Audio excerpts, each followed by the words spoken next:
Hey, good morning, sis. Ozzy, what's going on, brother? Welcome, guys. Man, I gotta say, guys, man, I had no sleep last night. No sleep. I think I probably slept an hour this morning, between 4:30 and 5:30.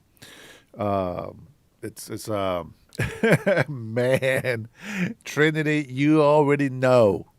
You already know what I was doing last night, and that's just the way the cookie crumbles, man. I got a lot of things in my mind. I got a lot of things to do, and yeah, it's hard. My ADD doesn't let me have peace sometimes. Um, yeah, it's horrible, but I get to wake up and I get to say hello and good morning to my brothers and sisters here on this channel. I got to tell you guys, yeah, I think maybe an hour and a half, maybe 2 hours of sleep, and I'm not exaggerating. My wife is like, "You're crazy."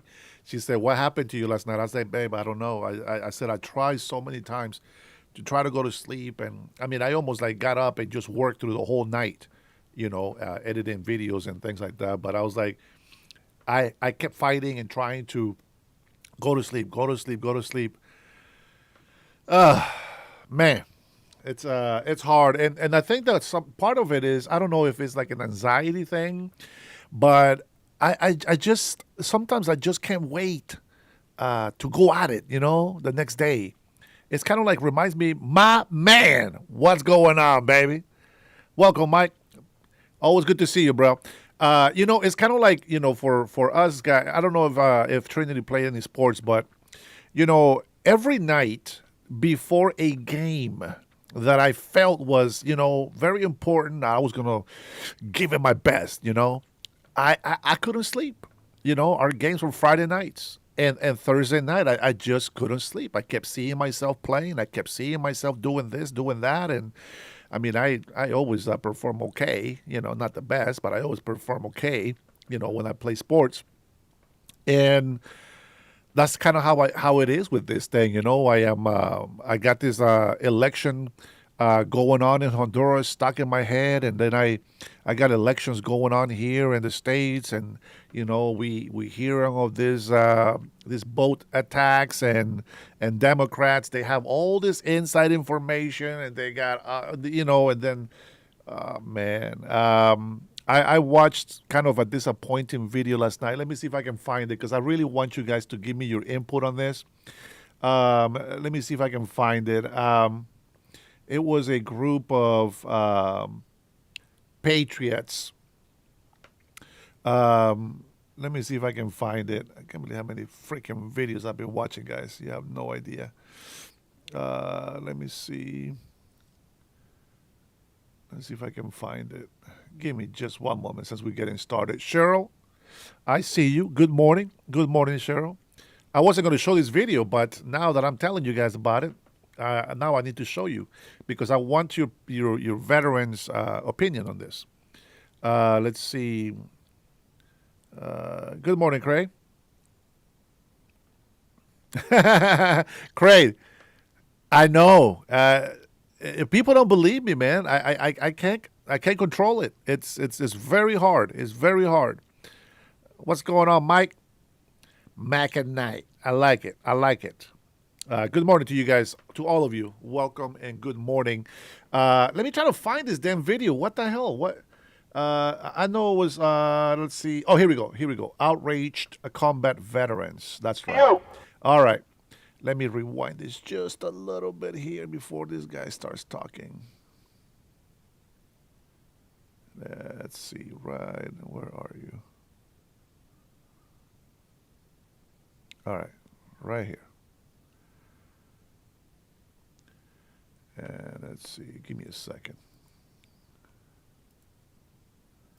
Okay, now I'm going to play this clip, but just I want the opinion of my veterans, of you, all of you, I guess, patriots.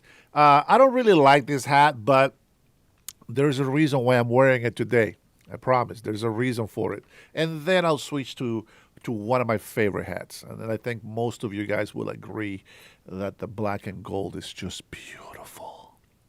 And especially special because the libtards don't know that it's a MAGA hat.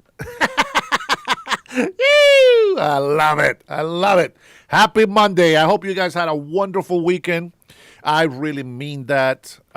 When I dropped off my wife this morning, she says, "Oh, it was so nice to have the whole weekend. We have 5 days off." And she said, "Well, not you. You had to work every day."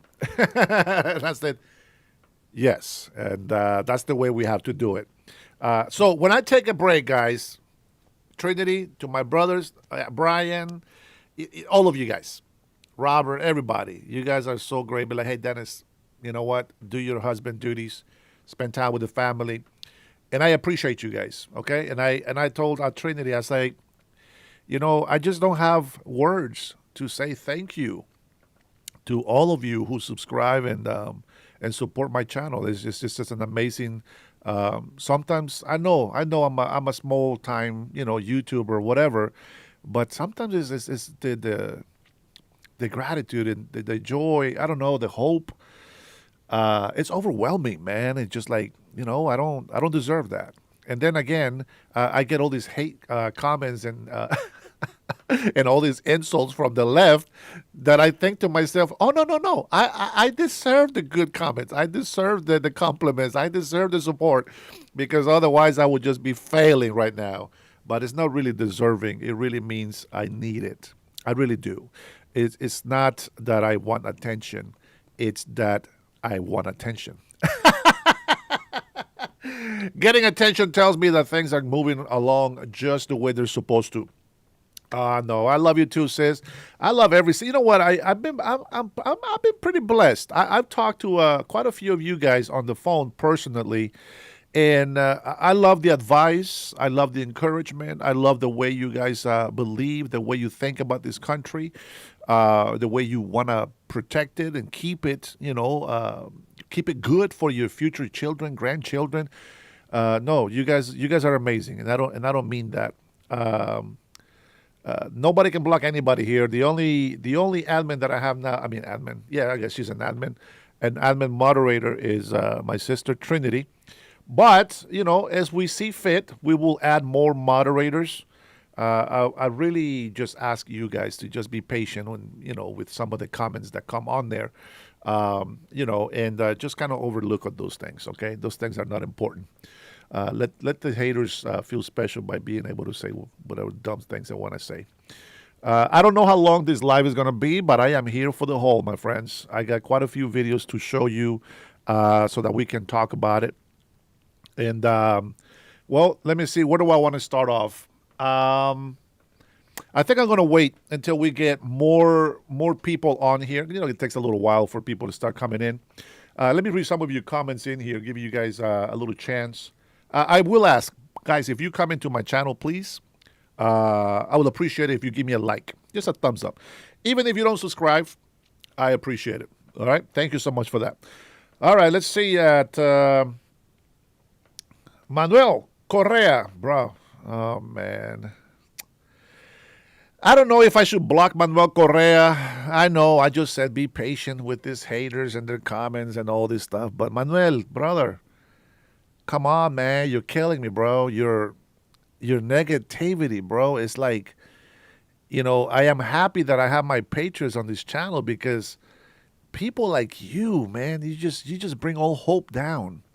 You just don't give Americans a chance, to be great, and I just don't appreciate that. I will try to, woosah, and try to be nice and kind today. All right, it is Monday. I will try to be nice. Try. Don't push my buttons. Let's see. Ryan, a life taken from one side necessitates a life to be plucked from the other. Ryan, hey man, you gotta stop watching this science fiction shows, man. That sounds like a show that I watch of witches or wizards or something. That's it. Craig says, "Do you pray before you go live?" You know what? That's a good one, Craig. I didn't pray this morning before live, but I did pray. I did pray last night. Well, last night means this morning as well, but not before the show. Um, that is great. It does give me strength, and it does give me a little bit more patience. Uh, Let me see. Good morning, Bryce. Well, you know what? At least he said good morning before he said Azel. Yeah, Bryce, same to you, my friend. I believe on a tooth for a tooth, of an eye for an eye. You guys get exactly what you're asking for today. Let's see. I don't know if you guys do. You guys block people? I don't know if you guys. I don't see that option on mine. Oh yeah, you guys get to block people. Okay. Yeah, I don't get to block people. I get to remove, get to hide, and I do get to ban and report. Love that. So, hey, Trinity, do me a favor since you're in here, and if anybody in here actually sees anybody threatening me or something, just by all means, please report them to YouTube. Okay, we'll go with that. All right, let's go ahead and pray right now. If you're with me, you're a believer, help me out on prayer. And if you don't believe, it's okay. Just put up with us for a little bit, and then we'll go ahead and jump into our first video of the morning.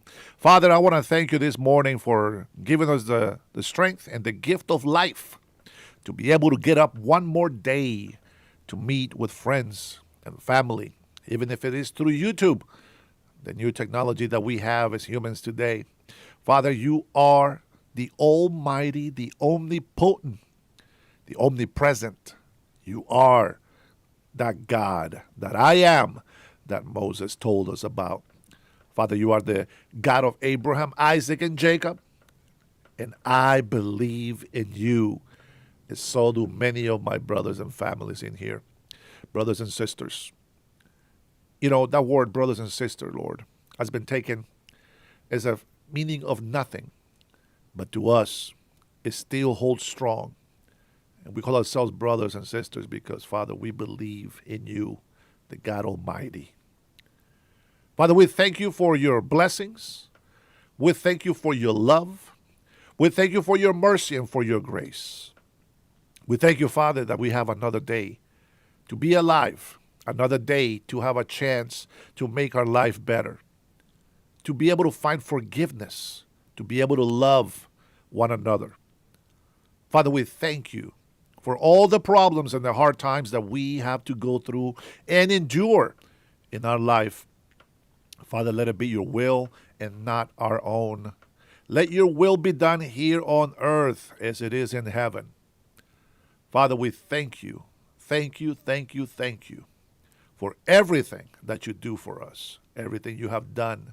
We thank you for Jesus Christ, your only begotten Son, that whom you sent to come and die on the cross for our sins, for all of us ungrateful, for all of us that don't deserve to be saved.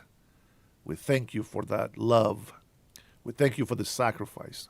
Thank you, Jesus Christ, for fulfilling what your Father had commanded you to do. Thanks to you, we are saved today. Holy Spirit, give us the strength to continue to fight our fleshly urges, to continue to fight in the darkness. Holy Spirit, let us be light in this world of darkness.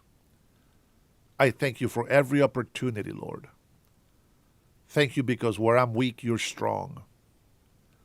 Father, where I lack wisdom, you are always wise. You are perfect in every way. And I'm very thankful, Lord, that I get to say those words. Father, give us today our daily bread. Give us enlightenment. Put the words in our mouth to be able to speak to others, even as they hate us. Let us speak truth, no matter what. Deliver us from temptation. Do not let us fall into temptation. Father, I thank you. Thank you for this nation. We thank you for Israel. May your Holy Spirit protect Israel and his people and United States of America. Father, for all those elections going on down in Central America that are connected to the United States of America, for our military that is doing what they need to do in order to preserve peace, not just in our country, but throughout the world. Father, we give you all the glory and all the praise. Thank you, Father, for this channel. Thank you for allowing me to be able to open up a channel where I can speak freely about religion, about politics, and I'm able to even tell stories. Thank you, Father, for that freedom. Thank you, Lord. I love you and I need you every single day of my life. I am nothing without you, my Lord. I pray that you look after every single one of my brothers and sisters. For those who have not found you, Lord, show yourself to them. May they come to know you, and may they also be saved. Help us stay on the path. Father, all the honor, all the glory is yours, for you are the only holy, holy, holy, the Lord of hosts, my Lord. I pray, Father, in the name of Jesus Christ. Amen. All right, for those of you who are not believers, sorry for the torture, demons. But all of you that are praying, I don't care what denomination you are. Listen, I have my belief, and we can talk bad about Catholics, and we can talk bad about Pentecostals and Baptists and all this stuff. I don't care. Salud, my friends, and stay thirsty. Coffee is life. With that being said, the reason why I said that, okay, is because I have been through a lot of different denominations. And listen, there's not one that is right. The only thing that I have been, I have studied the Bible. I've studied prophecies. I've done all kinds. I studied theology, okay? What I care about is the good news, the gospel of Jesus Christ. That's it. Number one, I'm not a Jew. I'm not a Hebrew. I'm not an Israelite. We are pagans. We are only saved by the grace of Jesus Christ. And that's what I believe. So I'm not going to preach against idolatry. I'm not going to preach against speaking in tongues. I'm not going to, you know what? I don't care about those things. None of those things save your soul. The only thing that saves your soul is the gospel of Jesus Christ, the good news. Okay? So that's where I'm at with that. I don't care about your denomination. Okay? That's between you and God. God will judge us all for what we do and how we follow the Bible. Okay? I don't have to tell you anything. You can read the Bible and you can see what you're doing in your church or whatever. It's right. So go ahead and study the Bible. Amen. All right, here we go. Let's see, get a couple of comments here. Tell it like it is, says Paul Souls. Hey, Polly, what's going on, baby? Welcome back. Welcome back. Graham 1112 still thinks there's nothing correct. And when a hat says everything, it really means everything. Thank you, Gene. I appreciate that comment. Let's see. Are you on TikTok? Just wondering. I am on TikTok very seldomly. I tried TikTok. It's just, man, they're just so touchy. TikTok is so lefty. They just can't handle anything. You say something incorrect, and they just try to ban you right away. It's just crazy. I don't know.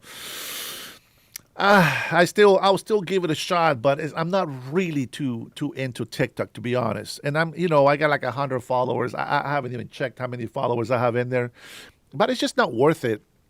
In TikTok, I get more hateful comments than anybody trying to fight, really, for what's right in this country. And it's just such a shame. Maybe we'll give it a shot. I will give it a shot. Miguel Vasquez says, I doubt it. I doubt God is listening to you. Yeah, well, that's your belief. See, I believe that when the Bible tells me that if I pray to the Father in the name of Jesus Christ, that he does listen to me. See, this is why we always give thanks to God for his sacrifice. That we always say thank you for dying for my sins. Forgive us our sins and trespasses. That's why we say that, because if we don't believe that, if we don't try to change our life, if we don't try to give him thanks for what he's done for us, then he won't see me. He doesn't see you because of your sin, but the moment that you invoke the name of his son and you believe in your heart, he does see you and communicate. So I'm sorry that you haven't heard from God, and I'm sorry that you have no faith in God. But I pray that you get enlightened in your life, and maybe one day you will be able to listen and hear his voice, audible voice. It's crazy. When it happens, you'll be thinking that you're crazy. I will tell you that right now. Let's see. Ask the Lord why you won't debate me. Because 898, God has given me wisdom. And I know that if I debate somebody that is blocked in their mind, that what they believe is certainly the reality of what they think, there's nothing I can do to be able to talk in a neutral manner. It will always be a defensive fight and insulting against each other, and I don't appreciate that. So let me read a couple of more comments in here. Good morning, Patriot, says Brian. Good morning, my friend. And let's see. Manuel Correa says, I'm the only one believing here. My patriots and my brothers in here will say otherwise. World Radio 332, good morning. It's good to see you here, man. I'm very curious about this Radio 332. When you come into my channel to visit in my channel, I appreciate you stopping by. Let me see. Where is it? There we go.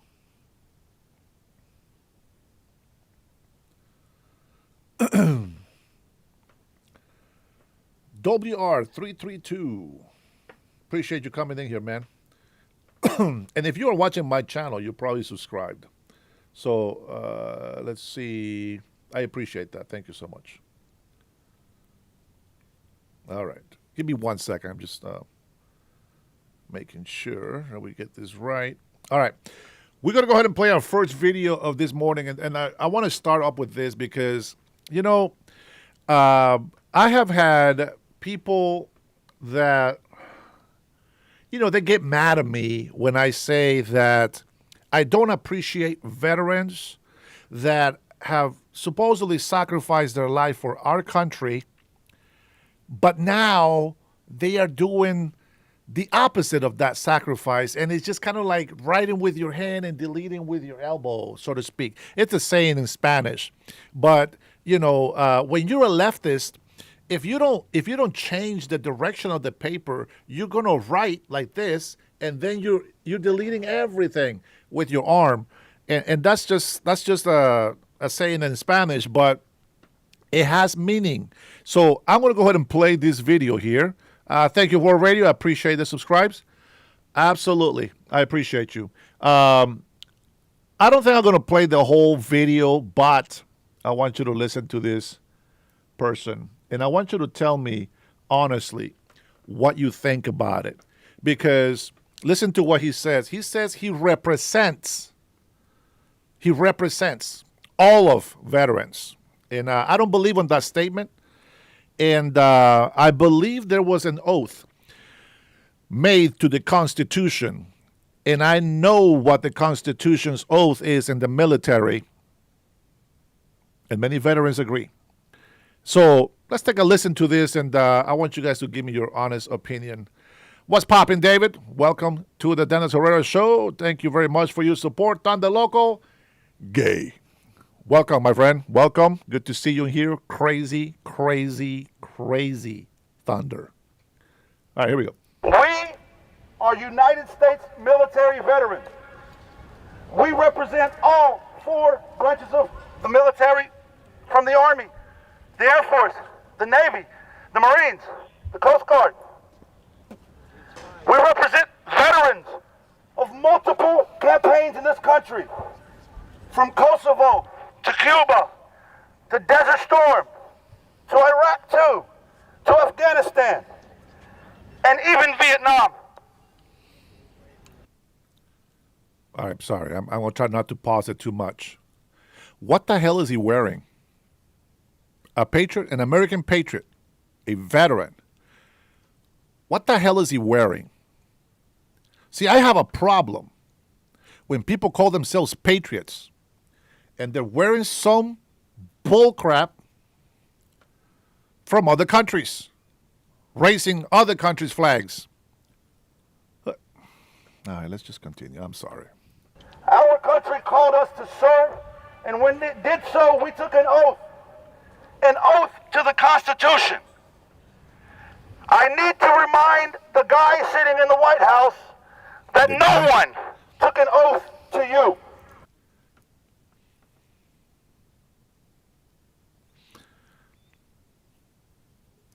The guy in the White House, he took an oath to the Constitution, not to the president. That's correct.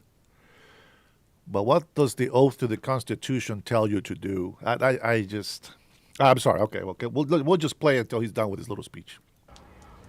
I need to remind our active duty and guard and reserve siblings in arms that you took the same oath that we took. An oath to the Constitution.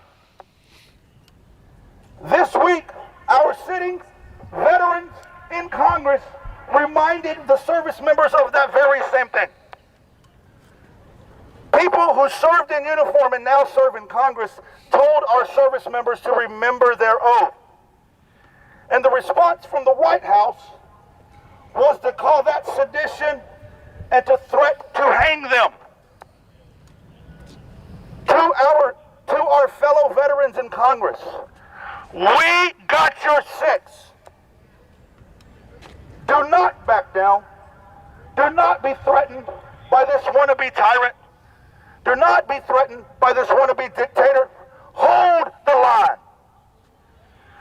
To our fellow service members who are currently under him as their commander-in-chief, nobody envies your position. Nobody would want to be in your boots right now.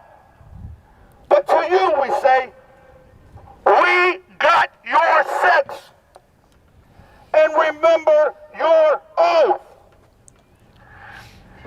Nobody wants to be standing here right now watching what's happening and unfolding in America.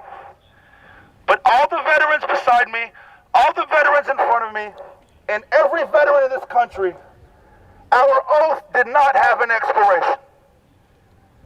And we swore to defend the Constitution from all enemies, foreign and domestic. So while we would all rather be home, we're here today to remind the President, this is not your country, it belongs to we the people. Yes, we the people.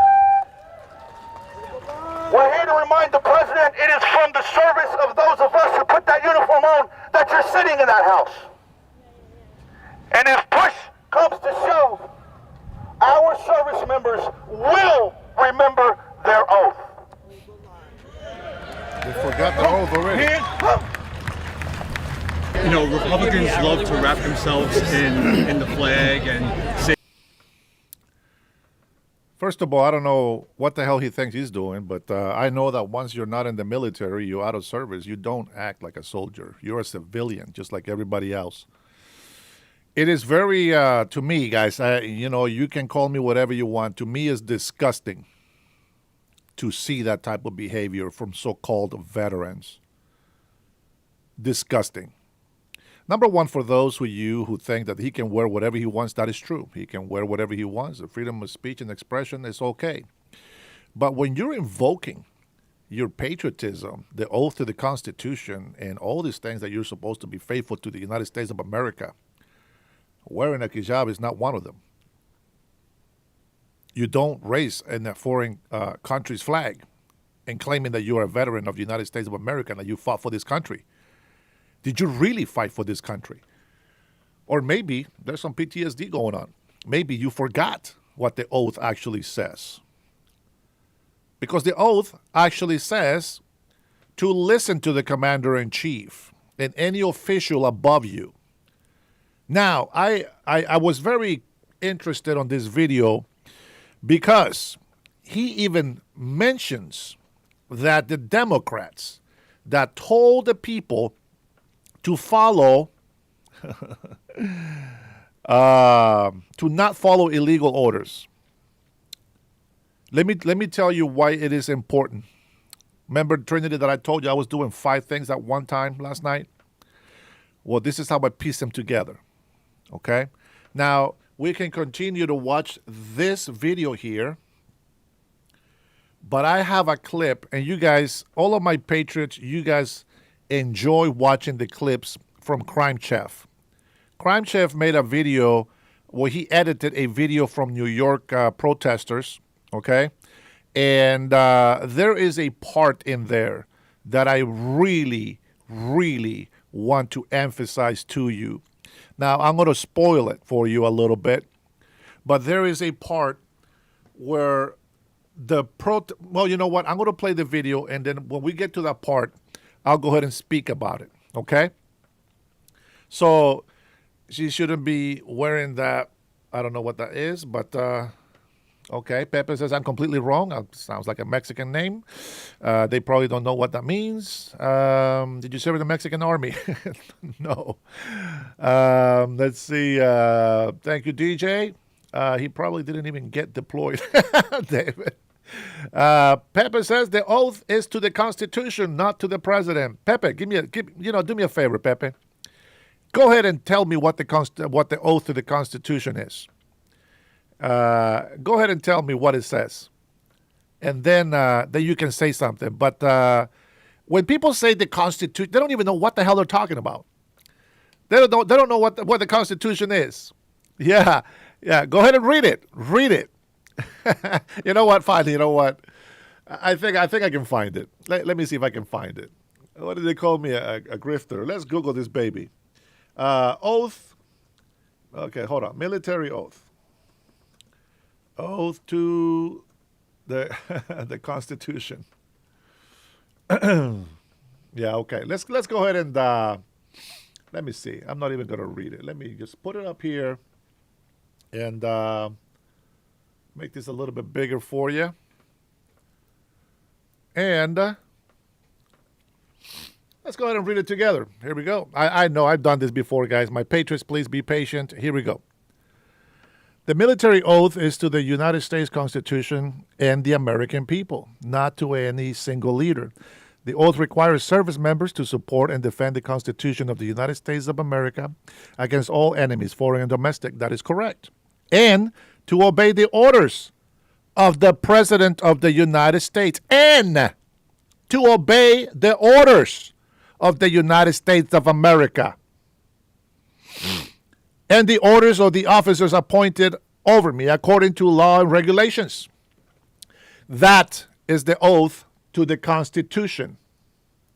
So, Pepe, before you open your mouth next time, do a little bit of research, will you? So that way you can sound smart when you make a comment. Now, I did say that I was going to be nice today, and I did say that you're going to get what you asked for. With that being said, I think that the president making the decisions that he's making, I believe everything he's done so far is constitutional. There is powers that people don't understand. Different branches have different powers and authorities. One cannot go above the other. But the commander-in-chief, it is responsible for the military. It doesn't matter how much you like him or dislike him. That is the fact. Now, there are some things. In order for us to do war, we need to talk with Congress.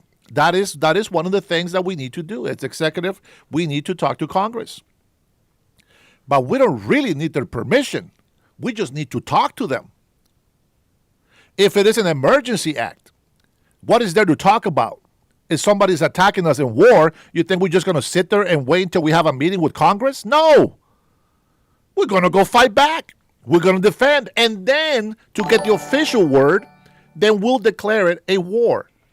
But that doesn't mean that we don't get to stop. We don't get to defend. We don't get to attack. Common sense to me. So, yes, 3 branches of in the system. And what is those 3 powers, by the way? I bet you Pepe don't even know. But don't worry, you don't have to think about it, because we know it's the executive, the judicial, and what's the third one? Anybody? Executive, judicial, and what's the third one? Man, nobody knows the laws. Legislative. Those are the three branches. So, Pepe, lesson has been learned today. The oath to the Constitution is not what you think. Better read it all the way through next time. All right? Why don't we go ahead and listen to some of these angry patriots? And I want to try to understand. I haven't watched the video. I just watched just the speech that the guy did. But let me go ahead and listen to these guys. And I want to see why they're so angry. And what I'm expecting to hear is an outrage against bad things that are happening to the American people. That's what I want to hear. I want to hear an outrage against everything that this nation is going through. Invasion attacks from illegal immigrants, terrorists coming in and trying to kill our soldiers on the street, threatening to blow up buildings like back in 2001. That's what I want to hear. I want to hear this outrage. I want to see what's going on here. So let's take a listen to this Patriots veterans. Say they're the party of the veterans and they back the police. What's your message to elected Republicans who say nothing about what Trump is doing to our country, our democracy? I call them false patriots. You can fly the flag, but if you don't honor the Constitution, and if you thank us for our service, but then support a tyrant who attacks our own citizens with our own military personnel, wow, who destroys our institutions from within. Institutions. I know, my patriots. Please, I apologize if this offends you. This is the reason why soldiers need to just do what they're told. The president attacked us, the American people, with our own military. I didn't see it that way. I'm grateful the military is on the ground. I'm grateful that they are there to protect the law-abiding citizens. Remember their oath, foreign and domestic. Any type of terrorism. The cities that are being terrorized by gangs, by crime, that's domestic. It doesn't have to be somebody threatening to throw a bomb somewhere. That's not the only terrorism. This is why they need to just follow orders. They don't get to make decisions. They're irrational. They're emotional. They don't use common sense. They're never going to do what's right for the American people. And he proves it to me. Very sad to see that he's an aged man and he doesn't know the difference between having the military attacking our citizens and protecting our citizens. That is very, very, very disappointing. That the American people have trusted for a couple hundred years, then I would say that they're betraying their oath. I always honored my oath to the Constitution. I always trusted my president and my government. Did you? Until 2017. That administration was bad enough. This administration has got a blueprint for destruction of our freedoms and our democracy. And Biden's administration, he skipped that one, didn't he? Let me guess, he's a Democrat. Democracies. This country, including my family, who immigrated from Scotland and Ireland, we came here for a better life. These people risked their lives to come here to make their lives better.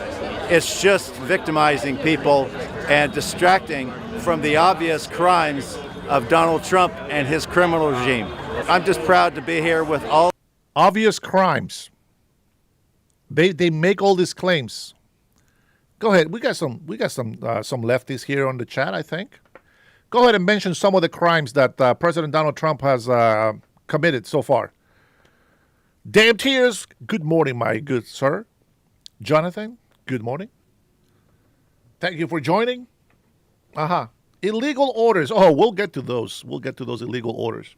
Now go ahead and tell me, what crimes has President Donald Trump committed against our people?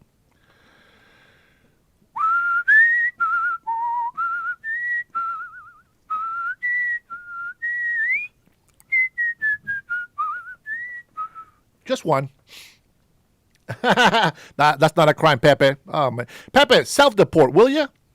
Self-deport before it's too late, my friend.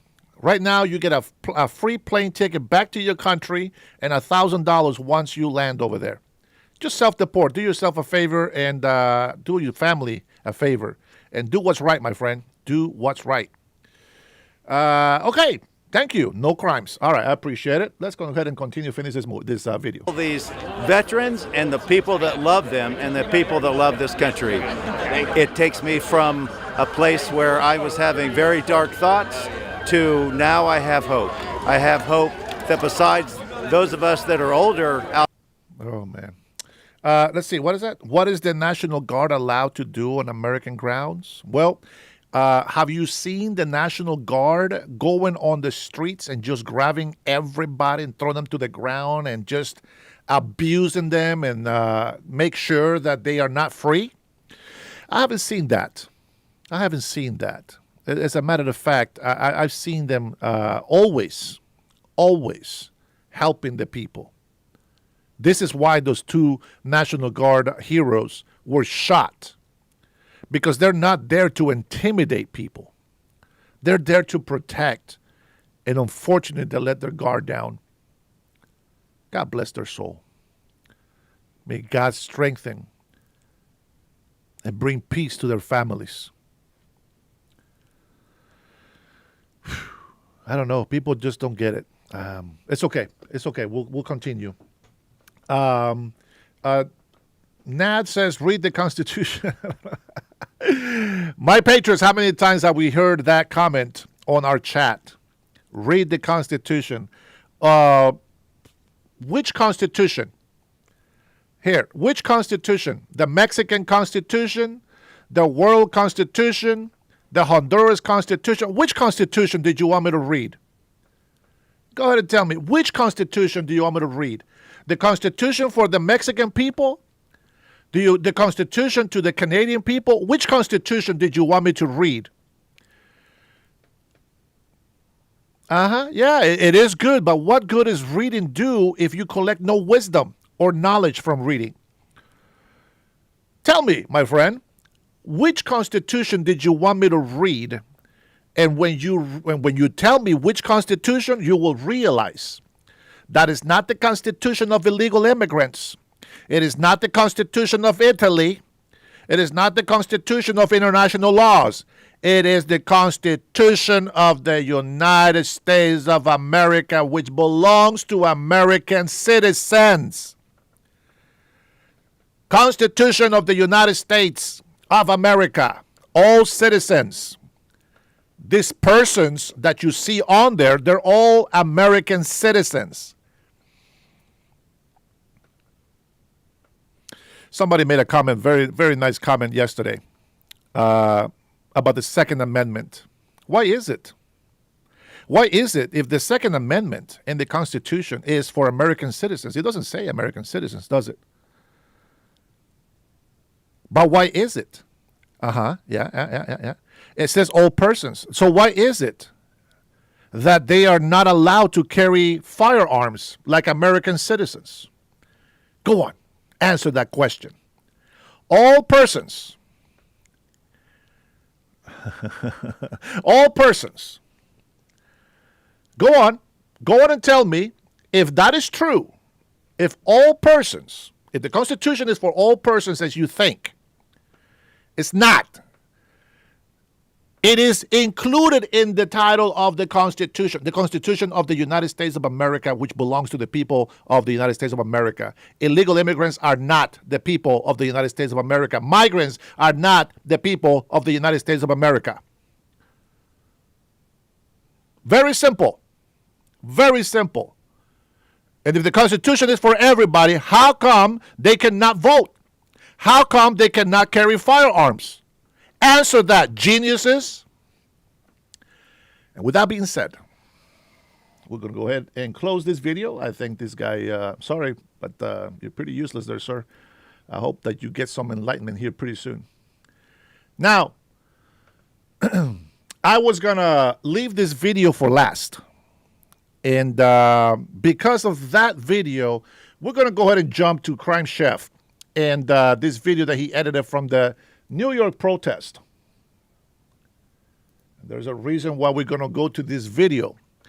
And that video is so that we can actually understand why we are against all those Democrats that made that little video to incite violence and insurrection against our president of the United States of America, and why they are wrong. Watch this video, pay attention, so that you can learn something today. And you will see why we talk the way we talk. Here we go. Get off of her!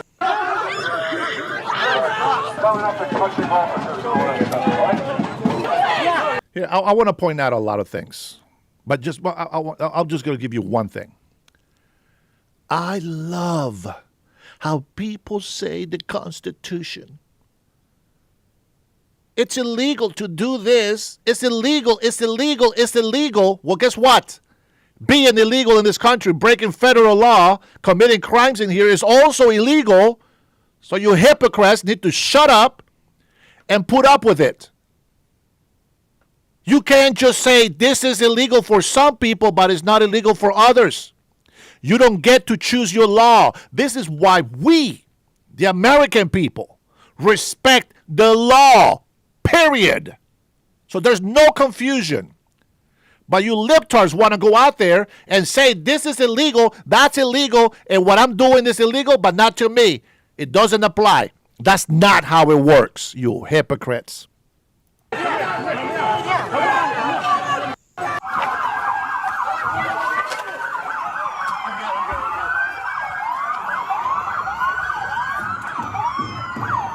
Look at that. Today we are observing the Karen species in its natural habitat of communist Manhattan. The Karen is notorious for starting fights with law enforcement that it can never win.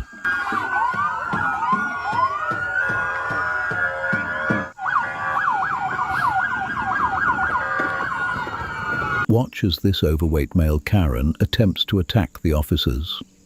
The male Karen spends most of its days in its mother's basement, so this level of physical activity is often overwhelming for the fragile male Karen. He's talking about Jeff Barrister.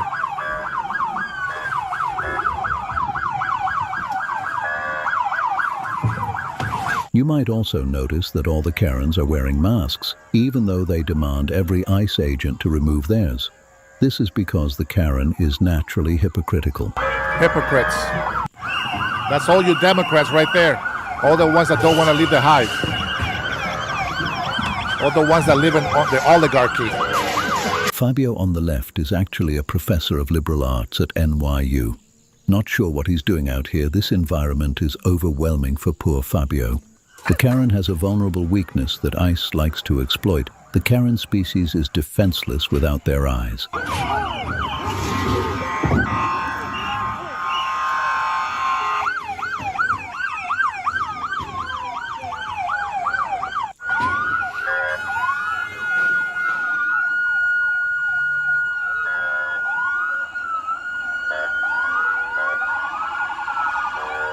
I would say just run this male Karen over, but it's probably not worth the damage to the vehicle. Uh-oh. Busted. Messed up his lead. Beat his ass. The Karen doesn't believe that its actions have consequences, so the Karen is always shocked once reality smacks it in the face. It won't be long until it plays victim.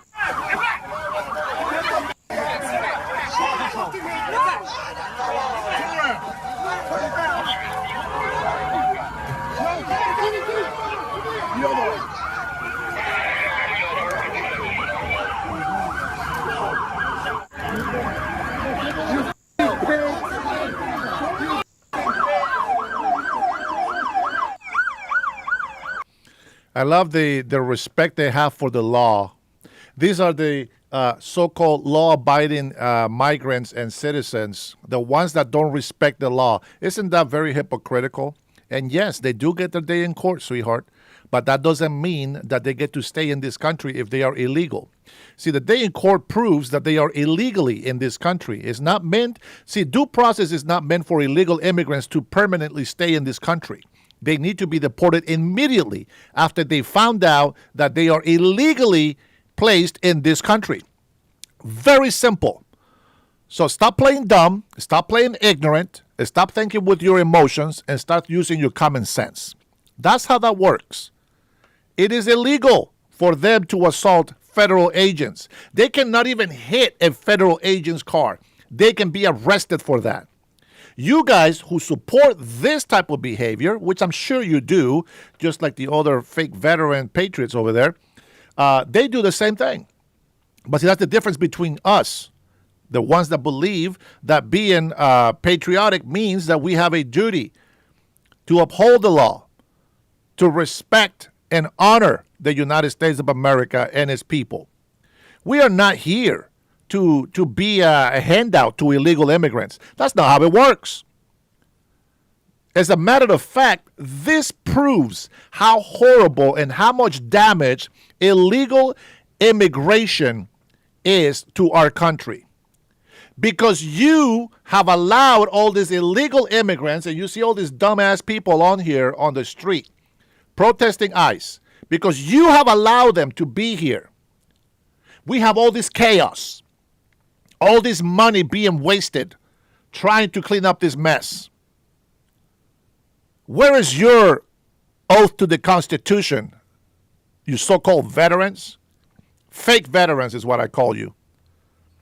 It's like you served and you dishonorably discharge yourself. So you don't get that honor anymore. For all the patriots that are on my channel that are actual veterans who actually kept their oath to the Constitution, who actually have their loyalty to the United States of America, not to Palestine, not to Israel, not to any other country, to the United States of America. We saw a video the other night about this so-called veteran holding the Mexican flag. Maybe he was a veteran in Mexico. We don't understand. You see, that's the difference. You who support illegal immigration are responsible for all this chaos, for all this mess, for all these mentally unstable people to come out here and get mad at our authority, at the law, our peace officers, our federal agents. You are responsible for the hate, for the violence, for the assault. Don't blame the people that are cleaning up your mess. So you see, anything that you say to me, it doesn't mean anything. Because you guys are hypocrites, and we know it. You know it, I know it, we all know it. Don't play dumb. And a lot of you butts that come in here from Africa, India, and other foreign countries, eat your heart out. Because here in America, we support Americans only. And that's that. America first. We're good. What do you guys think about the ICE arrest? Not as messed up as your teeth and pathetic excuse at a hairstyle.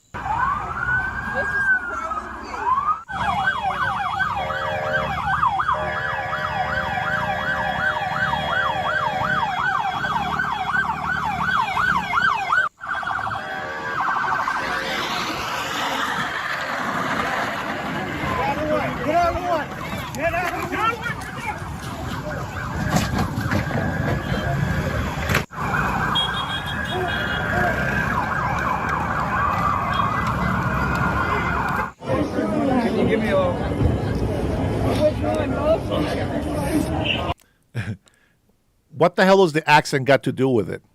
Are you stupid? You know how many accents Americans have in this country? Your dumbery, it's outstanding. Outstanding. Well done, well done. Ignorance is just bliss to you, isn't it? Look at this These wuss. poor obstructionists, someone play the world's smallest violin. Here's more hypocrisy. You're a terrorist. You're a terrorist. You're a terrorist. You're a terrorist. And you will pay for your crime. What are you He just insulted all the Mexicans and Asians in that group. This is the white Karen that you hypocrites on the left are actually supporting. Look at that. That's that one big Mexican right there. He just insulted all of these soldiers, these cops over here. They're all minority in this country. There is that. What does the rest of your immigrant family think about what you're doing? Hey, Racist. Asian man. What does your family think Asian about man. what you're doing? Leave it to a liberal white Karen to shame a man for being a minority. What does There your you go. family think about? Why are you wearing a mask if you're proud of what you're doing? You should be ashamed of yourself. You Shame should of yourself. Be ashamed of yourself. You should be ashamed of yourself. You are what makes them. Take off your mask if you're proud of what you're doing. Take off your mask if you're proud. Melody. Why is Melody here? Again, Melody just likes to be in all these videos, don't she? I'm going to change the name from Tyrone to Karen. Karen. Melody's name, I'm telling you, Melody is represented in so many of these female voices that come in here from these Karens. It's unbelievable. Unbelievable. January 6th. Oh, yeah. Ooh, this is going to be juicy.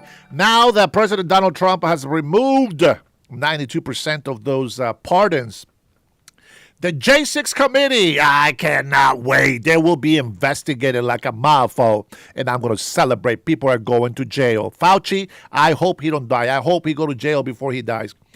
As all these people that plotted against America, against innocent United States citizens, they will pay, and they will pay dearly. Not by our hand, but by the court justice system. Oh, I can't wait. Epstein Files, come on, hurry up. Come on out and play. I want to see these libtards squirm at the truth that they're going to find out when their hearts get broken, knowing that President Donald Trump had nothing to do with the Epstein Island. But all of the people that they worship on the left side are all guilty as a mofo. Proud of what you're doing. Take off your mask. Leave him alone. Leave him alone. Leave him. Come on. Take off your mask.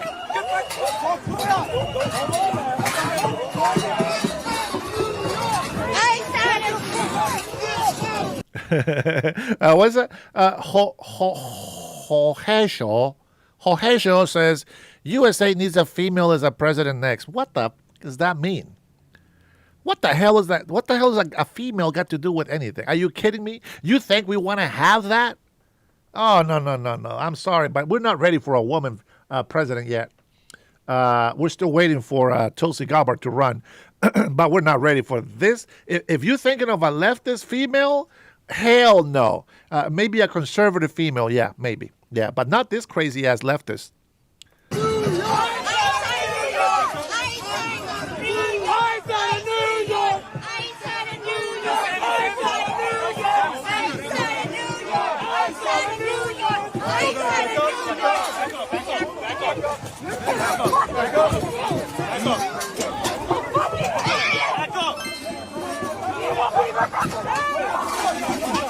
Take off your mask. What are you doing? Take off your mask. What are you doing?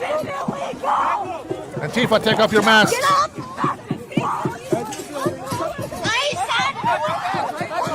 I said, what's with you? Don't push. You should be ashamed of yourself. You should be ashamed of yourself. You should be ashamed of yourself. You should be ashamed of yourself. When this is all over, you will pay number of trials. When this is all over. When this... What's that? What is wrong with you, you f***ing bitch?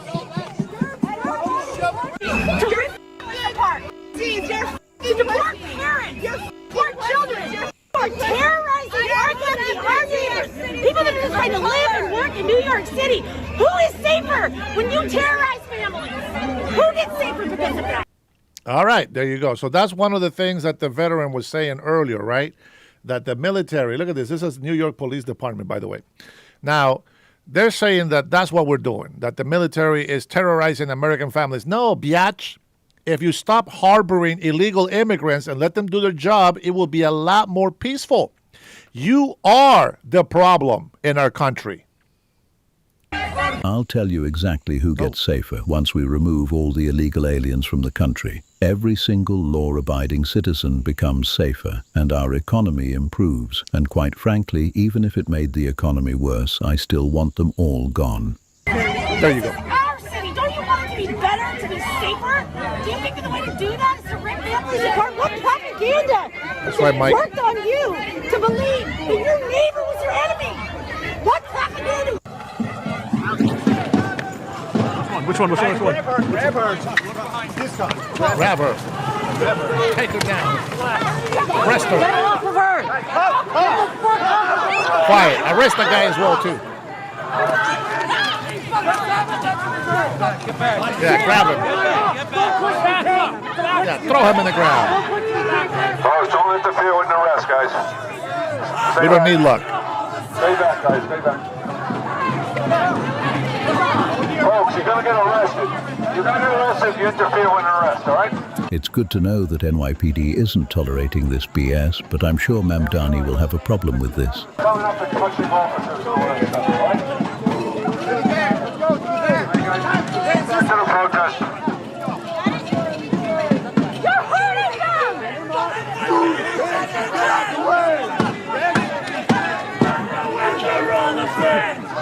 Come on this side. Guys, to the bed. Let's go. Let's go. Do it for me.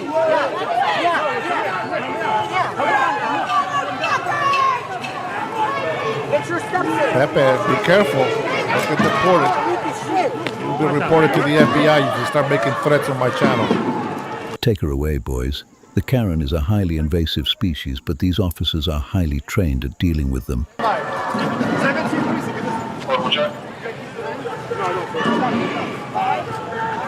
Morning, Robert.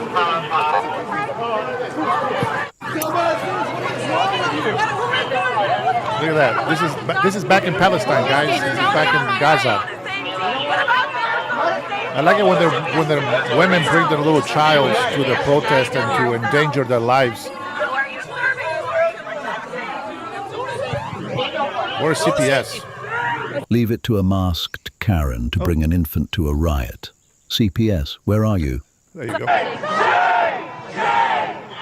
Common sense, right? Something the left don't have. Common sense.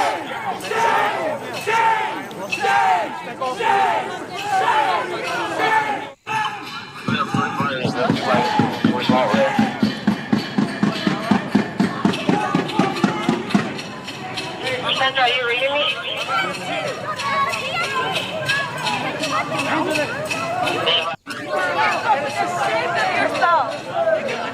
Thanks for subscribing, Patriots. Time is on my side. Yes, he is. Good morning, brother. Well, good to see you in here. Man, you missed the video, the opening video of veterans. Just so you guys know in the chat here, Time on my side is one of our best veterans. I'm glad he's on my side. Man, I really wish that you were here earlier so you can give me my opinion on that outrage from veterans representing all sorts of military departments. And man, it's crazy. But I'm glad you're here, my friend. Get their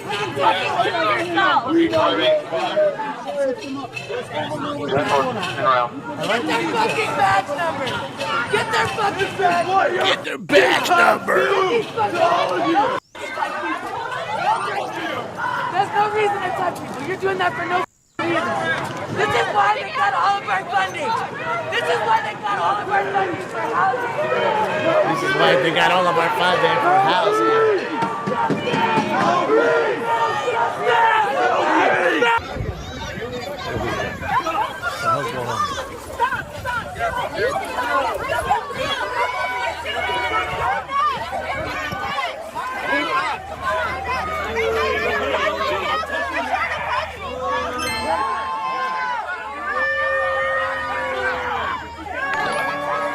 Thanks for subscribing. Screaming shame isn't going to save this bowl-cut Karen from the law. That's right. After all, no Juan is above the law. That's right, Juanito. No Juan is above the law. You get it too close, sir. You gotta move back. You gotta move back.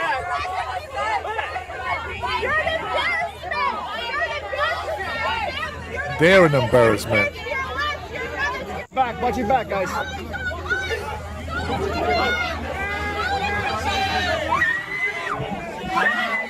Listen to that mental health problem. Melody on the loose.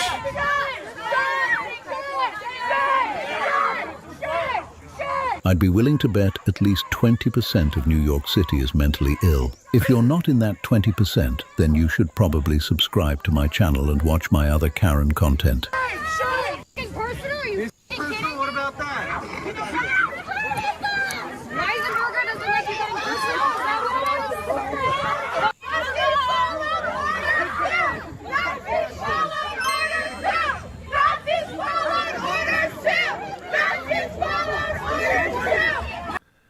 And there it is. Nazis follow orders too. And this is to the point that I wanted to get on the video. Now you see why the message that those Congress and senators were giving about not following illegal orders. See, people think we're stupid, but I want you to think. Think for yourself. Why do the rest of us, all the American patriots, why do we have a problem with that message? Don't obey illegal orders. They're not doing it to remind you of the oath to the Constitution like that moron was saying over there that he's a veteran. This is exactly why they said it. That right there is exactly why they said that. Nazis follow orders too. It is very obvious of the insinuation that they were making. And yet, when they were asked, what illegal orders has the president given? Not one illegal order has been made by the president. Why there is a lot of Democrats are still following these morons is beyond me. Honestly, it is beyond me. Now, I want you patriots to be patient, okay, with bad comments on the chat. Because remember that there is millions and millions of illegal immigrants that will say anything to make us look bad. But in reality, they are the problem. That's just how it is. Now, not only that, but then we also have bots. We have people from India, from China, from Africa. There is people from other countries that come into conservative or patriotic American believe patriotics or patriots. They come into our chats to try to divide us, to say all these crazy ass things. They come in here like our faithful hater Aztec, like Pepe. I don't know where Pepe come from, but you can totally tell they're either illegal immigrants or they are harboring illegal immigrants, or they are from another country and they just hate the United States of America. I just have one question. So what happens when all of us just give up and allow this country to become full-board socialist communist? What then? What is it that you want to accomplish by destroying the United States of America? Be honest. What is it that you're trying to accomplish by destroying the United States of America?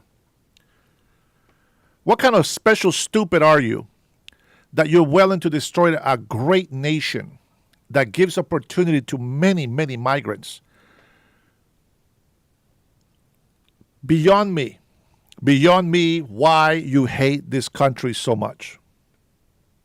It is beyond me. Look at all the money being wasted right now.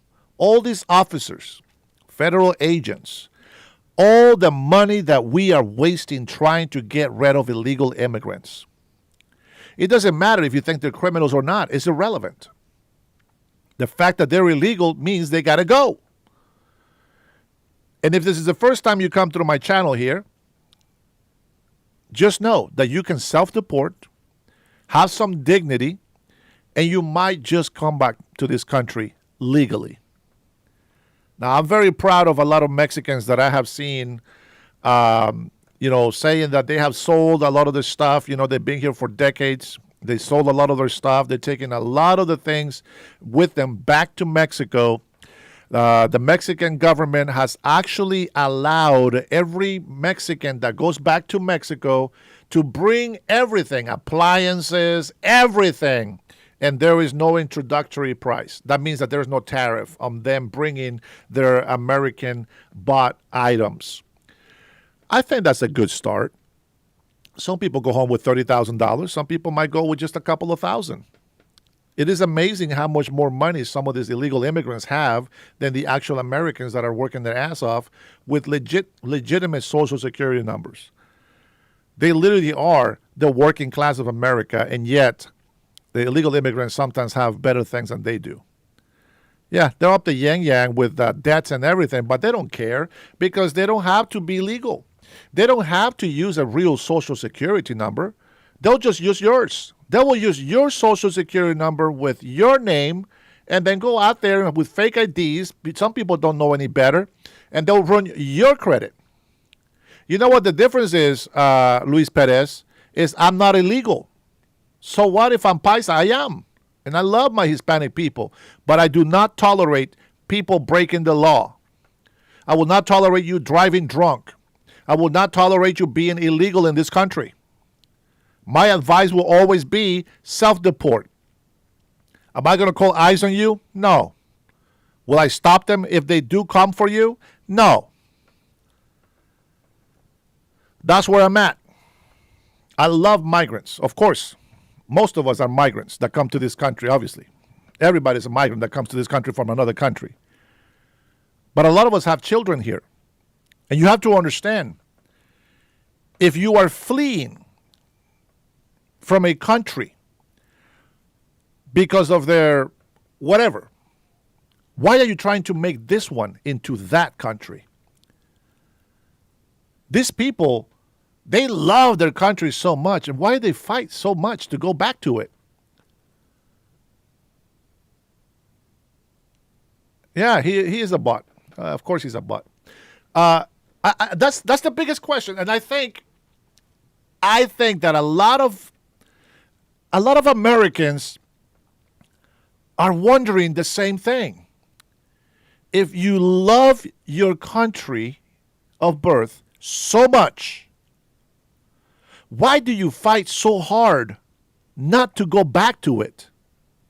Why do you sit here and insult Americans because they want you out of their country? See, if you were here legally, they wouldn't say a peep. But you're here illegally and you fight so hard to go back to your country. Speaking of countries, before we finish here the video of my good friend, the crime chef, I will give you an update. Wait a minute. Where'd my video go? Oh my goodness, don't tell me. No. Oh, man, I was keeping an eye on this thing. Hold on. Give sec. I'm doing something here. I need this. Doggone it. How the hell did I change this? Man, I was tracking the elections in Honduras. This is the one. Okay. El gobierno. Okay. Oh, shoot. That's my cousin. Luis, what's up, man? They're interviewing my cousin from Honduras. That's awesome. That's awesome. I did not expect to see you, man. Of course, he can't hear me, but I'm looking at him. All right. Anyways. Sorry, I got distracted right there. I am looking for. I'm looking at the live election from Honduras, and let me just start with something real quick. Let me just start with what? Hey, do me a favor. Trinity, just put him in timeout for 10 minutes. I'm going to tell you one thing about Hondurans right now. They're going through a tough election. It's a very close race. I have my vote, not that I can vote, but I have my vote on the candidate from the Liberal Party. Now, I'm gonna confess one thing for you guys right now. The Liberal Party, I always thought that they were the conservative party for some reason. Okay, I thought Liberal Party was just a different name, but I guess not. So I always thought they were conservative and that they were always into working with the United States of America, etc. Well, I came to find out lately that the Liberal Party in Honduras has been supporting communists like Nicolas Maduro. And I was like, why would she do that? This is not what we do on this party. This is my mother's party, by the way. So I always, I learned to support that party. But my father's party was the National Party. And, I thought the National Party was not good because I thought that was the party that didn't want to have relations with foreign countries. But that was a lie. I didn't know that. So now that I've been focusing a lot more on the United States of America, okay? I've been focusing a lot on the United States of America, and I get that. That's it. I mean, I'm more American than I am Honduran, but by birth, I will always be a Honduran, okay? I know my background, my ethnicity, and I know what I'm mixed with. But I've been focusing on America, the United States of America first. But now that I'm digging back in, and see, this is how it works, guys. You can be on the left, confused, and just think that you know everything. But you got to go do your research. So here's what I found out. Okay, the Liberal Party is the left, like Democrats here. And the National Party are actually the conservatives. They are the ones that believe in protecting the nation, but having foreign relations with the United States of America. So now we found out, and I'm just like, I was wondering. I was like, wait, why is President Donald Trump, by the way, he was right about everything, even on this one, which I was against him, okay? He supported the National Party. So he supported Tito, that's the guy's name, Tito. Supported the National Party because they're conservatives. They're like the Republican Party in Honduras. So now I have to switch. Now I am a national supporter of Honduras politics. I support the National Party in Honduras. Even though I am still going against President Donald Trump, thinking that the guy on the Liberal Party is actually going to win. And I think Trump is right about this one as well. He might win because Trump gave him his endorsement. Now, there is a thing that happened in Honduras years ago with President Juan Orlando. And, his brother was a drug lord in Honduras. Now, the president that was, the current president that was running against Juan Orlando, the president of Honduras, she and her vice president nominee or elect or whatever, they conspire against them.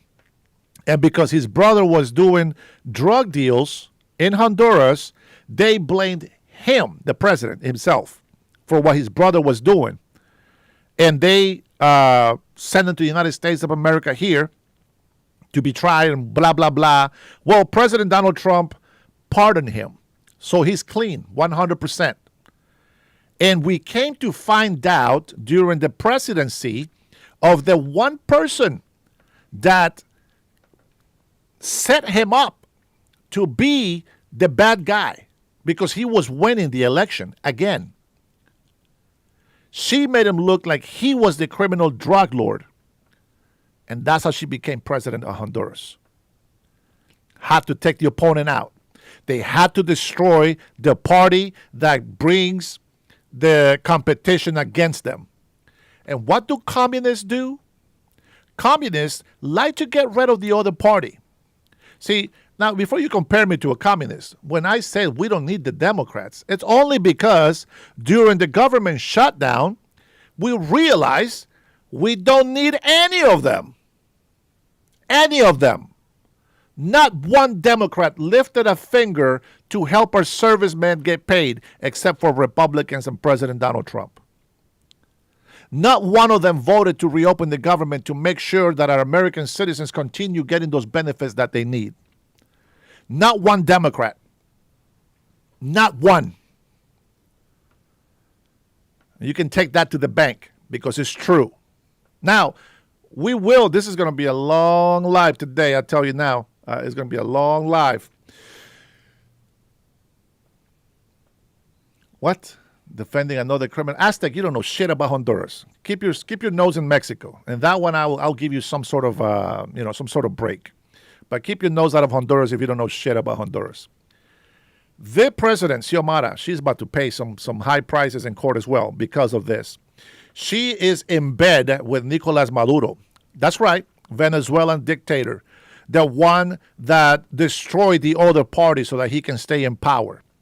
This is the same dictator that went from a 3% poverty level in their country to bringing it now to over 70% poverty level in Venezuela. Which, by the way, Venezuela was a pristine, rich, lots of petroleum. They still have more petroleum than anybody else in the world. And their people should not be in poverty. Now, you can say whatever you want about that. I don't care. The fact is that the truth has to be said. Whether you like it or not is irrelevant. It is irrelevant. I see so many illegal immigrants lying about them having papers. It does piss me off that a lot of Americans support them. I don't know why. You can call me a traitor, whatever you want. But they don't deserve our pity. Not the hardcore criminals. The innocent moms and dads, I get it. Okay, I get it. But they're still illegal and they got to go. President Donald Trump endorsed the National Party's candidate. And I believe that President Donald Trump would make a deal with Honduras. One, to keep the military in Honduras is very key. And two, all Hondurans that are here in this country, may they receive some TPS. TPS, temporary. Just like a lot of Salvadorians because of the relationship that President Donald Trump has with Nayib Bukele, the El Salvador's president. I think that Hondurans can also get that privilege. So a lot of Hondurans that are here in the United States of America will receive that benefit of TPS if the Honduras president makes some sort of deal with him. And I think that could be a good thing, okay? So that will be for my Honduran, citizens.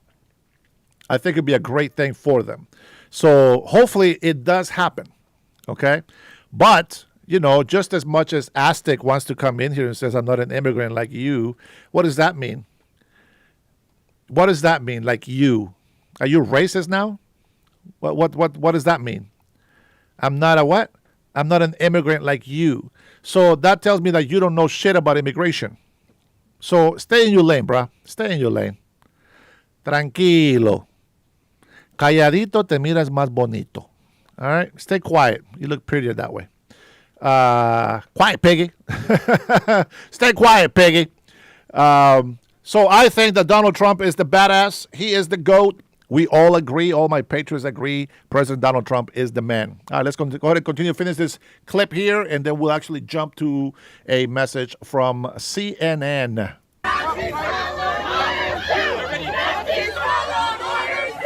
These Karens seriously couldn't be more predictable if they tried. I feel like a mind reader because I know exactly what's about to happen. True, Arnold.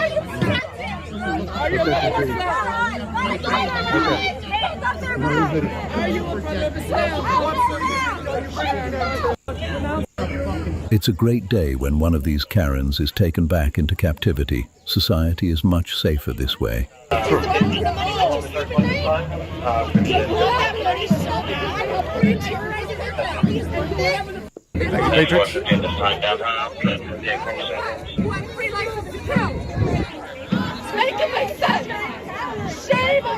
Make it make sense. A buy one, get one free deal today on these Karens. Great work, officers.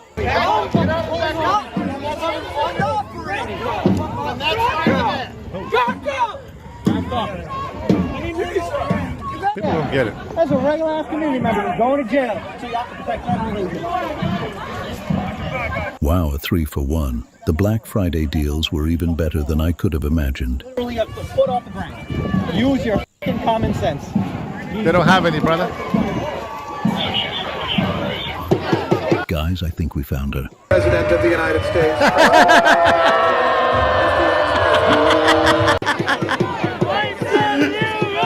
She's back.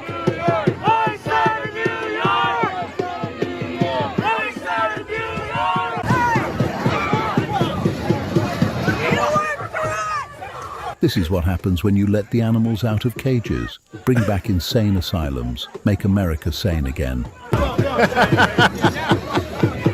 100%. 100%.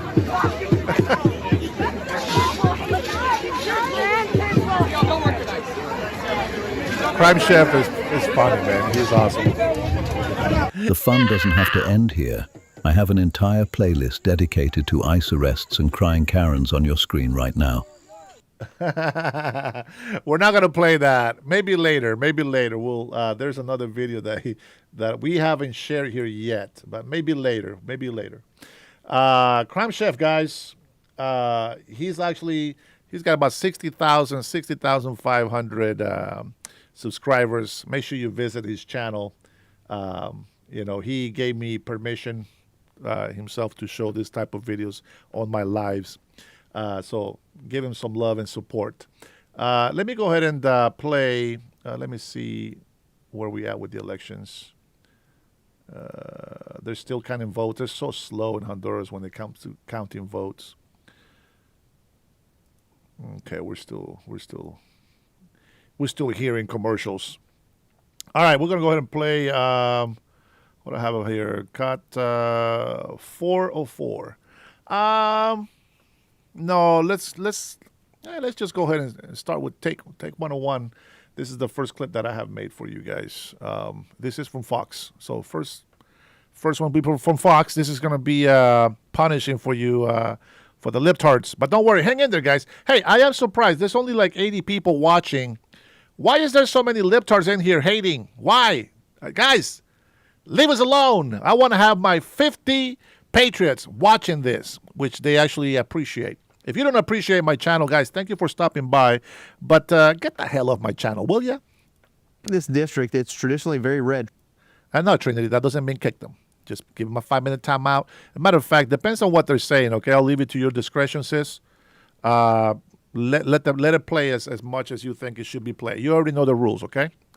We don't have a 45-47 yet. Trump won it by 22 points, which is not far off from where I'm from, Marjorie Taylor Greene's district, so plus 24 district, which just means very, very red.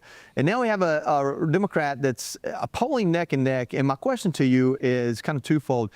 Is this the result of the mass migration of Californians and New Yorkers and people to a state that doesn't charge you income tax and takes care of you pretty well in places like Brentwood or Franklin or Nashville, these kind of suburbs that people with money move to? Or is this just because Republicans aren't showing up to the polls right now?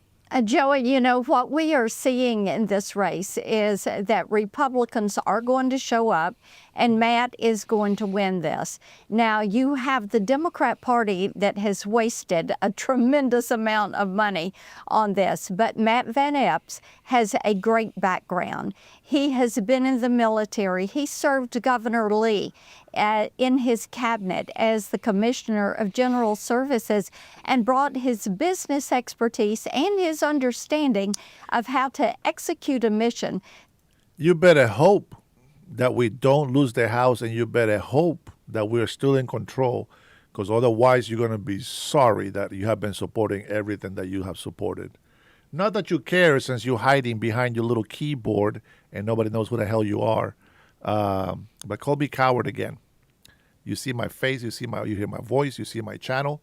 Who's the coward? The one hiding behind the keyboard, or the one being honest to you face to face? To save Tennessee.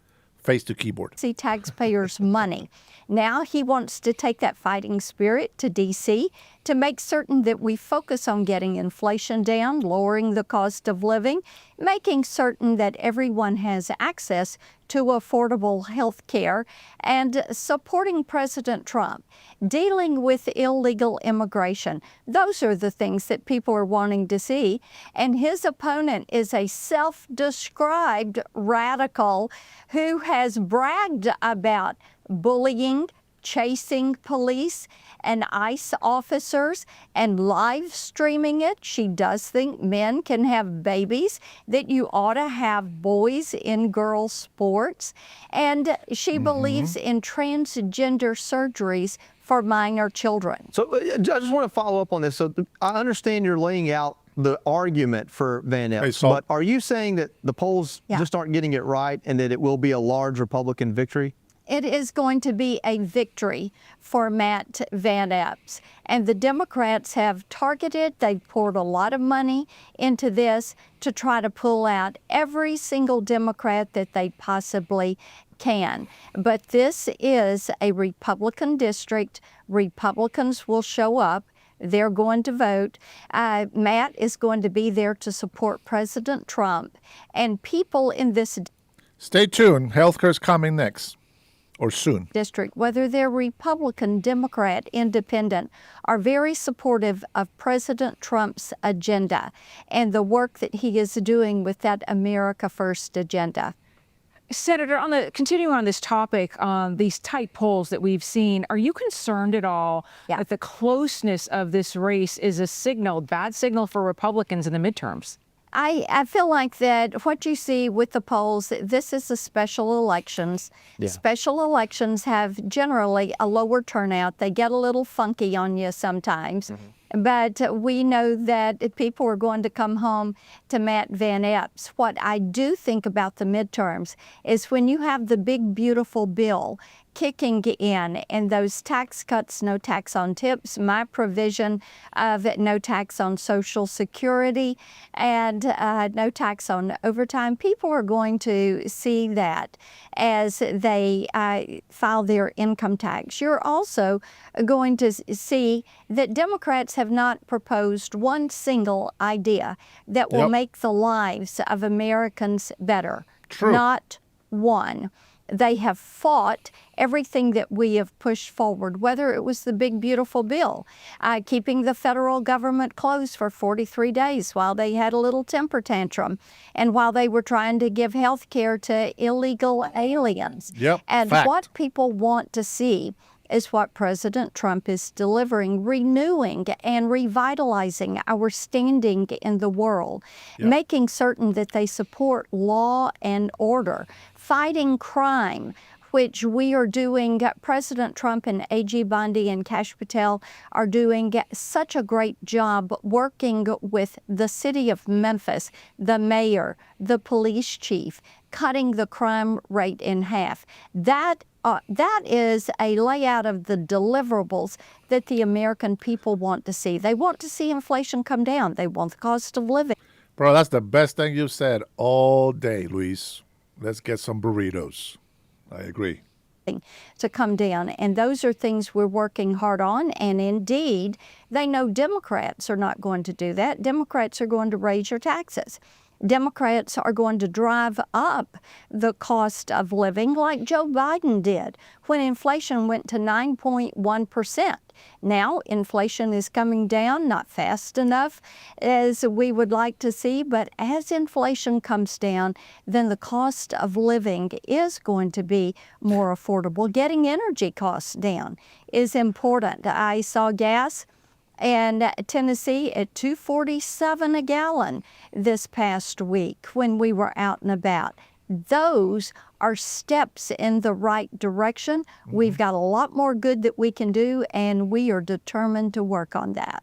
Senator, I want to turn to the murder in D.C. Democrats assure us the vetting of the Afghan nationals during the Biden administration was solid, but obviously it wasn't.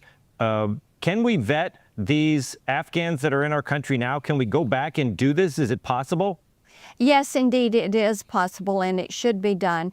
And Tom, we knew in 2022 from an Inspector General report that it was improper vetting that was taking place in these individuals that had come into the country. But you know, this is the result of basically 4 years of Joe Biden trying to make illegal legal. And what they did was to put performative politics ahead of statutorial policy. So when you do that and you just say, we're going to let them all in and we'll worry about it later, now you have the National Guardsman, Sarah Beckstrom, and God bless her family, and we all pray for the other guardsman who is clinging to life. And we pray for all of our guardsmen that are out there on duty, all of our military on duty. But when you have the lack of vetting, and when you have these individuals in there and you have an administration that says, well, we want to get this war over with, so we're going to declare it over, we're going to let these people come in and we'll worry about it and do the cleanup later. This is what happens. Yep. And you do have to go back, and I am pleased to hear A.G. Bondi talk about this, Secretary Noem talking about this, and reinvigorating the process, the vetting process. As I said, when Joe Biden did this, that in 2021, you do not have a 1-800 Taliban number to call. You Jeff do is from not Alaska. have a website for the Afghani government that you can go to and make certain you have the name, the birth date, the proper documentation on these individuals, and that they are indeed who they claim to be. Senator, I want to get your take on the Trump administration's fight on narco-terrorism. You know, the strikes on these drug boats that are ferrying drugs into our country. We've had numerous strikes so far this year. Over this weekend, we've heard from bipartisan lawmakers, Democrat and Republican, coming from the Armed Services Committee. They're asking the Trump administration for more information that would support the legal justification for these strikes. Where do you fall on this issue? Are you satisfied with what you know to support the strikes on these vessels, or do you too want more information? We know that the Armed Services Committee in the House and the Senate are looking at these issues. What we do know so far is that you have hundreds of thousands of Americans who have lost their lives to drugs and to fentanyl. We also know that these terrorist organizations and these cartels are working to move these drugs into our country. And you go talk to any sheriff in Tennessee, and I am in every county in this state each and every year. And they will tell you that they know where the cartels and the drug organizations are working from. They know the routes that they are carrying. They are working every single day to fight and to get these drugs out of our communities. Yep. And taking this action to go after these drug boats before they hit our shores, I think that what they've done so far is take out enough drugs that it was enough to kill 45 million Americans. And fighting them, making certain these drugs never reach our shores, is something that will save American lives. Senator Blackburn, probably the most important question I can ask you. You saw the games over the weekend. It was a sad song on Rocky Top, but the Music City Vanderbilt did really well. Do you think a 10-2 Vanderbilt team is going to make the college football playoffs? I am hopeful that they are. I think that what people saw at Rocky Top was a great game, some absolutely talented college athletes. We cheer for each and every one of them that were on the field. And a big day for Tennessee sports fans. Yeah. And of course, as you have the bowl games coming up and as you have the playoffs, we're going to be cheering if Vanderbilt is in there and encouraging our Tennessee teams. Yeah, that'd be something else, wouldn't it? Listen, what good are all the politics if we don't celebrate the things that give us our culture? Senator Marshall Blackburn, thank you so much for joining us. Yeah, thank you very much. And that's Tennessee. That's Tennessee for you guys right there. Good video to start the news watch. Now, for those of you who are talking about pricing, well, let's just go ahead and break it one more time. For those of you who have not been into my channel before, would like to let you know, gas prices here in Washington State are down over $2. Now, is it as cheap as people want it? Of course not. But it is lower than the highest price that we have had here in Washington State during the Biden administration. I'd like to point out that the highest inflation rate in the United States during the Biden administration was 8 to 9%. The highest that it has been with President Donald Trump, even with the tariffs and everything else that you lunatics want to complain about. It's the highest at 3%. Okay? And I want to make sure that I point that out because a lot of people's ignorance shows and it oozes in the chat sometimes. So if you are new here to my channel, you have to understand that pricing is not just, the president is doing a bad job. We have to hold our commander-in-chiefs for every state to do their job as well. You see, the CEO doesn't look good, even though he has a great strategy and he has a great plan for companies to grow. If the managers don't know how to do their job correctly, they should be fired. And in our, democracy that we have, we get to vote the people that are in power. So it is very important that you understand how the economy is going to be helped or how it's going to be destroyed. It doesn't matter how much the prices are lowered by the president. The inflation is caused by more than one factor. One is not tariffs. Let me just bust that bubble right there. It's not tariffs. One of them is high taxes on corporations, on the American people. Second, a lot of waste and abuse. Programs that are not benefiting the economy. Programs that are just NGOs used to launder money.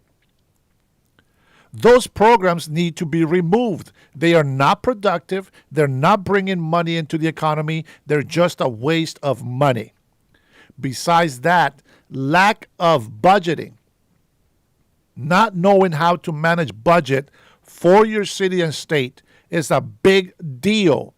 Because when they don't have money to run the government, they tax the people more. Coming to 2026, prices are going to go up even higher. And it's not because of Trump.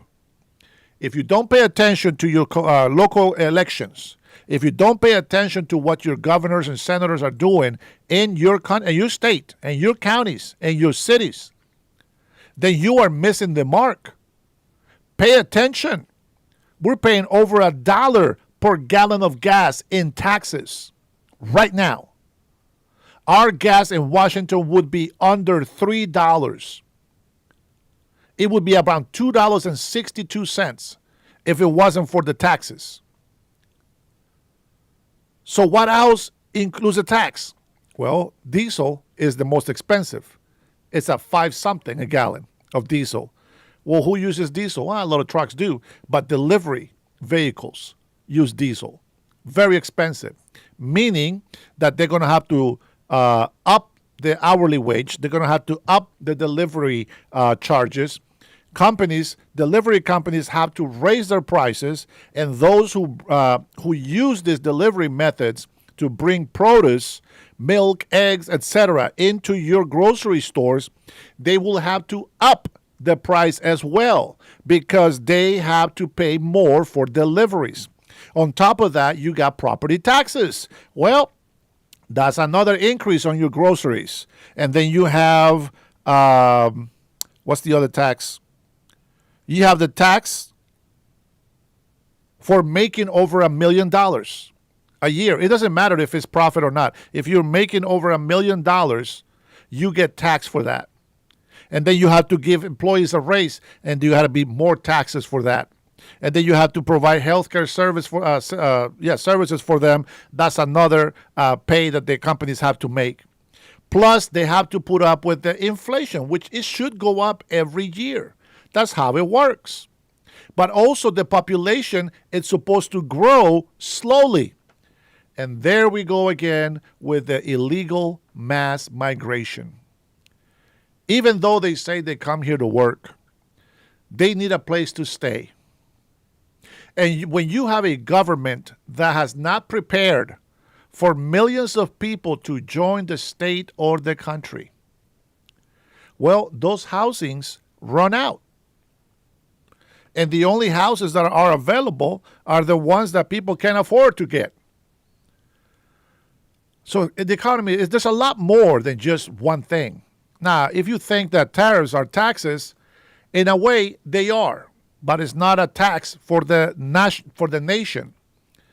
This is a tariff, an introductory price that has been in place for a long time. Nothing new.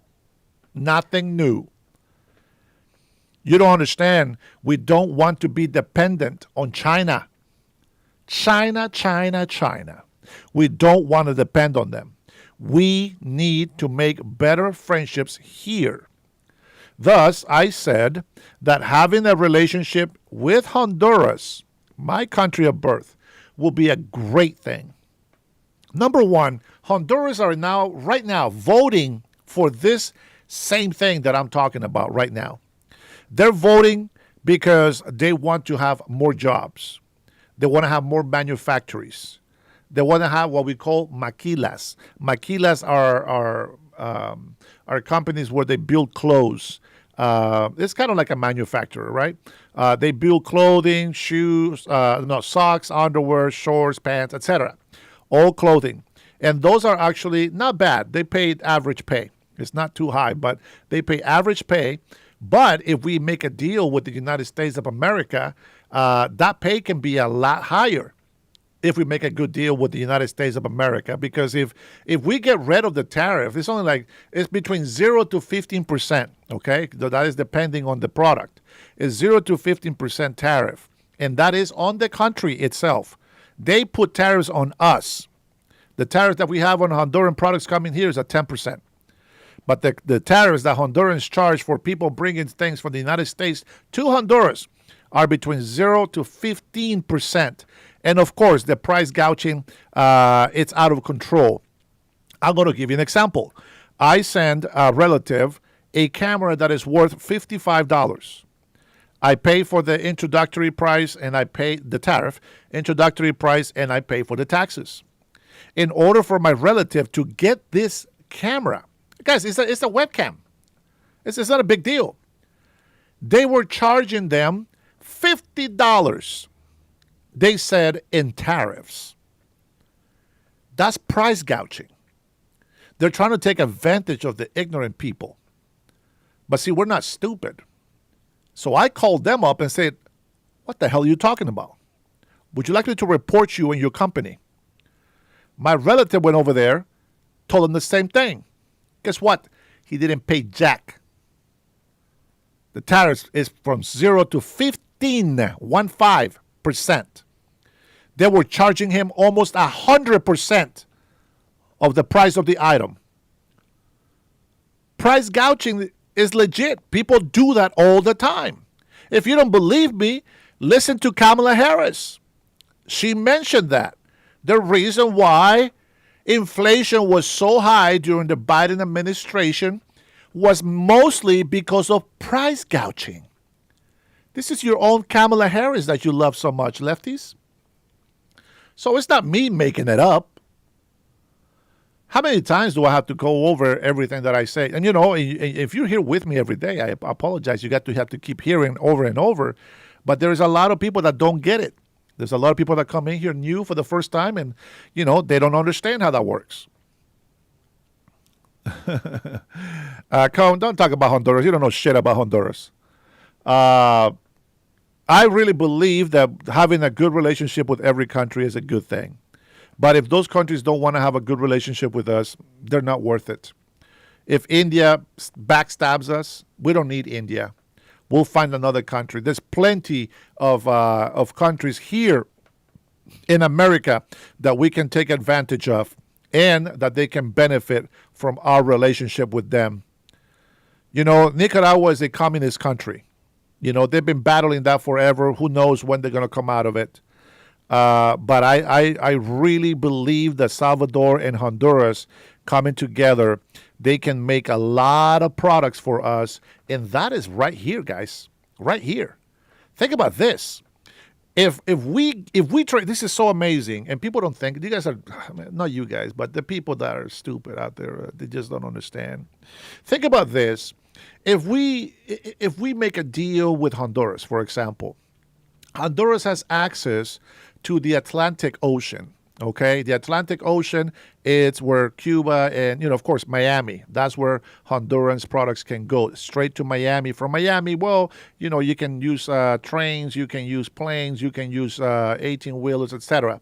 Okay, so you can have Honduras build a product sent to Miami for a very cheap price to where companies are not going to pay a tariff, right? If this is the deal that they make, they don't pay a tariff to have those products made. You want some cheap parts, plastic, metal, whatever, they can build that in Honduras as well. And you're going to be giving a lot of Honduran people jobs that they're going to be able to sustain their families, will be able to own their own houses. They'll be able to pay the taxes in Honduras. You're going to make Honduras very wealthy, according to where they are right now. Now, if you have a relationship with El Salvador, well, Salvador has access to the Pacific Ocean. The Pacific Ocean can deliver from Salvador all the way to LA. It can go all the way to Seattle. So we can have products made in El Salvador at a cheaper price, because even though they're dollarized, American dollarized, they still don't make the wages that we make here. They probably make $30 a day. Over here, you want to make almost $200 a day. So that doesn't pay. That doesn't make sense. But if you pay Salvadorians $30 a day, they're happy with that. And their economy reflects it. These people are awesome. And there is a lot of workers, a lot of laborers that will be able to provide this kind of job. So don't be tripping. Don't be tripping about the tariffs. We just need to allow our president to make better deals with certain countries that will benefit us. If Mexico wants to be part of that, then Mexico needs to play ball. They need to put their cards on the table and say, okay, how much do we really want the United States of America? We are the 1/3 of the market in the whole world. 1/3, imagine that. The whole North, Central, and South America, the United States of America, is 1/3 of the market of the world. Imagine that. Now, some people talk about this oil from Venezuela. Of course we want the oil, but we want it the right way. We get to kill two birds with one stone, so to speak. One of them, we are going to stop the Cartel de Soles from delivering drugs to our country. Number two, we're going to liberate the actual Venezuelan people, and we're going to get rid of the regime of the dictator Nicolas Maduro. Whether they like it or not, it's irrelevant. It needs to happen. I hope President Donald Trump does not take Nicolas Maduro's agreement, because Nicolas Maduro is offering over $1 trillion worth of oil to President Trump, plus access to rare earth minerals. So if you are here or you hear of somebody that says, oh, well, President Trump only wants the oil. If that was true, he would have made that deal already.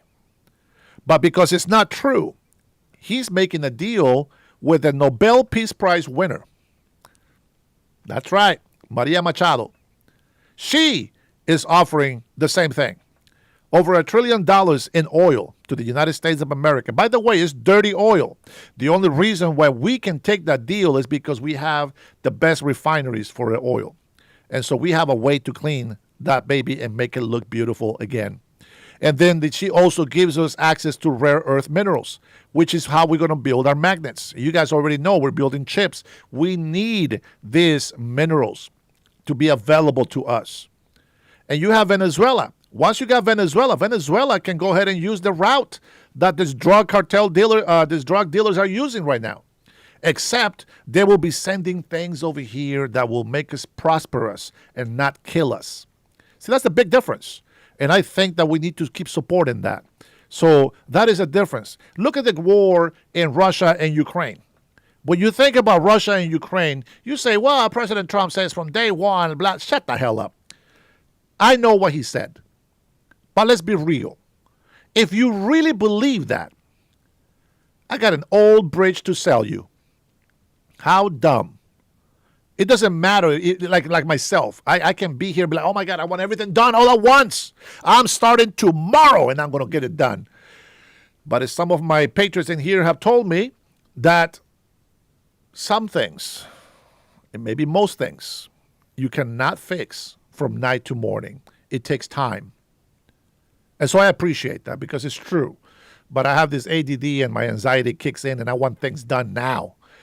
So I get frustrated, but I got to put up with it. But here's what I'm saying about Ukraine and Russia.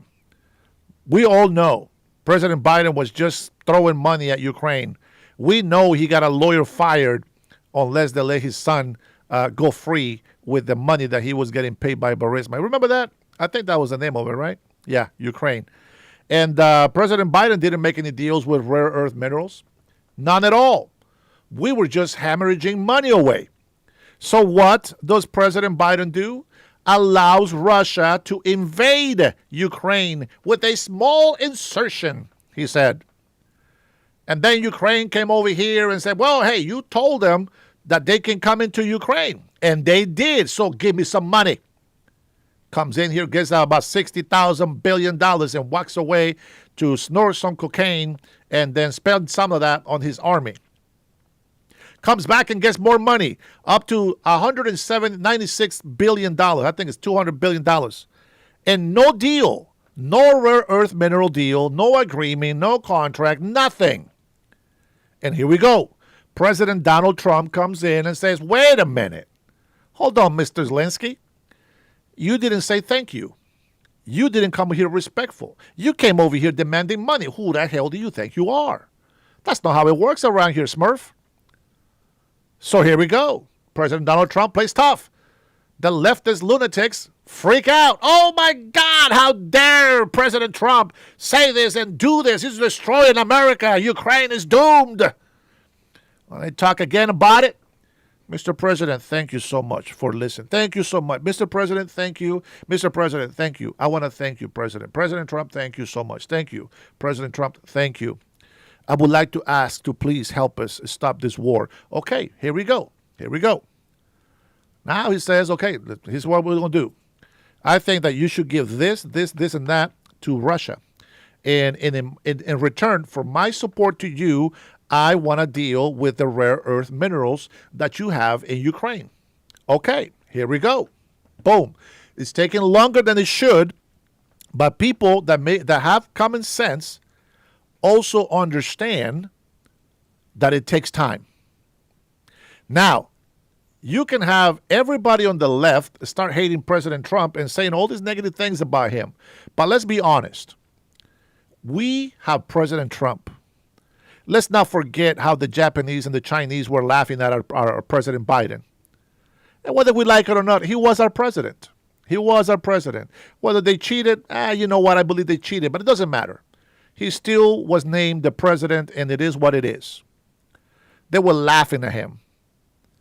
They say he pooped in his pants. I don't know if that's true. I don't know if it was fake. I don't know.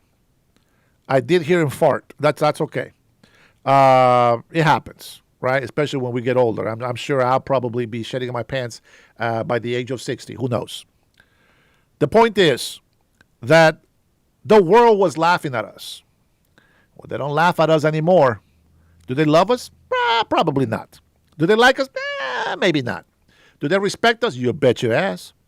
You betcha. You betcha they respect us.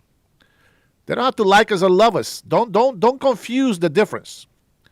Respect, love is different. Okay, there's nothing together with that. Now, if you love somebody, of course, everything goes through. But respect does not require love or even liking. Just like some of you guys in here don't like me, don't love me. That's all right. I just expect some respect. And I know I don't get that from you anyways, but I don't give a shit. That's all right. If you're happy insulting me, that's fine. But the matter of the fact is, because President Donald Trump made a deal with Ukraine and is telling Putin, "Hey, listen, bro, you know what I can do, right? But I don't want to. I don't want to cause pain in my country here in the United States of America. Because if Russia decides to attack us, maybe they won't destroy us, but we will suffer. Make that very clear to yourself. We will suffer, and there is always a price to pay." Excuse me. One more. Oh my gosh. Oh, here we go. Sorry about that, guys. I should have played some music. I wasn't ready for those two sneezes. Sis. This is what happens when I don't get enough sleep. Hopefully, I can take a nap after this. I don't know. I already had 2 cups of coffee, and I'm good to go for all day, but maybe I can take a nap later. Now, here we go. So we don't get too far from the subject, okay? So President Biden was giving money here, was giving money there, was giving money everywhere. President Trump comes in, grabs Doge. Now, Ilhan Omar and all these bad Somalis in our country, all these bad Muslims in our country, all these bad Arabs that think that we are fallen angels and that we somehow need to be reverent to their religion, F that. Man, I can't wait till I have sponsors on my channel so I can just curse the crap out of everybody in these companies. But I also try to be respectful as well, as best as I can. With that being said, we close down USAID, and then Somalia's economy goes down the drain. Wow. This country is so powerful, so potent, so rich right now that we are supporting us and other countries. Even countries in Africa we're supporting. Yeah, we send money to Argentina, $40 billion. And what we get in return? Some rare earth minerals. Boom. Venezuela, Argentina, what else did I say? Ukraine. Hey, we no longer depend on China. Why did China come and say, okay, hey, maybe we should make a deal. Maybe we should make a deal. And then China comes on and makes the deal. And they said, okay, we'll buy some soybeans from the farmers, from the American farmers. There we go. There we go. Now, let's not forget the South African president came over here, started kissing some ass to President Donald Trump, and then we showed them the video. Ooh, ha, kill the boy, kill the farmer. Ooh, ha, right? You guys remember that, right? Oh, I thought that was pretty good right there. That's pretty good. Huh? You guys remember that? And then he says, we want you, President Trump, to lead the G20 summit. We want you, President Trump, to lead us. And now they laugh. Yeah. And President Trump didn't want to come here. But now he says he will. No, he's not. You guys are a bunch of morons. Now, let's get dirty. Let's get down to dirty. You guys know the war between Ukraine and Russia shouldn't be happening. It would have never happened if President Trump was in office. Would have never happened. Putin said that. Zelensky said that. Everybody knows that if President Donald Trump was there, that war would have never happened. Now, why does he keep saying that and you guys don't get it? Let me tell you why he says it. Hot tamales, you're right. G20 is, bro, it's a joke. Anyway, why does he keep saying it? Because of what I told you earlier. Biden allowed Russia to make a small insertion. That's right. Biden allowed that war to start. So there's that. Okay, with that being said, now NATO, right, the European nations, they're over there hating on Trump. Oh, why is he not stopping this war? I thought he was a great dealer. And the left side over here as well. Oh, well, how come he hasn't stopped the war in Russia and Ukraine? Well, these people don't freaking pay attention. You guys allow European dumbasses to tell us what to do, to accuse us of this and that. And let's not forget that most of these countries in NATO were not paying their fair share, and we were paying most of the money for NATO. In my opinion, NATO should be disbanded. We should leave NATO. Who gives a shit about NATO? Let's make our own NATO here in the Americas and see how many countries want to join us. How many countries want to make deals and work with the United States of America? How about we fight North, Central, and South America against Europe and Africa and Australia? F these mofos. That's what I think. No, Graham, that's not cry. That's not a cry. It is a very actually good idea that we unite in America. I can guarantee you many countries are going to want to be part of the United States of America's new NATO. New NATO of the West, NATO W. Make NATO great again. They've never been great, but you know what I mean. Here we go. One more thing, and this is how we get dirty with NATO. This is how we get dirty with Europe. They are here telling the news outlets President Trump, blah, blah, blah, does not want to stop this war, blah, blah, blah. What has President Trump done? Boom, has allowed NATO, has allowed Ukraine to be able to buy weapons to defend themselves against Russia. Now, here's the kicker. President Donald Trump put sanctions on Russia's oil. And what do the European nation, United Nations say?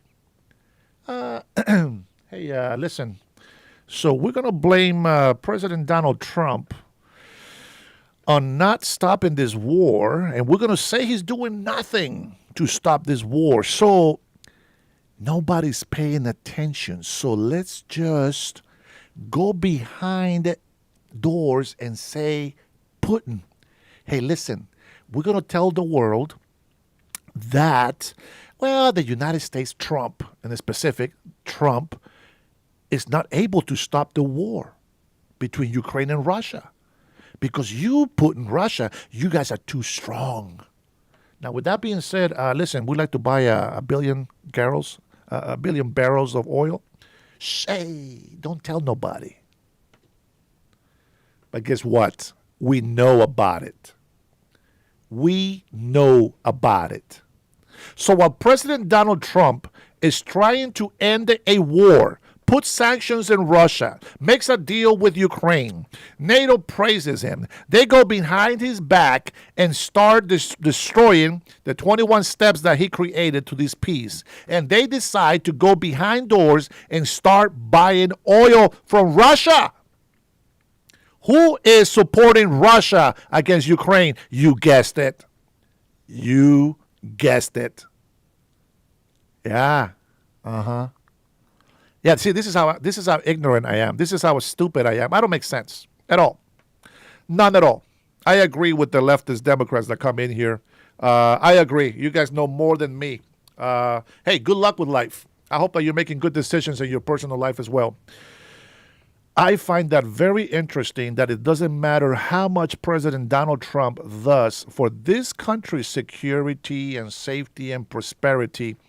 We have the same cancer that NATO is in our own nation, and we call them libtards. We call them the old Democratic Party. Our Democrats don't exist anymore. They have gone rogue. They are now the new socialist, which is Marxist, socialist, and communist, all mixed in one. They are the evil trinity, not the holy trinity, the evil trinity, the dark trinity, the ones that want to destroy this world. That's who they belong to. And the people that don't want to see that, well, let me tell you something. And I want you to look at this and try to analyze what you see. When you see these ICE agents and the police department, when you see them out there standing firm, doing their job, what do you see the leftists do? Do they stand firm with their signs, chanting, or do they go up to their faces and incite violence, go and insult the very people that are serving us, the same peace officers, that's right, peace officers that are keeping us safe? They go over there and insult them, assault them, attack them. I think I might lose my internet here in a second. Hopefully not. Let me do a speed test, make sure that the internet is good.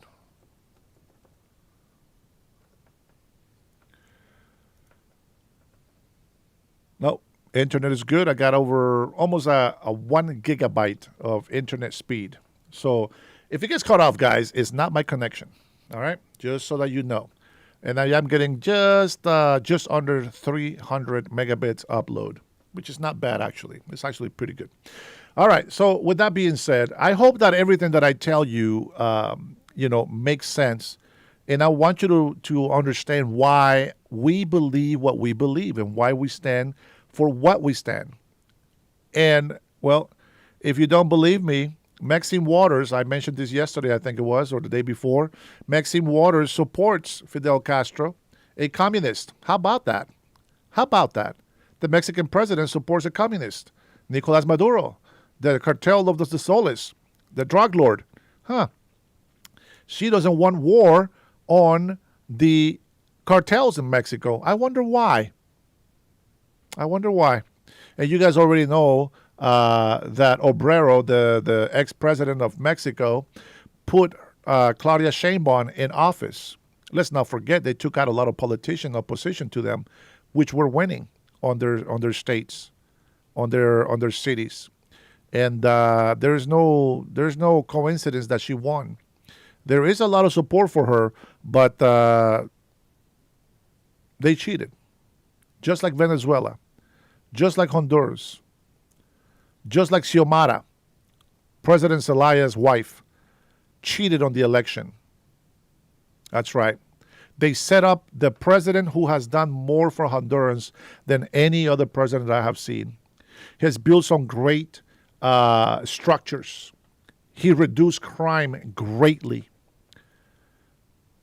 Businesses thrive in Honduras. Not because of the current president, but because of the president that they set up to make him look like a drug lord, which in fact, it is the president that cheated him and beat him, supposedly.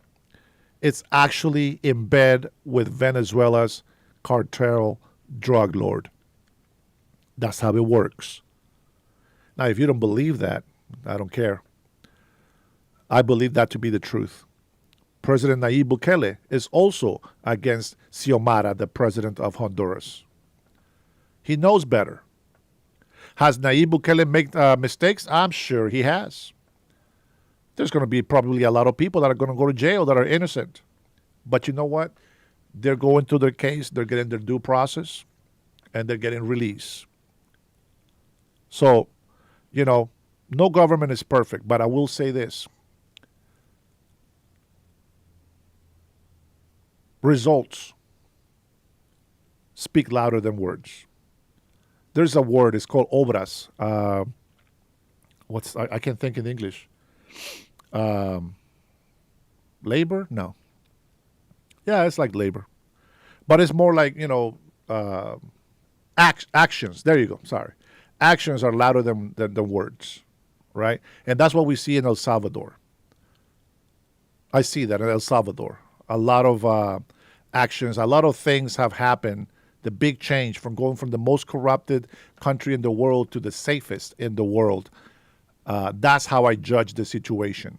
And so anybody that wants to support gangbangers, criminals, thieves, etc., hey, that's your prerogative.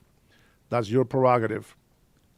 I am an American citizen. They can deport American citizens, you dumbass. But thanks for playing. Parting gifts for you and your dumb friends. That's what I got with that. And you guys will not understand it anyways. It doesn't matter how much I explain it. It doesn't matter how simple I put it in. Blah, blah, blah. Aztec, you have been in my channel for how long? And you still don't get it. You still don't get it. I am very beyond. I don't understand where you stand, brother. I don't understand. Let's see what do we got here on the elections. Come on. Here we go. Oh, man. Man, they are neck to neck. So here, I'm going to show you guys this screen right here, okay? So just so you see here, I'm trying to follow. I want you to look at this three right here. Okay? See if I can make that bigger.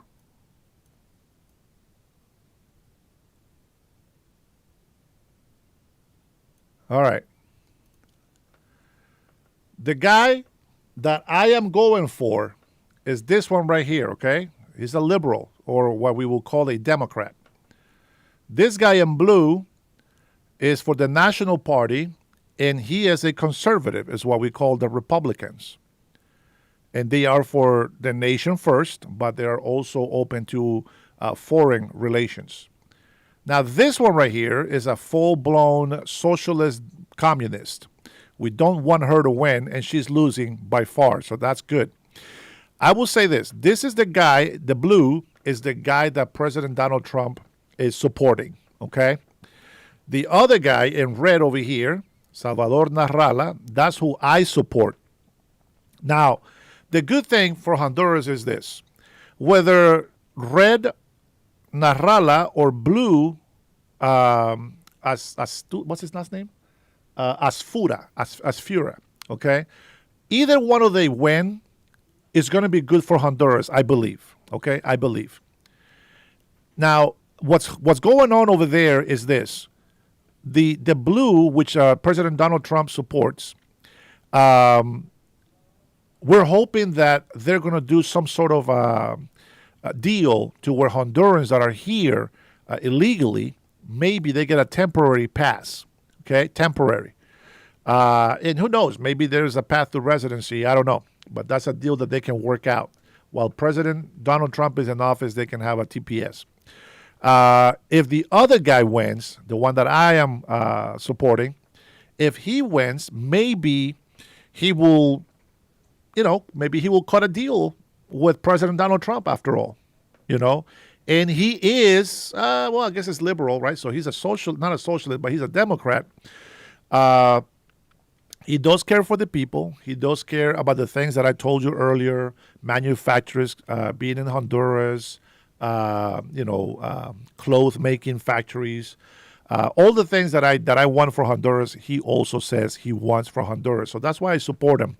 And look at that race, 39.89% to 39.91%. Now, some people are saying that the red, my candidate that I support, is going to win.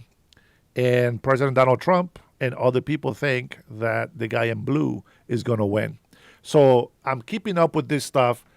I'm not picking a party. I'm picking the politician, the person that I feel has the best heart, well, the best intention at heart for the Honduran people. And it's the same thing that I do here in the United States of America.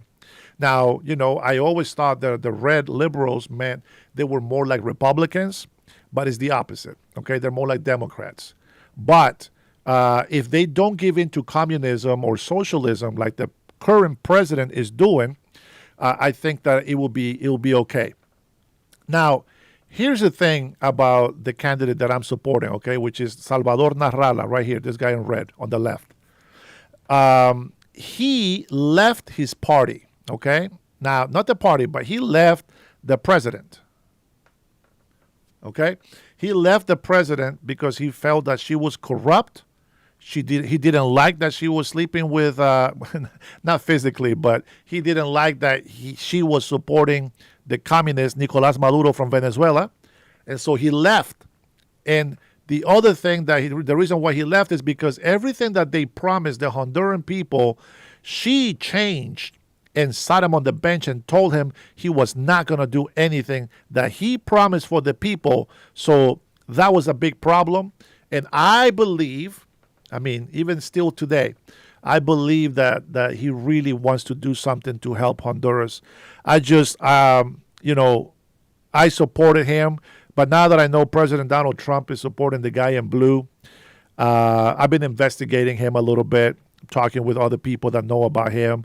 And they say that he's a stand-up guy, good morals, and, well, that he does want, he's a quality candidate is what they're telling me. So I think Trump is right about it. And who knows? At the end of this election, we're going to find out if I was right or if Trump was right about everything all over again. Okay? So that's what I'm following right there, just so you guys know. I'm still waiting for results.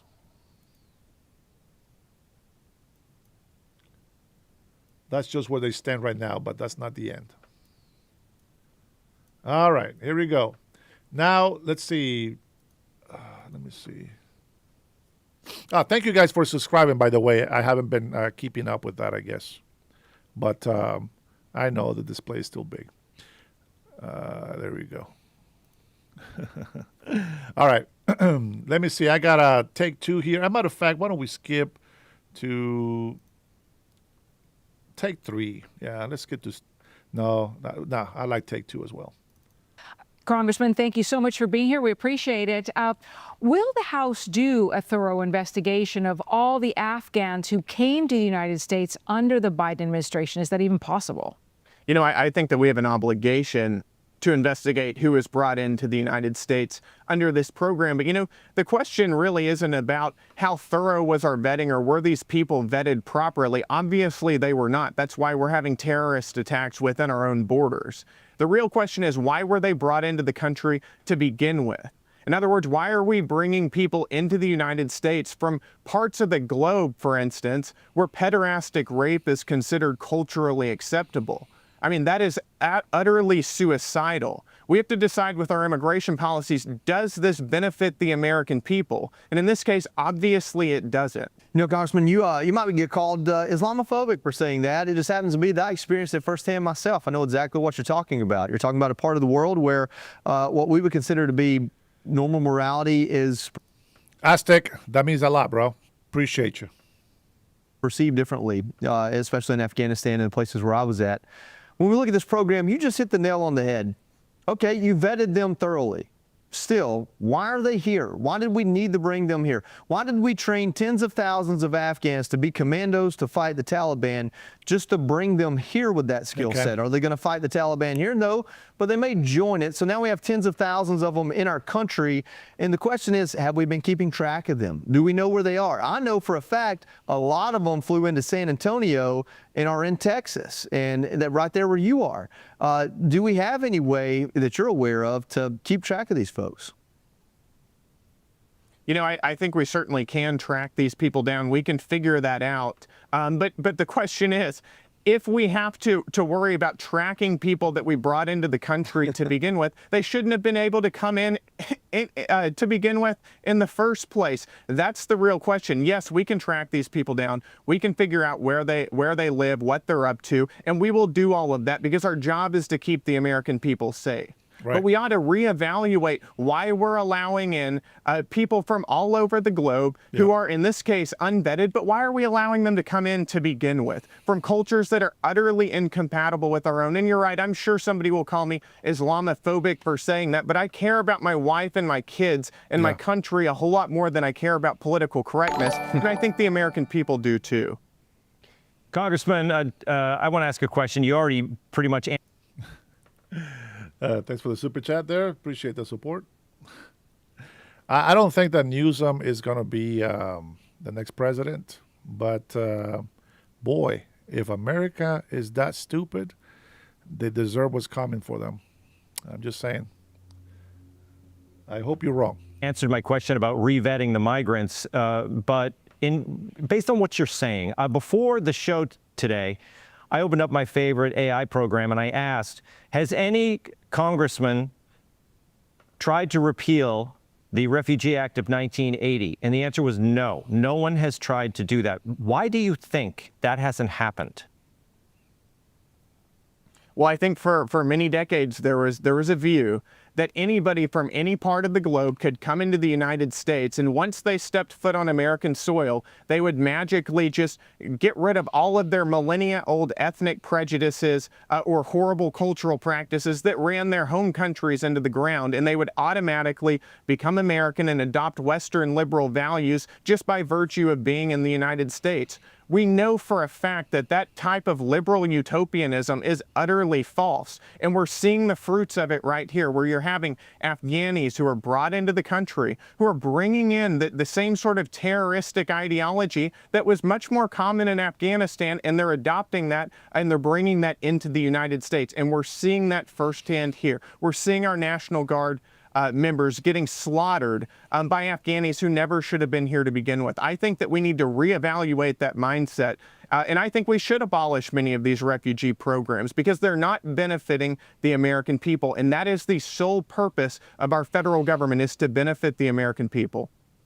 Congressman Gill, we have been asking the question about what is Congress going to do, to protect all Americans in the wake of this attack in D.C.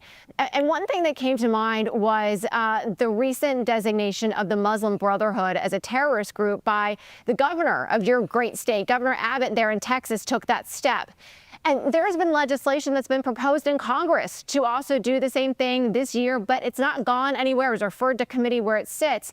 Do you think that type of initiative would get increased support now, and would you support it? Absolutely. I've co-sponsored legislation to do just that. I think that's something that I and several of my colleagues have been pushing for. This is basic common sense. If you're affiliated with a terrorist organization like the Muslim Brotherhood, first of all, we should designate that organization as a terrorist group, which we know that it is, and you shouldn't be here in this country at all. Doing that would give our federal government much more sort of ability to go after terrorists within the United States. So I absolutely support that. I think that that's something we will see growing support for in the coming weeks. Congressman, change subject real quick. The deadline to release the Epstein files is less than 3 weeks away. But recently, House Oversight Committee Chairman James Comer is kind of casting doubt over releasing it at all, or the findings, saying that he doesn't think anybody will believe it. He says it's like what happened with the JFK assassination report years ago. He's also not fully committed to releasing the final report, saying there are already so many conspiracies. I understand the need to not add fuel to the fire, but when you're releasing a report, you're releasing the information you found, letting people make up the minds themselves. What do you think Comer's going to do? I think that we're going to release the Epstein files just like we voted to do a couple weeks ago. Listen, what have we learned from the Epstein revelations recently? We've learned that Minority Leader Hakeem Jeffries, his campaign was actually reaching out to Jeffrey Epstein to solicit donations. We learned that a sitting Democrat congresswoman was texting Jeffrey Epstein during a committee hearing in order to get advice from him and how she should proceed in the hearing. I mean, that is egregious. That's what we've learned so far. So I imagine there's more for the American people to see, and I support transparency. I support transparency too, but guys, hey, rules are rules. We have one of our leftist friends in here. I don't like it. I don't like it, but he is the boss of the stream chat. So to Corp Alpha 2462, you are the stream boss of the day. And with that, I will take a break. I'll be right back. You guys enjoy the jiggy, and show those emotes. Patriots.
All right, we clear some of those libtards out of here with our beautiful POTUS dance.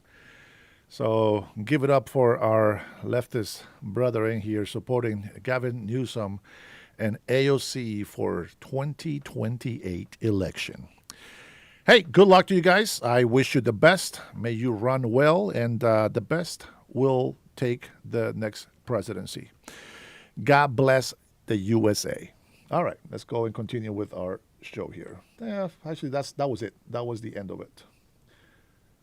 All right, fantastic. I got one more wonderful, actually, this is a senator, but I have one more person in here that knows facts. And it's actually one of our Native American descents. Let's take a listen to what he says. I want to bring in Republican Senator Mark Wayne Mullen of Oklahoma. Thank you so much for being here, sir. Is the president planning to attack Venezuela? I believe it's Cherokee descent. No, he's made it very clear we're not going to put troops into Venezuela. What we're trying to do is protect our own shores. We've made it very clear to Maduro and to the Venezuela people, which they're not the ones doing this, it's Maduro that's doing this, that we're not going to allow them to continue to use Venezuela as a terrorist country to ship in tons of drugs into the United States and continue to kill our brothers, our sisters, our friends and family on the streets of the United States. And so President Trump has tried to do this through closing down international water. They continue to ship drugs out. Now they're starting to fly them into the United States through tail numbers that are being disguised as either commercial flights or private flights. And so the president's made it very clear he's shutting down the airspace. And by the way, we gave Maduro an opportunity to leave. We've said he could leave and go to Russia or could go to another country. And the Venezuela people themselves have also spoken up and said they want a new leader and restore Venezuela as the country they used to be, a very prosperous country. But yep, Maduro has absolutely ruined that country. Senator, I want to ask you about that, but you said no troops on the ground. What about military airstrikes inside Venezuela? No, he has not committed to that either. He is protected or protecting the United States by being very proactive. This is what peace through strength looks like. We're not going to wait until you come to us. We're going to go to you if you threaten our country. Keep in mind, this drug war that has taken place that the Biden administration turned a complete blind eye to in 2024 killed more Americans on our streets than the entire Vietnam War has, and so or did. And so we are being very proactive by stopping them before they threaten us and threaten our shores. And I support the president and what he's doing here. Senator, I have to ask, he is clearly very concerned about Central and South American presidents allegedly trafficking drugs to the United States. So if that's the case, why is he planning to pardon the former Honduran president who was convicted by an American jury of drug trafficking, who allegedly said, this is according to testimony from his trial, he would, quote, shove the drugs right up the noses of the gringos by flooding the United States with cocaine? Well, the particular circumstances that I'm not quite aware of. However, I do know we're trying to build relationships with Honduras. We're trying to build relationships throughout South America and Central America because China has greatly influenced those countries in a negative way. And it's not alleged that South and Central America and Mexico is flooding our streets with drugs. We know that's where they're coming from. And so I think by building new relationships, by allowing people to have a new beginning, he's showing good faith, saying, hey, we're going to work with you as long as you work with us. The minute you want to come punch us in the face, you want to continue to send your illegal drugs to us, we're going to be very proactive against you. This is what peace through strength looks like. Yeah, I understand. I'm excited that we finally have a president that's taking a strong approach. Okay, I understand that presidential power is pretty much absolute, and I get that. But as an ally of the president, as a senator, you, I'm sure, have an opinion. Is, on the one hand, threatening Venezuela and Maduro, while on the Maduro, and on the other hand, saying that you're going to pardon a guy who was convicted in an American justice system for doing exactly what you're saying, you know, intentionally poisoning Americans with drugs. Is that a good idea? Well, I wasn't involved in the conversations that he had with the president of Honduras at the time. I believe there's probably a good faith that is being stretched forth here. If you saw the True Social post he put out, there was a direct message. I guarantee you the president's foreign affairs approach is one that's being very effective around the world, a lot better than the Biden administration. That's why world leaders are coming in every single day wanting to visit with the president. That's why the president is able to stop 8 foreign wars and hopefully 9 if we can hopefully negotiate a deal between Ukraine and Russia. He will. Because the world leaders respect him. And so what the president is doing is always calculated. And I haven't had a direct conversation with the president about it, but I do trust his natural reaction and his approach toward foreign affairs, because we can see it's being very, very effective. I want to turn to new details we're learning about the U.S. attacks on a suspected drug boat, which have killed dozens of people. Now, sources tell CNN that in the first strike in September, one missile disabled the ship and killed many of the crew members, but when some survived that first strike, the military launched a second strike to kill anyone who was left. That's right, official. And these individuals were apparently unarmed, already injured from the original attack. Are you comfortable with that? Well, I don't know if I believe that at all, because we're doing alleged sources. Nothing has been verified by this. So I like to point out on this. I like to point out this. This is the news, obviously, that the leftist people like to watch. You see how they always make statements against President Donald Trump. Statements. She doesn't say. Did she say? Let me double check before I eat my own words. That first strike, the military launched a second strike to kill anyone who was left. And these individuals were apparently unarmed, already injured from the original attack. Are you comfortable with the military launched a second strike? Okay, let me read to kill anyone. We're learning about the U.S. attacks on a suspected drug boat, which have killed dozens of people. Now, sources tell CNN that in the first strike in September, one missile disabled the ship and killed many of the crew members, but when some survived that first strike, the military launched a second strike to kill anyone who was left. And these individuals were apparently Okay. So when they talk about Trump or any of us, they act, this is the truth, our sources, but they never reveal what, right? Very convenient. I get it. It's okay. But they say, this is it. This happened. But whenever they say anything about Democrat or leftist people, they always say allegedly. Allegedly did this. Even though the video shows the guy stabbing or shooting somebody, they say allegedly shot somebody. Like, seriously. It drives me crazy. Drives me crazy. Armed, already injured from the original attack. Are you comfortable with that?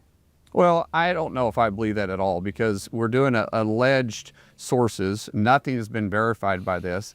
We do know that a survivor that did survive in later attacks was picked up by the United States Coast Guard or Navy, I'm not for sure, and was sent back to his country. You guys reported on that. So I doubt very seriously that took place. And unless there was more to the story, that the boat was enabled again and they were trying to run again, I don't know, but I don't think this story is accurate. And we keep talking about something that's a... Hey, Andrew, let me tell you something.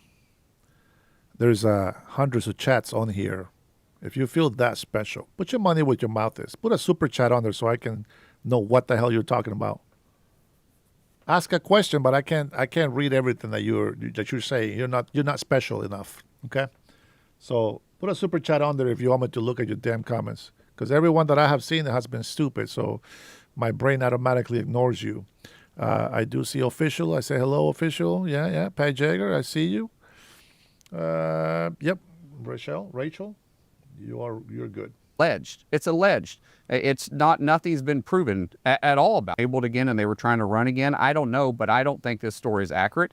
And we keep talking about something that's alleged. It's alleged. Yep. It's not, nothing's been proven at all about this. No one's come out and said it was accurate. It's just somebody by an alleged source that anybody can name or make up that this supposedly took place. Well, the chairman, the Republican chairman of your committee, Armed Services, in the Senate, and the Republican chair of the House Armed Services Committee have both taken enough, see enough credence in this that they say that they are investigating in a bipartisan way, which we haven't seen a lot of in this administration so far. They're promising vigorous oversight, to be precise. If they find through the vigorous oversight that they didn't, well, I was going to say they didn't specifically name this issue. They said of the whole operation that's going on in international waters against these terrorist organizations trying to flood our streets with drugs. They it came out after. Of it. They didn't specifically name this particular situation. Okay, but as part of, by the way, in the House, they did the same thing. Okay, as part of that broad oversight process, and if they do find that the defense secretary gave an order to eliminate people who were already injured on a boat, which a lot of legal experts say is illegal. Mark Kelly was just here and he said it's potentially a war crime. Should Pete Hegseth face consequences? Listen, you're once again making assumptions that's not even kind of accurate, I don't believe. All we're doing is talking about an assumption. This hasn't been proven. It hasn't been said it was actually true. And as far as Mark Kelly, what he says, Mark Kelly is saying the most ridiculous things I've ever heard right now. He's encouraging men and women in uniform to question the orders of superior officers. He just got in saying that the president was racist because he doesn't like brown people. Yet I sit in front of you as a Cherokee Indian, and I'm very close friends with the president. It's ridiculous what Mark Kelly is saying. He's losing credibility every single day. In this particular situation you're talking about, once again, is alleged over an anonymous source, which the media is really good about always trying to name some anonymous source, and then they make a big deal about it as though it's just true. So you don't think it's true information. As I said before, full stop. Do you know that it's not? Why would it be true? And then we know that the president, we know that the Navy or the Coast Guard had picked up survivors already and sent them back to their country. So now we're saying that they did it once and they didn't do it again. I don't believe this at all. Okay. Could that be because a lawyer in the Pentagon said you can't do that again, and then they didn't? Then they actually listened the second time. Is that possible? No, no, absolutely not. And I don't know why we're spending so much time on this. The president and the Secretary of War has been very clear they're going to use lethality against our enemies, home and abroad. This has been very clear what's going on right now. That the drug organization that is considered a terrorist organization that is flooding our streets with drugs, that's killing Americans every single day, they're being proactive on it. Good on them. Are we doubting that these drug dealers are actually drug dealers? Do we think they're just out there fishing? Do we doubt that this is a terrorist organization that's killing thousands and thousands of people on our streets? What are we questioning here? These individuals don't care about the lives of our friends and families. Why do we care if we take them out in international water? It is a war because they've declared war on our streets, and the president and Secretary Hegseth is doing exactly what we should be doing, being proactive against our enemies. And that's what they're doing here. And I applaud them for doing something because the past administration did absolutely nothing why thousands of Americans died on our streets. Yeah, and I just want to point out that again, that it's the Republican chair of the Senate Armed Services Committee and the Republican chair of the House Armed Services Committee who say that they want to look at the whole operation, which you just described. Thank you very much. Operation. Yes, Senator. Well, we have oversight. Yeah. That's our job. It is. Allegedly only for Democrats. Fact when it's against Republicans. That's very funny. I like that little take. All right, here we go. That was take 3, I believe. Yeah. Democratic Senator Mark Kelly of Arizona.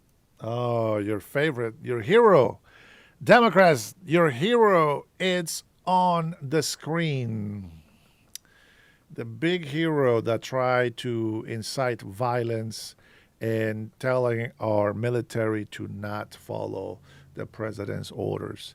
Now you can say to me, "Oh, why would you say that? That they're just reminding people." Really? Reminding who? The military? They know what they're talking about. They know what they're doing. I'm sure they remember the oath that they made. They don't have to make it public like that. They don't have to make it all hateful and then show don't follow illegal orders. Well, they say, well, they're following illegal orders, but they can give one illegal order. And on top of that, we have this Antifa and all these lunatics, mental health problem having crazy people out on the street protesting ICE and the police talking about the president. It is illegal what they're doing. They're following illegal orders, they say. Well, I put 1 and 2 together, and well, it makes sense to me that the message is clear that these people are inciting violence amongst us. And well, let's be honest. Over 21 million illegal immigrants in this country makes up for the population of 32 to 34 states. Now, mind you, those are very, small cities, towns, or whatever, but nonetheless, that's at 32 to 34 states. And if they were able to be used in voting fraud, I think that we can lose this country a lot faster than when we think. So I will keep an eye out on that. But we're going to go ahead and let him talk for a little bit and see what's going on here. My Patriots, anybody has any questions before I go into this video? Let's go ahead and start with Pat Jager. America has enough oil. We don't need their oil. We need the drugs in our country. We don't need the drugs in our country, man. Let's see. Castellano says Weasel out of war due to T-bone Spurs. Oh my God, these people, same shit. Guys, knock it off with some of the things that other people are saying, okay? Come up with some, even you Patriots, come up with some original material, will you? Graham says, got a nice camp in the ocean on the island, lots of boats around. Now, let me just tell you something. I don't understand this. You think the whole world by now knows that they are attacking these drug boats. We see the drugs on the boats, okay? You think people are just going to go over there with a triple engine boat? It's all good, bro. On a triple engine speedboat, just out in the middle of the ocean. I mean, nothing says, cruising close to your country, like going on international waters. No big deal. It's just some fisher guy, going speed fishing. Maybe that's what they call. And you think that after 21 of these boats being destroyed, you think they don't understand that the ocean is being watched? You don't think that they don't understand that there's CIA on the ground? They don't know that there's informants on the ground giving information out?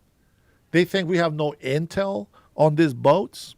They think we have no intel? We know exactly where Nicolas Maduro is hiding. You remember that?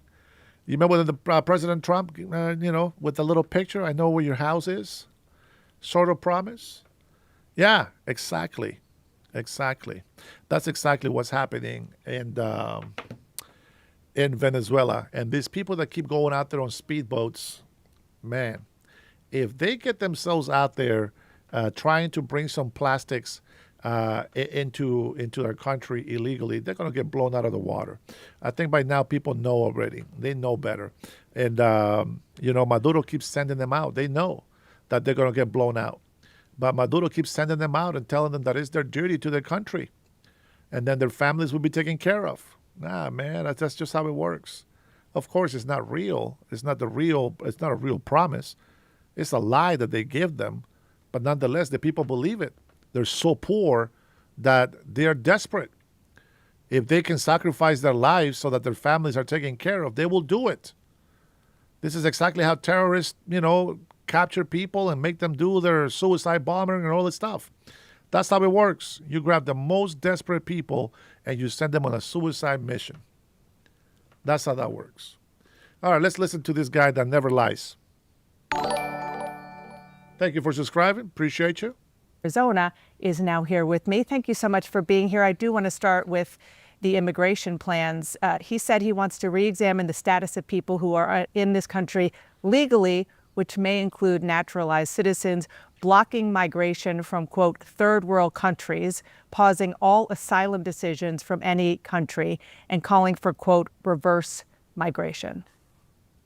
Well, I think this is consistent with what we've seen from this president to date, rounding up people in their community. He said he was going to go after drug dealers, gang members, criminals. What we've seen so far and is illegal a little immigrants. bit of that and a lot of just breaking up communities, going after people like Kelly Yu, who is in an ICE detention center in Phoenix, who I visited, who is a business owner. She's got 70 employees. She fled China 20 years ago, fleeing communist China, came to this country. She is undocumented. Her mom's a U.S. citizen, her kid's a U.S. citizen, sister's a U.S. citizen. She has a deportation order. She is no threat to anybody. Seriously, her mom is a citizen. Her kids are a citizen. Why is she illegal? Why is she illegal? What is she hiding? Why is she not trying to get papers? I don't understand. I gotta hear more than that. Hey, Liberty, man. Good to see you here, brother. Thanks for the super chat. Did you get my reply on that video about the paycheck from Donald Trump? I hope you got it. I think it's crazy the way you asked me, but yes, I still kind of answer your question there a little bit. And we can go more into it if you want later. Let's see. So I heard that drugs are coming from China. It goes through Colombia and Venezuela and then Mexico before they come in to the USA. I don't know about all the drugs, but what comes from China is the fentanyl. I believe that's how that works. The cocaine comes from Colombia, and then they put all that shit together in Venezuela, and then, yes, they do get it through Mexico and through the border into the United States of America. That is one of the stories. Allegedly, that's how it is. But those boats that are getting blown out over there, they have their warning. Everybody knows what's going to happen if they go into those international waters. They have to communicate. They got to give information. Hey, this is Captain Dennis from boat F34267N-4, whatever. They have to identify themselves when they go in international water. The Navy's not just going to shoot every boat that goes out there. They got to have intel. You think that the radar that they use is just for nothing? You think the satellite's for nothing? They can zoom in and see what kind of color underwear they're wearing. You guys don't get to see that. That's classified. You don't get to see all the details. But I will refuse to believe that they're shooting fishing boats. And that's not how it works. Her mom is a citizen. That's right. That's right. That doesn't make sense. Let's hear it again, okay? Let's hear it again. Check this out. Seen so far is a little bit of that and a lot of just breaking up communities, going after people like Kelly Yu, who is in an ICE detention center in Phoenix, who I visited, who is a business owner. She's got 70 employees. She fled China 20 years ago, fleeing communist China, came to this country. She is undocumented. Her mom's a U.S. citizen, her kid's a U.S. citizen.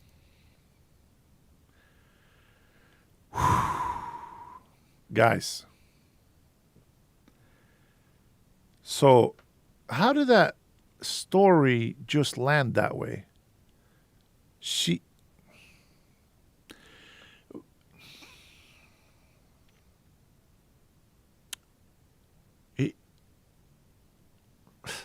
Here's the problem. Okay, so she's fleeing communist China. I get it. Okay, asylum. I get it. Okay. Her mom is a citizen. Automatically, her mom should have requested her to be a citizen. First of all, they get a green card and then they get a citizenship. But her kids, so she's undocumented, she's illegal, has kids. Her kids are born here, so they're American. Okay. So why, and this is just an aside question, why did she make that business under her name being illegal?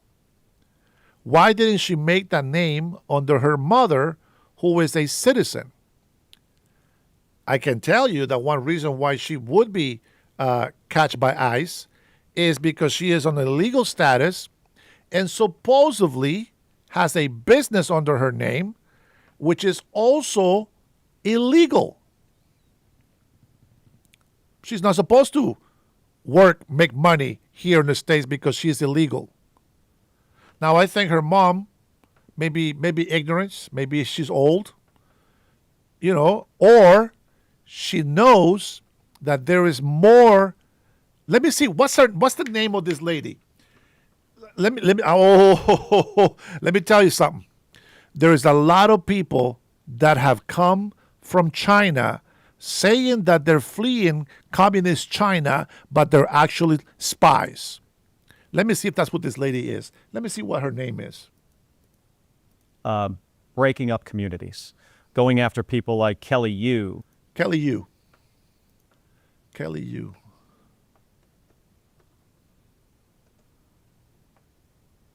Kelly Yu. Kelly Yu. I got to find out. There is a Chinese-Canadian singer and songwriter, Kelly Yu. Anybody knows who this Kelly Yu is?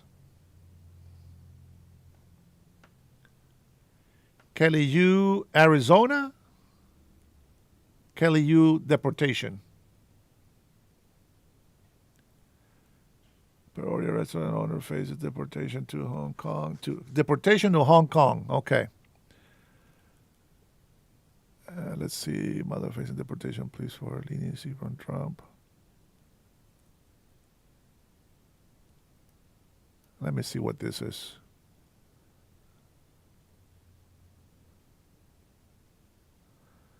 August 14. Let's listen about Kelly Yu. Let's see what's going on here with Kelly Yu. That way we got to put the story together and see what's going on here.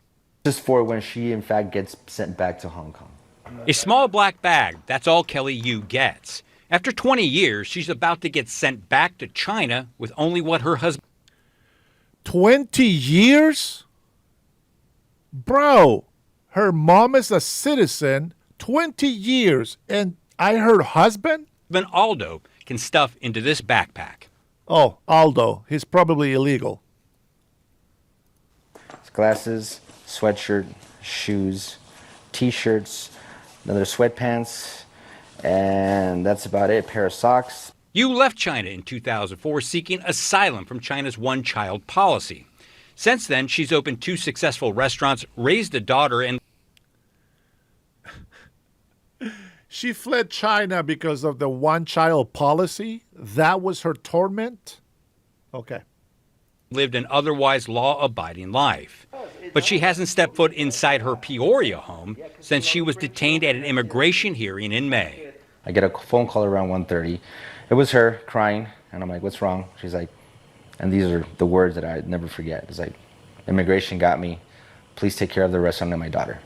That wasn't the first time federal agents detained Yu. She was picked up back in November while Joe Biden was still president and held until she was briefly released in March. Now Yu is pleading with President Trump for leniency. Here is her husband reading part of a letter she wrote. It says, first of all, I personally appreciate President Trump bringing awareness to illegal immigration, asylum, protection, and deportation. Her story has united people from both sides, local progressive leader Brent Peake and local Republican leader Lisa. My only question is, why is she still illegal? She's married to this guy right here. I mean, unless he's illegal, right? If she's married to an American citizen, I don't know who this guy is. I'm sorry. You have to excuse me for that right now. I don't know who this guy is. But if he's a citizen, the mother's a citizen, the kids are citizen, what the hell is wrong with these people? Leniency for what? For your stupidity of not applying for a green card? Why? 20 years, is that right? 20, I don't know, 20, 30, I don't know how many, a couple of decades in this country, and you didn't fix papers? What are you hiding? Why? I guarantee you that she didn't sit here and be like, my mom is a citizen, but I want to be illegal, so I'm not going to apply. There's got to be more than that. Come on, I hope they give us some more. Everett are urging the public to get involved. We want lots of people to flood our lawmakers and let them know this woman is the kind of immigrant we want. Is that right? This is not acceptable that they're going to try to deport her. Arizona Senator Ruben Gallego spoke with Yu's family, but wasn't hopeful he could stop her deportation. I don't want to get people's hopes up, and I want to make sure people understand that, because this is how broken the immigration system is that the chances of her getting off are very, very, very slim. The White House sent us a statement that reads in part that Yu is an illegal alien who has had a final deportation order from a judge since 2005. She was arrested illegally crossing the border by U.S. Border Patrol in Arizona on February 4th, 2004, and 2 days later was released into the country. As for Yu's husband, he voted for Trump last year and would tell the president this. He's a citizen. He voted. He voted for Trump. He is an American citizen, supposedly, allegedly. Guys, tell me, what's wrong with that picture? What is wrong with that picture? I'm curious. I really want to know, really, what is wrong with that picture? The mom is a citizen, kids are citizens, the husband's a citizen, and she has been illegal for 20 years. What the hell is going on? Let me see what you guys have about this. Come on, guys, help me out. What's going on? It takes time and money to do that. Both things people don't have. I don't know where you guys are going with that. Sorry. Yeah, sure, they don't have it, but at the same time, they're not paying taxes. The law is the law, and that's the law. 40 years still don't got my green card. Oh, boy. Yeah. Horrible. Deport. He voted for her demise. No, he voted for the right person. They are stupid for not getting her papers. Guys, 20 years, 2005, she came here illegally. She got freed into our country 2 days later. I get it. Mr. Guy over here wanted some Chinese cooch. I get it. I get it. Hey, listen, she's not that ugly. She's okay. With makeup, she's even better. But the point is this. If you marry her, bro, as the husband, the first thing you got to do, baby, let's fill out an application. Let's get you a green card. We've been together for this long. We got kids. We got business. We got this, blah, blah. What the hell? She got arrested. She crossed the border illegally in 2005 by ICE. 2 days later, she was released. And 2 decades later, the mom is a citizen, the kids are citizens, the husband's a citizen, and why is she illegal? Thank you, Miller, for noticing that I have an accent. You know why I like my accent? Well, I don't like my accent. My accent sucks. I wish I had Antonio Banderas' accent. Now that, my friends, will be an awesome accent. But the reason why I do like my accent is because when I speak in Spanish, I speak like I have never left Honduras. And that, my friend, brings pride into my life. A good pride, not a selfish pride, but something that makes me connect with my people of origin. And I appreciate that. All right? So 20 years, my man, 20 years. Who knows? Maybe they'll tell us a little bit more. If given a chance. If he was here, oh God, yeah, sure. Just why not just after criminals? You're going after everyone. You say you were. And her husband. No, what they said is we're going to go after criminals first, priority, and everybody else as well. But priority is criminals. So when they see that they have, come on, people, when they see that they are arresting more of the less criminals, it's because sanctuary cities are blocking our ICE agents from deporting the criminals. See, they're protecting criminals, not just illegal immigrants, but criminals. And every time we go and arrest somebody, they make us look like we're the horrible, hateful people. You can't be living like that. See, Miller? Metaphoric house slave. They lied. Tyler, good morning, brother. Welcome. It's that time. It is that time. Well, there you go, guys. There you go. Mom Everybody, literally everybody and their mama is citizens except for her. Unbelievable. All right, continue, sir. Who is in an ICE detention center in Phoenix, who I visited, who is a business owner. She's got 70 employees. She fled China 20 years ago, fleeing communist China, came to this country. She is undocumented. I'm sorry. I just don't get it. Her mom's a U.S. citizen. Her kid's a U.S. citizen. Sister's a U.S. citizen. She has a deportation order. She is no threat to anybody. There are hundreds, if not thousands. A citizen. Like literally what I just said, everybody and their mama is a citizen except for this one special case. Special case is not a citizen, not even a resident. How, guys? You can't blame ICE. You can't blame Trump for this. You can't. You can't. Don't make it. No, you can't. My mother had second grade education. First thing, when she brought us here, applied for the green card right away. She was only a resident, so it took a bit of time. They gave us a TPS, but it took time. They approved it in 2 years, a little less than 2 years. We flew back to Honduras. We talked to the American Embassy consul there. They told us, yep, here we go. Here's your stamp on your Honduras passport. Now you have a permanent residency, which means that you can live in the United States as long as you want, and you can visit any other country that allows the green card to work, but you cannot be out of the country more than 2 years or you will lose your green card. So we never wanted to go anywhere. We just wanted to stay in the States. Number one, I wanted to stay there because my mom, but I wanted to live in Honduras.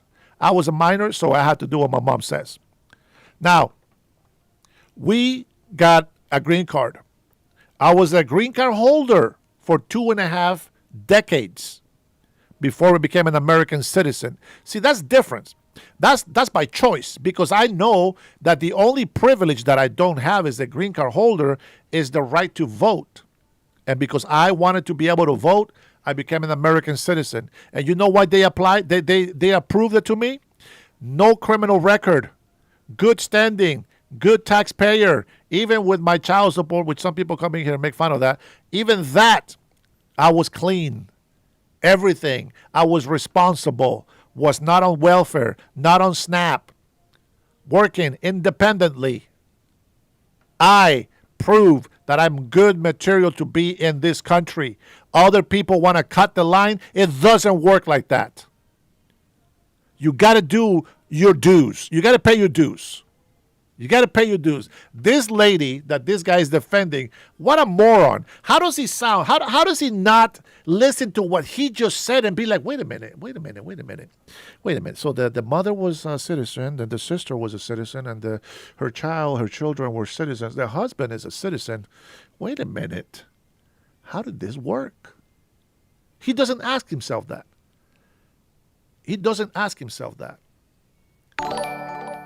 Thanks for the super chat, bro. She crossed illegal and got detained. Now she's on file. Yes, but we all know that the immigration system is slow. ICE are raiding courthouses. Yes, because that's where the criminals are. Now, these are people that are being raided because they have orders of immediate deportation. The fact that they have a court date for 6 months from now, that means nothing. The order of immediate deportation is still in effect. Now, if they remove that order of deportation, okay, I get that. I'll be like, hey, wait a minute. There is no order of deportation. Come on, guys. They have a court date. But the problem is, because of the invasion, things change. See, right now, these deportations is not regular deportation. I believe it's still an emergency act, isn't it? I believe it's still an emergency act because of the invasion. So it has to be quick, done, out of here. You had your due process already. Guess what? They prove you're illegal. You got to go. It's that simple. So that's where I'm at. Now, I could be wrong. Don't crucify me. I could be wrong. but that's what I understand. That's what I feel. Bro, number one, you break the law. What can you say? What can you do? You can't lie your way out of it. So that right here, what this guy is talking about, come on, you have to agree with me. You have to agree with me. It's not kidnapping. Kidnapping, Miller, they're going to ask for a ransom. Have you seen any of these ICE agents asking for ransoms? Don't be too lefty. Think with your common sense. That's not kidnapping. Thousands or tens of thousands of these people. But these are legal immigrants that he's talking about. He's just kicked out legal immigrants already. This is kind of more of the same from this president. When he says things like third world countries, what is he really saying? Third world countries. What he's saying is he doesn't want brown people in our country. And that is disturbing, and it's un-American. For tens of thousands of these people. But these are legal immigrants that he's talking about. He's just kicked out legal immigrants already. This is kind of more of the same from this president. When he says things like third world countries, what is he really saying? I think what he's saying is he doesn't want brown people.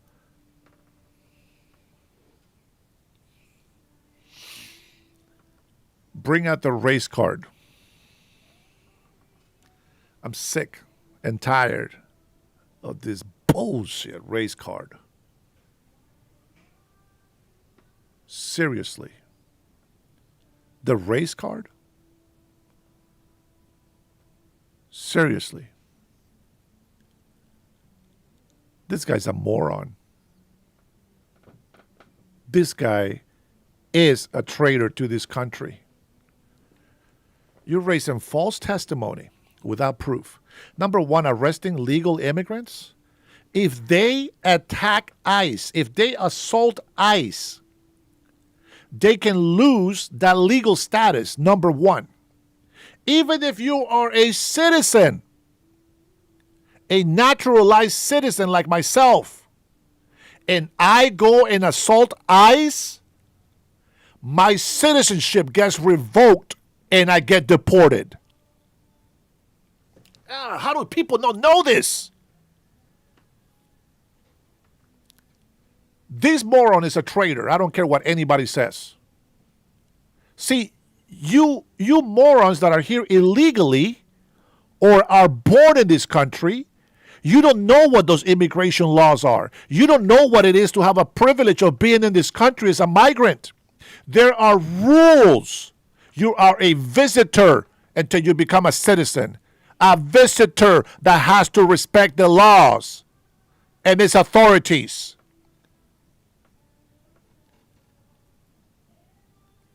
Of course CNN is not going to question that. Why would they? Go on, somebody challenge me on immigration right now. If you're an entitled mofo that was born in this country, you don't know shit about immigration. If you're an illegal immigrant, even if you do know, you don't respect the law because you're an illegal immigrant. So shut the hell up and keep those comments to yourself. Especially you, Miller. Beta. You're a beta. He's a traitor. I don't care if he's a veteran. He needs to be called back into service and then get dishonorably discharged. He needs to be court-martialed. He's not exempt from that. I wish he would. Now, you need to learn the immigration rules and laws. Just because you got a visa to be here for 3 months, you think you're privileged? Just because you got a green card, you think you're privileged? Just because you became a naturalized American citizen, you think you're privileged? Entitled? It is a privilege to have, but you're not privileged. See, privilege does not belong to me. The privilege that I feel belongs to the country. It honors right back to the country. I don't give myself a privilege. I am privileged by the country.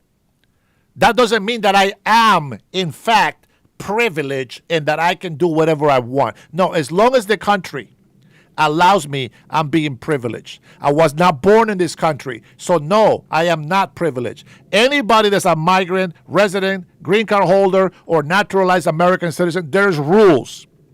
You assault a federal ICE agent, you get revoked, you get deported, you never come back to this country, and you have a felony on your record. Eat it. In our country. And that is disturbing, and it's un-American. The Trump administration says the man accused of the shootings of the 2 National Guard members wasn't vetted. Now, to be clear, CNN is told that that's not true. There were multiple rounds of extensive vettings. But all told, there are about 190,000 Afghans in the United States who were allowed to come after the military withdrawal. Are you confident that the process was thorough, vetting process? Well, I think in what happened to Andrew Wolf and Sarah Beckstrom, horrific. She died. I'm praying for her family. I'm praying for him to recover from his injuries.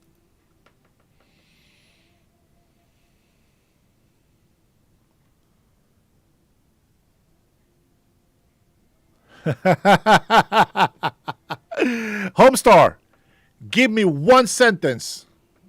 Give me one sentence on the chat and tell me how I will get rolled in a formal debate. Go ahead, put that in the chat. One sentence and show me how smart you really are.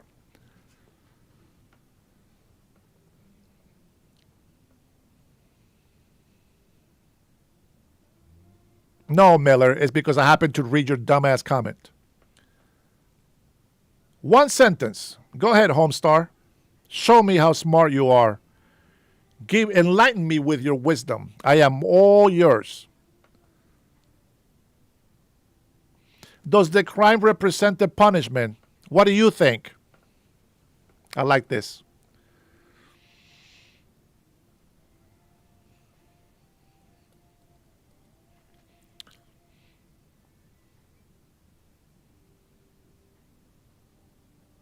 See, you have to be specific if you want to be a rock star in a debate. What the hell do you mean? Does the crime represent the punishment? See, there's different levels of crime. There is criminality that happens here in the state, and that goes through a court through criminal justice, such as thievery, murder, etc. But then, what are you talking about? The punishment for breaking the law is an illegal immigration. What are you talking about? You got to be more specific.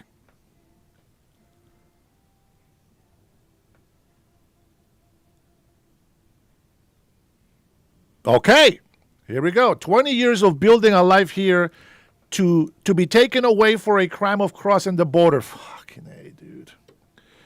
And you want to debate me, bro? And you want to debate me?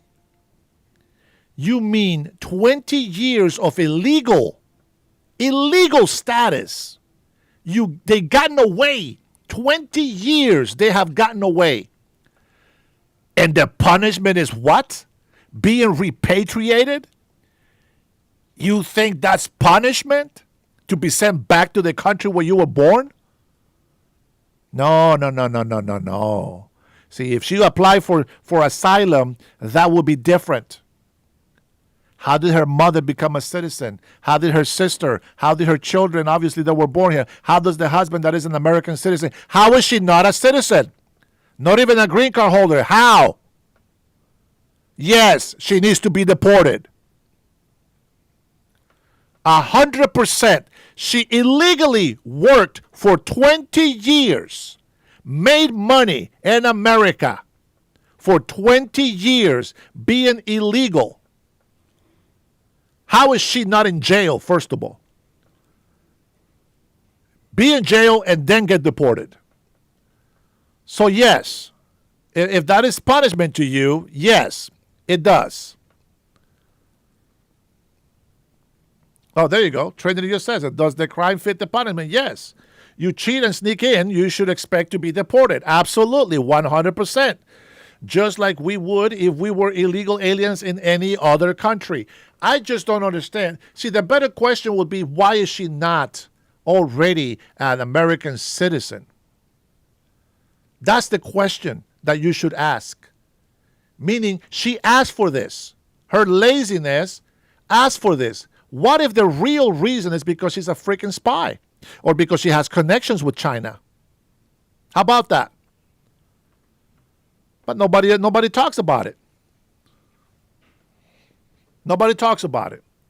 Let me tell you, if you are a naturalized American citizen and it's been 10 years or less, if you join a terrorist group or you support or you commit treason against this country, you lose your citizenship, you go to jail, and then get deported.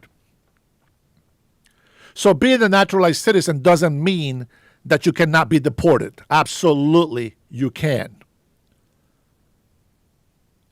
If I am harboring a bunch of criminals, I may just lose my privilege of being a citizen. And the punishment, absolutely, is justified. Absolutely. I broke the law. I betrayed this country. So you see, Homestar, before you call me a coward again, you got to be smart enough for me to want to debate you. You have no wisdom. You got no brains. And you have not attracted me mentally. Intellectually, you have done nothing to pique my interest of trying to debate you. Just because you think that you know the truth doesn't mean that you can debate somebody and change their mind. That's not how it works. That's not how it works at all. It doesn't matter what fact I give you, you will never understand. Find out in the midterms why you're wrong then. Okay, Homestar. Anyways, see guys, this is the kind of retards that we have to deal with in our life. We'll find out midterms. Stick around. It is a really horrible thing. There needs to be an investigation and find out, why did this guy do this? Was he radicalized in Afghanistan or, here in the United States? And if it makes sense to change some things, I think we need to do that. I used to have a commanding officer in the Navy that used to say, if you're not changing something, it's getting worse. So the vetting system doesn't... I think looking and changing processes is something the government should be doing in every government agency, like all the time. But this president has an immigration policy right now that is not helping our country. I have a question to the veterans on the chat. A quick question. What if we train soldiers on another country? Are those soldiers that we train to fight in another country, are they eligible for asylum in our country after they are trained or militarized? I hope that's the right question. Hey, Scott, how are you, friend? Good to have you here. So the reason why I asked that is because these Afghanis, supposedly, they were trained militarized, and somehow they were given the asylum when they brought him in on the big plane, right? I thought they couldn't do that, but I could be wrong. Maybe you guys can give me some information, okay? Are they allowed to be given asylum in our country if they are trained to be militarized? That is tearing communities apart. We need comprehensive immigration reform. He's kicking out people, that came here legally, that pose no threat to anybody. But go after the criminals, the drug dealers, the gang members. I just want to be clear on what you're saying. Are you saying that all 190,000 Afghans in America should be re-vetted, that the process? Well, I'm not saying that. Okay. These are individuals that were fleeing the Taliban. Many of them worked alongside U.S. service members and provided a valuable service to the United States of America, and deserve an opportunity, to resettle in our country. We're a country. An opportunity, but with renewed vetting? Well, people should be vetted. Hey, if you identify, a certain number of individuals that you have another question about, I think that's fine to do that. But going after a large group of people, most of which I think are just trying to live their lives, raise their families, go to work every day. The U.S. government harassing them, years later does not make a lot of sense to me. I want to turn to new questions around the first U.S. military strike in September on a ship that the administration says was carrying drugs. Now, sources tell CNN after the missile.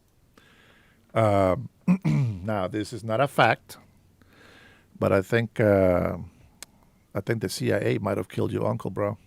I know what you're talking about. I know what you're talking about. But that's just a theory. I have no facts, so I cannot say.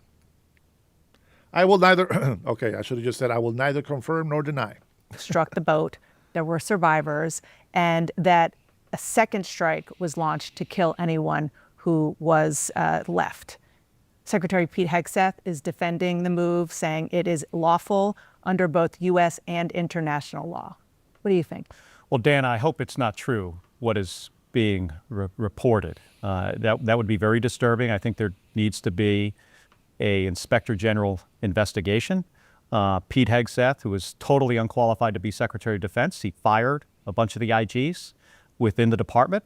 That makes this more challenging. I don't have a lot of confidence that he's going to investigate that. That's true, why Miller. in the Armed Services Committee in the Senate and the House, we're going to have hearings. We'll have public hearings. We'll put people under oath. We need to get to the bottom of this. Hey, the U.S. military is, the most powerful and effective, military in the world. And we've got to be, precise, and we have to be operating in accordance with U.S. law and international law, always. Based on what CNN is reporting, what the Washington Post is reporting, do you believe if there was a second strike to eliminate any survivors, that constitutes a war crime? It seems to. If that is true, if what has been reported is accurate, I've got serious concerns about anybody in that chain of command stepping over a line that they should never step over. We are not Russia. We're not Iraq. We hold ourselves to a very high standard of professionalism. And this is where I'm really troubled about this, is because I have so much respect for people in the United States Navy. I served in the Navy for 25 years, and there is no organization more professional than Navy SEALs. And they should be revered. And that's why I say I hope what I've heard about this strike is not accurate. You mentioned that you were a captain in the Navy. If you received that order, would you have carried it out?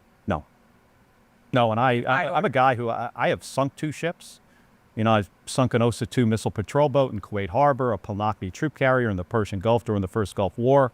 I never, in that situation, questioned whether those strikes were legal. We were given an order to do this. It was a time of war. These were Iraqi ships with Iraqi crew members who posed a threat to the United States military, in this case, who they invaded Kuwait. We're trying to kick them out. How do we know? How do we know, Boldy? How do we know those Iraqi boats posed a threat? Go ahead and eat your own words, you dumbass. How do you know? And if you know why they were a threat, those Iraqi boats were a threat, if you knew then, why would you doubt now? This guy's a moron. This is the kind of stuff that you guys believe and eat. They cannot tell you that you're doing something illegal, supporting illegal immigrants. You cannot say it's illegal to say this and then you're doing it. Hypocrisy, there's no room for hypocrisy here. You guys see that, right? It's not just me. You guys see that? Why was it that when he was sinking down those boats and that ship, how come they knew? How come they knew that they were a threat? How did they know? And how dare he question now? Our Navy, with the intel that they get, how dare he? Knowing how it looks like when you get that information from your higher-ups. How does he know?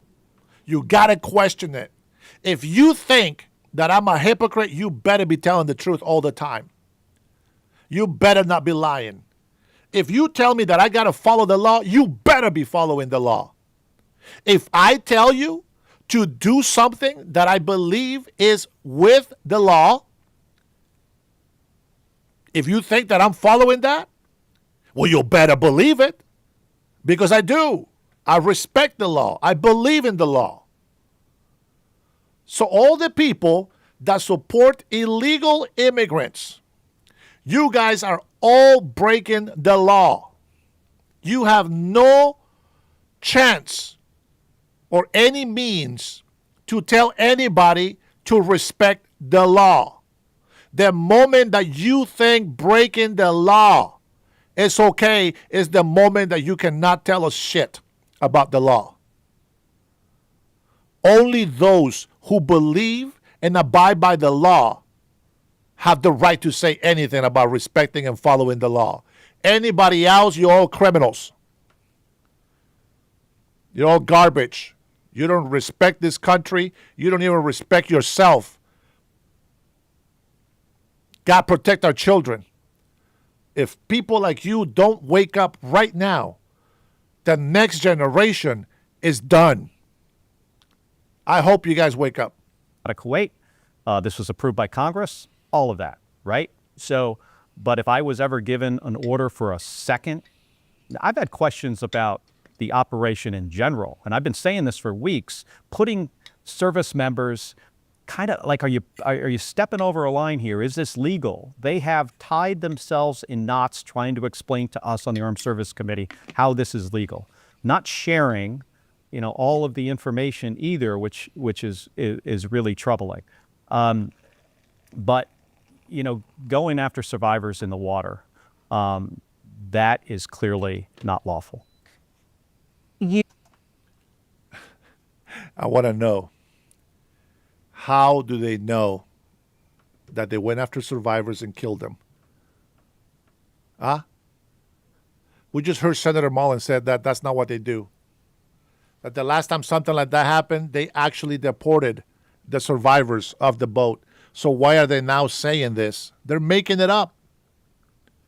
They're making it up. Hearsay. This guy, to me, is a traitor. I have no respect for him.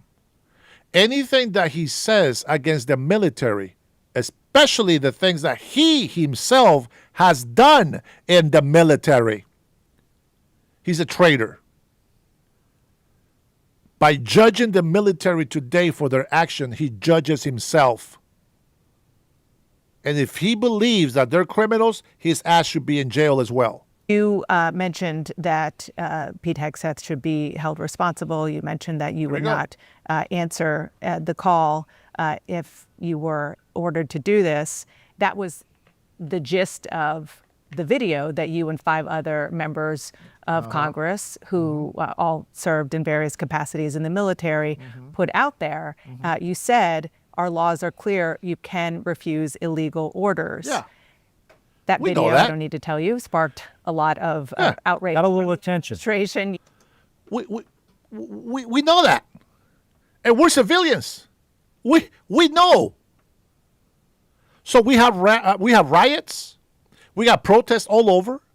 We have people say, hey, the Constitution, the Constitution, it's illegal. You're giving illegal laws. Why are you following illegal laws from the president? There is people on the street saying this. And then they make this video. Well, let's see what he tells us the video was about. Yes, they launched an FBI investigation. Has the FBI knocked on your door yet? Have they asked? Well, first, let me start by saying we said something very simple and non-controversial. The President of the United States said, hang them, execute them. The traitors. That is actually what's supposed to happen to a traitor. Now, you're lucky that the word traitor today doesn't have as much weight as it did 100 years ago. But yes, that's what would happen to them. But today we have evolved into a different system, but they should still be court-martialed. Prosecute them. In my case, prosecute them. Secretary Hegseth said, prosecute him under the Uniform Code of Military Justice for, by the way, reciting the Uniform Code of Military Justice. It's obviously ridiculous. But this is an attempt to silence me, to get me to not hold this administration accountable. We have a president who doesn't understand the Constitution, who installed an unqualified Secretary of Defense. I cannot think of a Secretary of Defense in the history of our country that is less qualified than Pete Hegseth. He should not be in this position. He should have been fired after Signalgate, and now he should be fired again for this. After Signalgate. Who leaked that information? Come on. Seriously? Anybody. The person in charge of making that list should be fired, which they did. But anybody. This is why the unqualified Secretary of War, Pete Hegseth, asked the people in his building, sign this paper that says that you are not going to be illegally obtaining information and that you will not be leaking information out or you'll be prosecuted. You know what they did? They all got the hell out. Oh, my God, I can't believe it. Oh, this unqualified secretary guy, he's evil. Get him out of office. Fire him. No, biatches. You got to respect the House. They leaked information. How about if one of these traitors snuck in there and boom, added that phone number on there to what a convenience to a journalist, a liar at that. And then he's sitting in there on this information. Oh, hey, guys, just to let you know, I am not part of this. No. His eyes just went cha-ching. Oh, let me see what else they're saying. That right there, knowing himself that was secret information. That right there, he should be arrested for. Playing the dumb card and then blaming Pete Hegseth. What a convenience. The man that is making men in the military be man. The man who is making women in the military be women.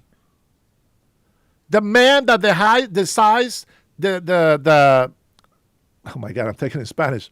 The man that gives a higher standard for excellence. That's the unqualified? That's the unqualified? It sounds to me like he's very qualified. Sounds to me like he's a great leader. When our foes shiver in their boots because Pete Hegseth, who is the Secretary of War, I think he's qualified. When he gets to talk to Japan's military lead, yeah, I say he's qualified. He's built relationships. My friends, Pete Hegseth is more than qualified. And I can tell you, is more of a patriot to you and this country than Baldy over here. The melon head guy with the elf ears. That guy. He's not the man he used to be. Now, I heard he has a twin brother.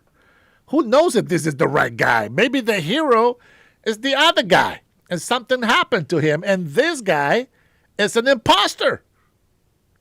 I don't know. I just heard he has a twin. That's all.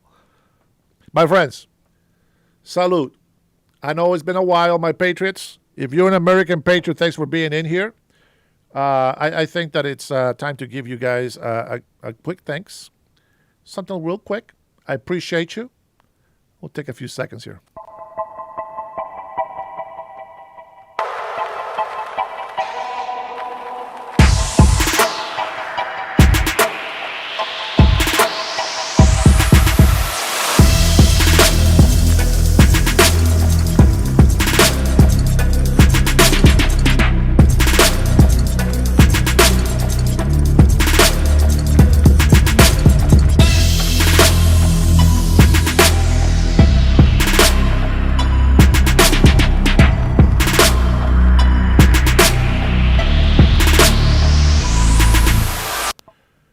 And of course, I had to share it because, of course, I didn't have time on my side's name on there.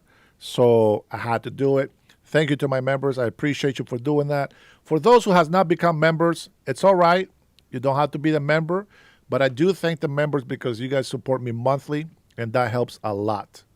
If you're not a member yet, consider it. I will appreciate that. But if you cannot be a member, by being a subscriber, liking my videos, that's more than enough, and I appreciate you for doing that, okay? So with that being said, if you have been on this chat, if you don't do anything else, especially those who come in and hate, the least that you can do is give a video a like, okay? And I will appreciate that. All right, let's go ahead and continue with Boldy Lies. I want to hear what the excuse is that he has for that video. If this is accurate. So he's not going to get me to back down. But what he is doing is sending a very chilling message across our entire nation, not only in the military, but the civilian workforce. Who's going to speak up and say anything if they see something that's unlawful or see something waste, fraud, and abuse? Why would anyone speak out if they can go and try to prosecute a U.S. senator? Wait, did he just mention who's going to speak out against fraud, waste, and abuse? Didn't Doge do that? And all of him and his people complained about it, denied it, fought it, blocked it.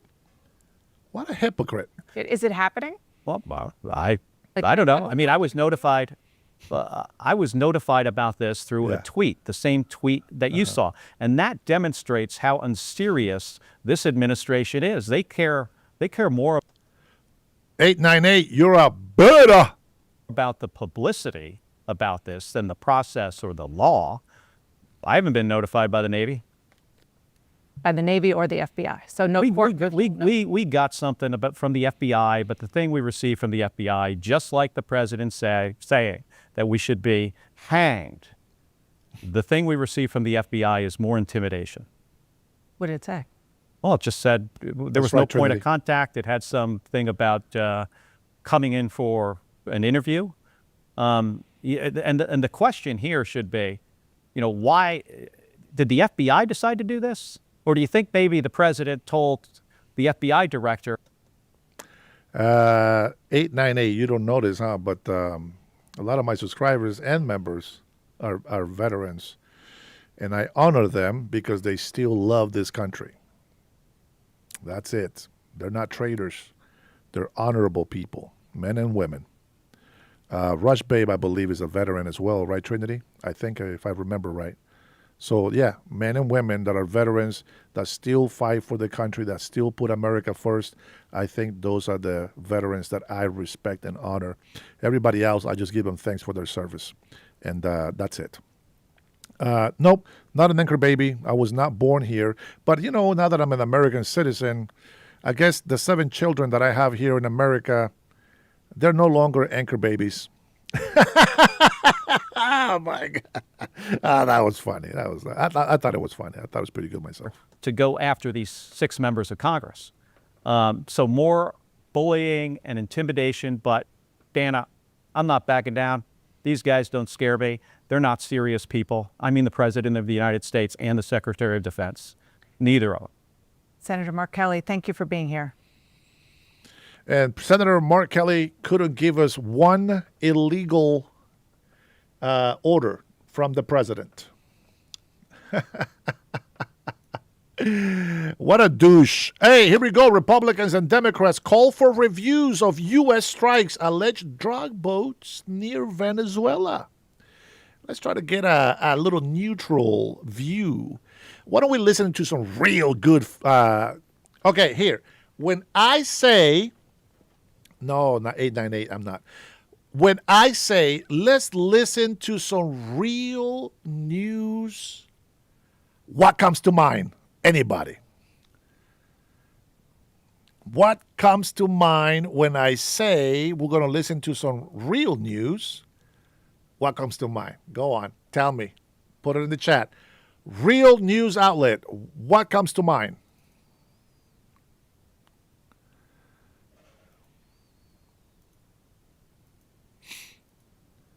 Come on, guys. Real news outlets.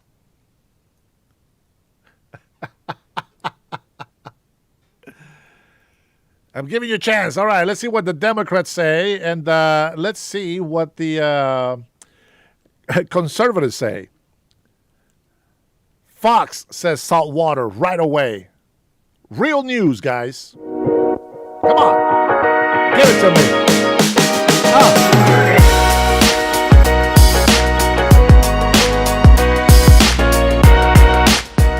All right, Newsmax. Come on.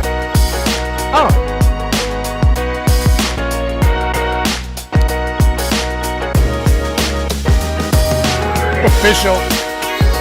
Killing me, bro.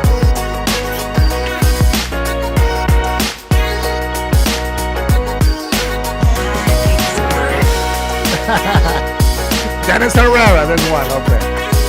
Come on, guys. You got this. Come on. Come on.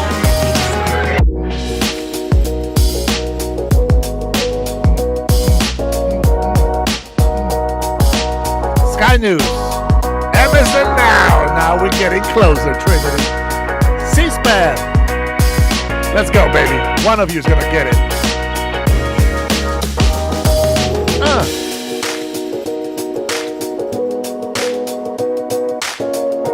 Come on, where my leftist people? You guys left? They left us.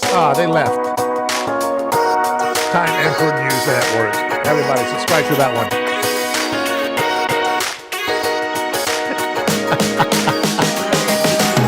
Woo, let's go. Went back. Okay. MSNBC. Come on. Getting closer. You guys know them. Come on. Real news, guys. Real news. OAN.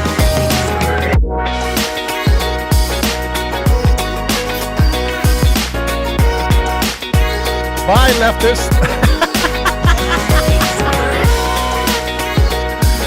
All right. You guys are running out of names. I get it. All right, man. You guys were so close, man. CBS, man. CBS. Better than the rest. CBS got the real news 24/7. Let's go, CBS. What you got? Lawmakers on both sides of the aisle are demanding answers from the Pentagon about those military strikes on suspected drug boats and a new report that they may have committed a war crime. Democratic Senator Tim Kaine and Republican Congressman Mike Turner appeared on the Sunday talk shows calling for more information.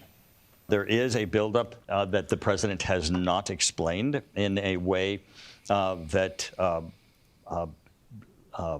relates solely to the actions that are currently going down in the Caribbean. It is certainly a significant concern in Congress. It's time for Congress to rein in a president who is deciding to wage war on his own say-so, which is not what the Constitution allows. All right, CBS News national security correspondent Charlie Daggett is joining us from Washington this morning.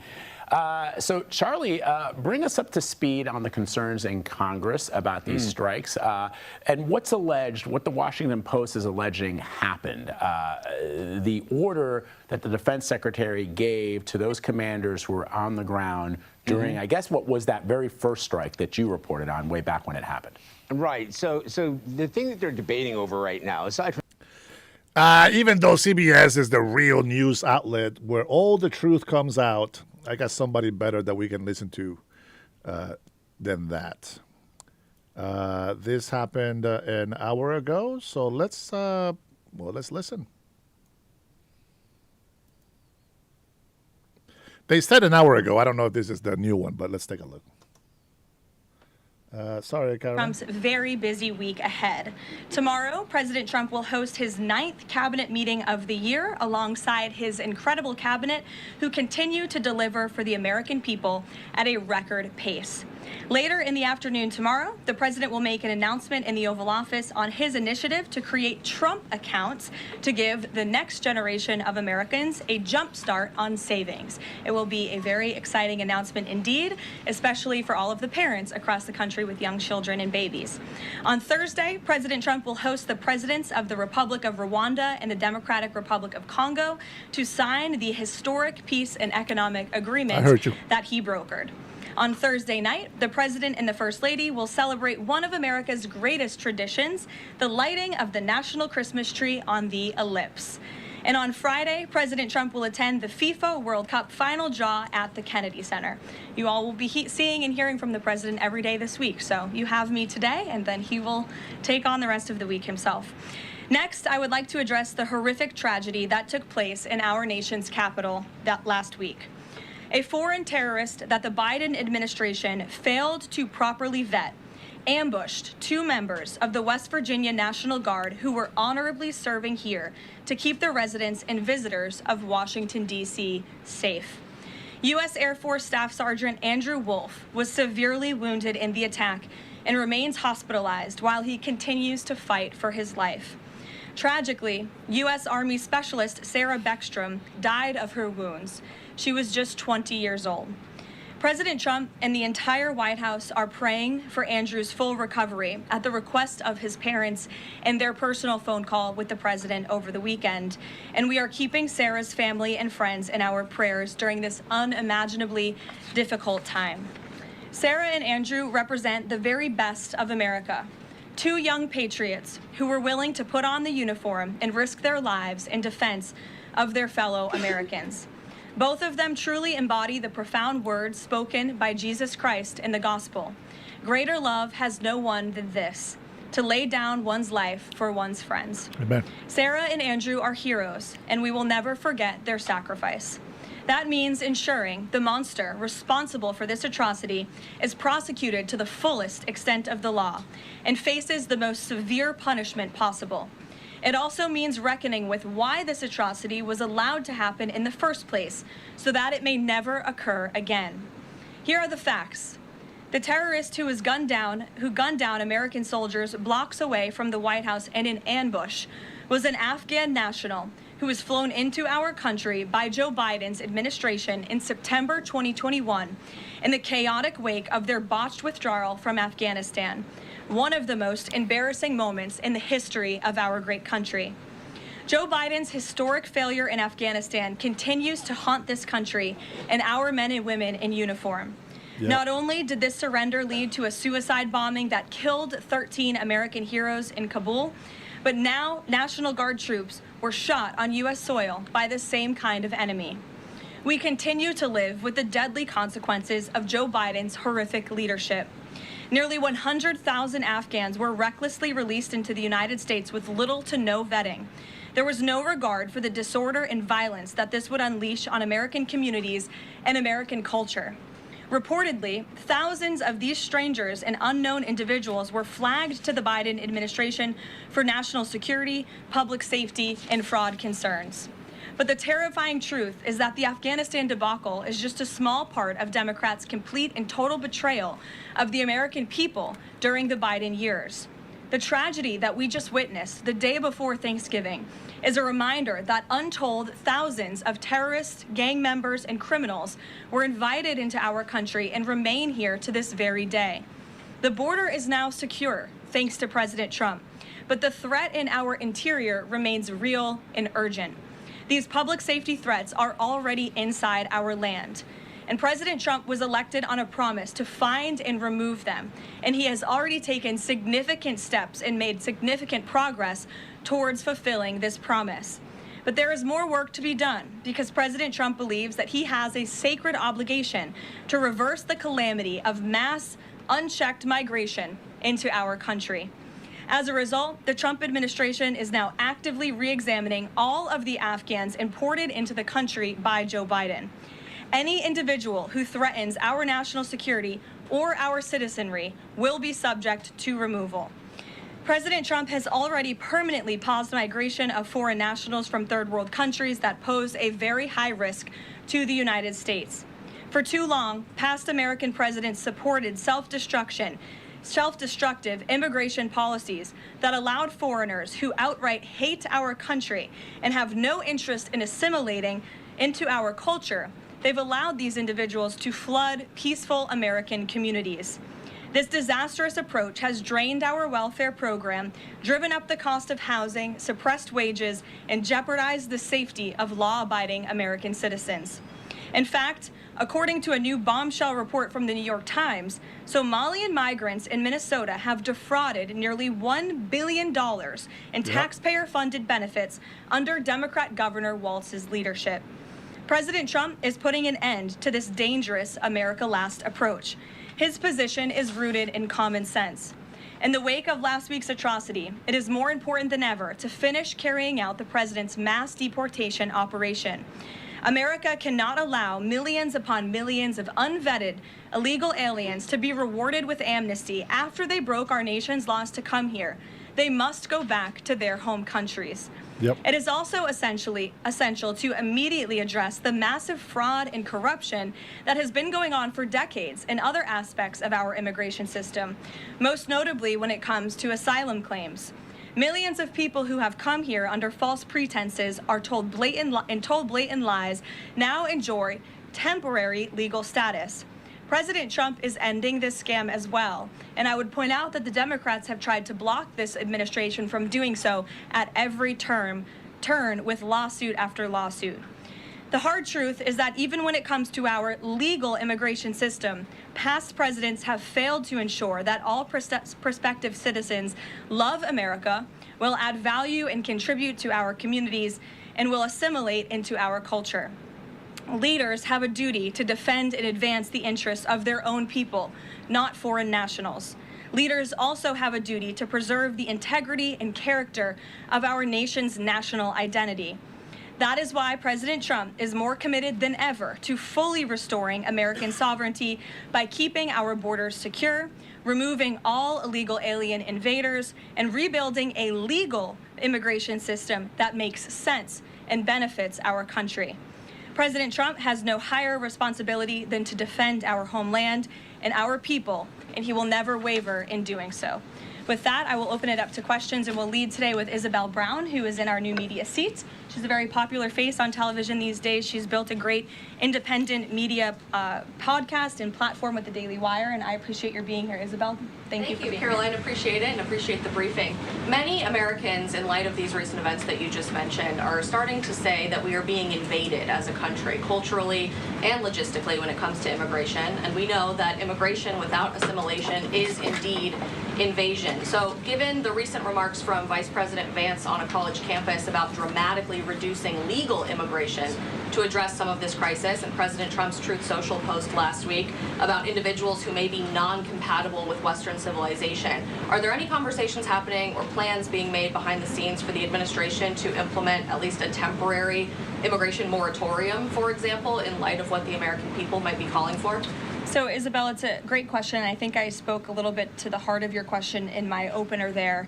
I would add that the Trump administration has done more to limit migration, both illegal and legal, than any administration in history. And I'll just walk you through some of the actions that we have taken thus far. Number one, the Trump administration issued a travel ban for 19 countries, including Afghanistan, special immigrant visas, which is a legal pathway to get here, which we know many Afghans have utilized to come into the country, have now been paused since the tragic shooting last week.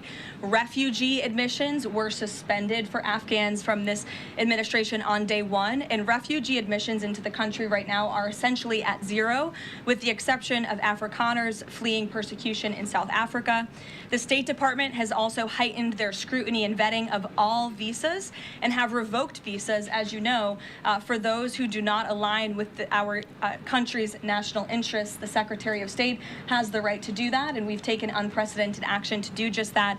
We are also now pausing all asylum adjudications for additional vetting as well. And so additional actions I don't have to read out for you today, but I would just remark that the president has made tremendous progress on this front, and it's why it's so crucial that we not only secure the borders, which the president did in record time. We have 0 illegal aliens entering into the country month after month, but we also are taking a look at those who are already in the interior of our country and removing them if they are here illegally, and also taking a look at these visas. Again, having a visa in the United States is not a right, it is a privilege. And the Secretary of State, if you are deemed contrary to our country's foreign national interests, has the right to revoke that privilege.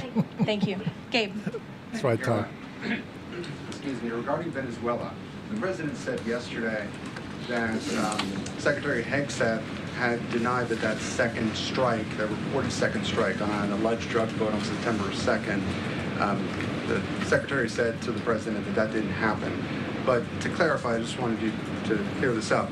In his social media post, Secretary Hegseth didn't go into details about that strike. He just said U.S. operations in the area were lawful, and he said that the story and media reports were fabricated. So to be clear, does the administration deny that second strike happened, or did it happen and the administration denies that Secretary Hegseth gave the order? The latter is true, Abe, and I have a statement to read for you here. President Trump and Secretary Hegseth have made it clear that presidentially designated narco-terrorist groups are subject to lethal targeting in accordance with the laws of war. With respect to the strikes in question on September 2nd, Secretary Hegseth authorized Admiral Bradley to conduct these kinetic strikes.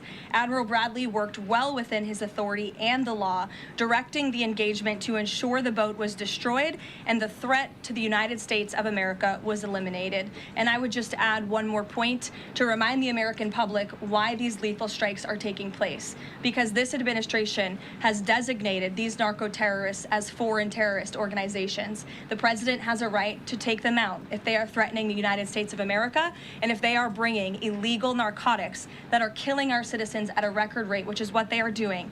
And under the previous administration, there was enough fentanyl trafficked into our country to kill every American man, woman, and child many times over. And so that's why you've seen a drastic difference in this administration's policy with respect to the last, and it's one of the many reasons the American public reelected this president and support this Secretary of War in conducting these strikes. So to be clear, to clarify, Admiral Bradley was the one who gave that order for a second strike. And he was well within his authority to do so. And a separate question, the president several days ago said it was his intention to pardon the former president of Honduras, who was a convicted drug trafficker. And yesterday on Air Force One, the president said that if someone sells drugs in that country, that doesn't mean you arrest the president and put him in jail for the rest of his life. How is that different than what the administration is accusing Venezuela's Nicolas Maduro of? You're cherry-picking the president's statement a little bit yesterday, as he also said yesterday the people of Honduras have highlighted to him how the former president Hernandez was set up. This was a clear Biden over prosecution. He was the president of this country. He was in the opposition party. He was opposed to the values of the previous administration, and they charged him because he was president of Honduras. There were some other egregious facts that came out during this trial, and I would encourage you to report on them. His court-appointed lawyer was only given 3 weeks to prepare for trial. He shared that his conviction was lawfare by the leftist party, who, quote, struck a deal with the Biden-Harris administration. Hernandez has highlighted there was virtually no independent evidence presented, and many of his conviction was based on testimony from many admitted criminals who hoped that cooperating would reduce their own penalties. So the president heard the concerns from many people, as he does, and he's, of course, within his constitutional authority to sign clemency for whomever he deems worthy of that. Jackie. Thank you, Caroline. Following up on Gabe's question, you said that the follow-up strike was lawful. What law is it that allows no survivors? The strike conducted on September 2nd was conducted in self-defense to protect Americans in vital United States interests. The strike was conducted in international waters and in accordance with the law of armed conflict. And then on this pardon for the Honduran president, does it at all undercut the administration's messaging while you have these congressional Republicans defending the strikes on the narco-terrorists and then a pardon for a convicted drug trafficker, does that make it more difficult for your members to defend your administration's policy? I don't think so, Jackie. I think that President Trump has been quite clear in his defense of the United States homeland to stop these illegal narcotics from coming to our borders, whether that's by land or by sea. And he's also made it quite clear that he wants to correct the wrongs of the weaponized Justice Department under the previous administration. And Ouija, I'll call on you because I think we're wearing matching blazers today. I was going to great minds. yours. Thank you, Caroline. Sure. So just to be clear, to clarify on Jackie and Gabe, did Admiral Bradley order that second strike because there were still survivors after the initial strike? Again, as I read for you, Admiral Bradley worked well within his authority and the law. He directed the engagement to ensure the boat was destroyed and the threat of narco-terrorists to the United States was completely eliminated. So was the initial order from Secretary Hegseth, everyone be killed, and did that come from President Trump? I saw that quoted in a Washington Post story. I would reject that the Secretary of War ever said that. However, the president has made it quite clear that if narco-terrorists, again, are trafficking illegal drugs towards the United States, he has the authority to kill them. And that's what this administration is doing. Danny. Not a war crime. Because President Trump yesterday said that he would release the results of his MRI. Is that happening right now? It is happening right now. As part of, and this is a summary from the president's physician, and we will release it right now. I think my team has it teed up for all of you. I'll read it for you, and then you'll get it physically as well. As part of President Trump's comprehensive executive physical, advanced imaging was performed because men in his age group benefit from a thorough evaluation of cardiovascular and abdominal health. The purpose of this imaging is preventative, to identify any issues early, confirm overall health, and ensure the president maintains long-term vitality and function. President Trump's cardiovascular imaging was perfectly normal. No evidence of arterial narrowing impairing blood flow or abnormalities in the heart or major vessels. The heart chambers are normal in size, the vessel walls appear smooth and healthy, and there are no signs of inflammation or clotting. Overall, his cardiovascular system shows excellent health. His abdominal imaging is also perfectly normal. All major organs appear very healthy and well perfused.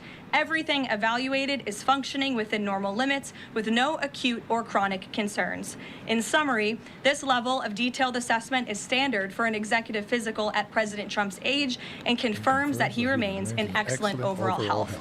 Again, we will provide that to you. I think that's quite a bit of detail, and in the effort of transparency, the president promised it last night, and we have delivered today. So there you go. Danny. Thanks, Caroline. Just going back to Venezuela, can you confirm that President Trump is going to be hosting a meeting of his national security team in the Oval Office today on Venezuela? And what are they going to discuss? Are they hoping to reach a kind of final decision on that?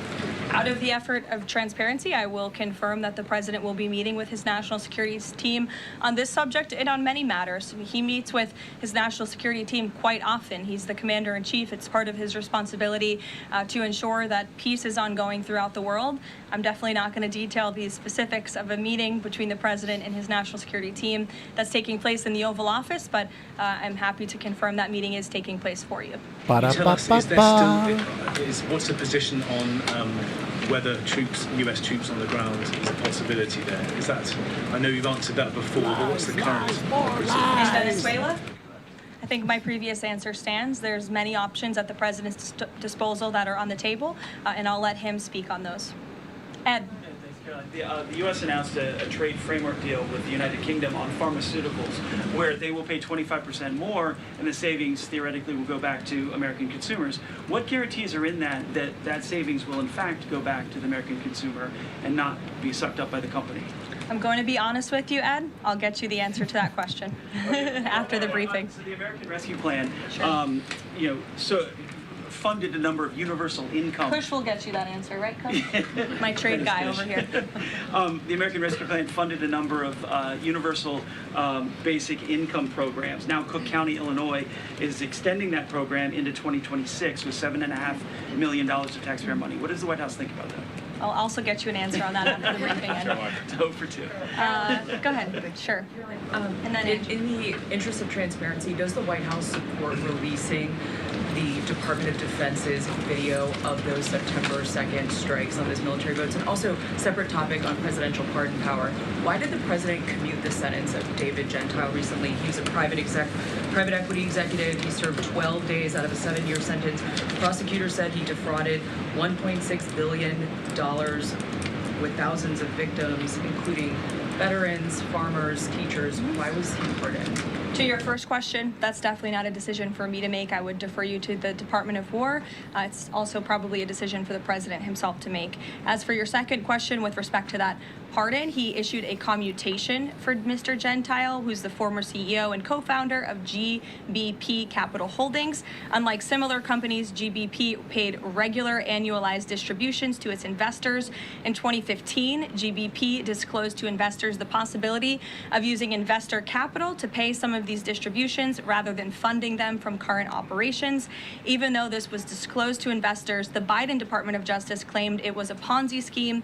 This claim was profoundly undercut by the fact that GBP had explicitly told investors what would happen. At trial, the government was unable to tie any supposedly fraudulent representations to Mr. Gentile. In short, again, this is another example that has been brought to the president's attention of a weaponization of justice from the previous administration, and therefore he signed this commutation. Though say that these people were defrauded.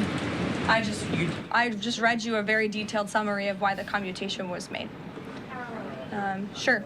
In the middle with the red tie. Thank you, Caroline. Okay, Andrew, go ahead, and then you. In wake of Congresswoman Marjorie Taylor Go ahead Greene's early resignation, reports last week indicated that other House Republicans might consider doing the same. Does the president have any concerns in light of those reports about other House Republicans potentially leaving early, as well as the other announced retirements that we saw in the last couple of days? Look, I think the president maintains very good relationships with the vast majority, maybe with the exception of one or two. I think many in this room know who I'm referring to. Very good relationships with members of Capitol Hill within the Republican Party. And the president clearly is the unequivocal leader of the Republican Party. I think it was a recent CNN poll that actually showed that more than 90% of Republicans continue to support President Trump as the leader. So he maintains very good relations, as does his entire team here at the White House. And of course, we have a very slim margin in the House, and the president wants that to continue. Andrew, go ahead. Sure. First, on the Venezuela strike, you said that that second strike was in full accordance with the law of armed conflict, but the Navy's own manual of law of war says that specifically firing on survivors from a wrecked vessel is an example of a war crime that's forbidden under U.S. law and the law of armed conflict. So was that second strike in following law of armed conflict and then second on immigration? Again, Andrew, I would reiterate to you the strike was conducted in international waters and in accordance with the law of armed conflict.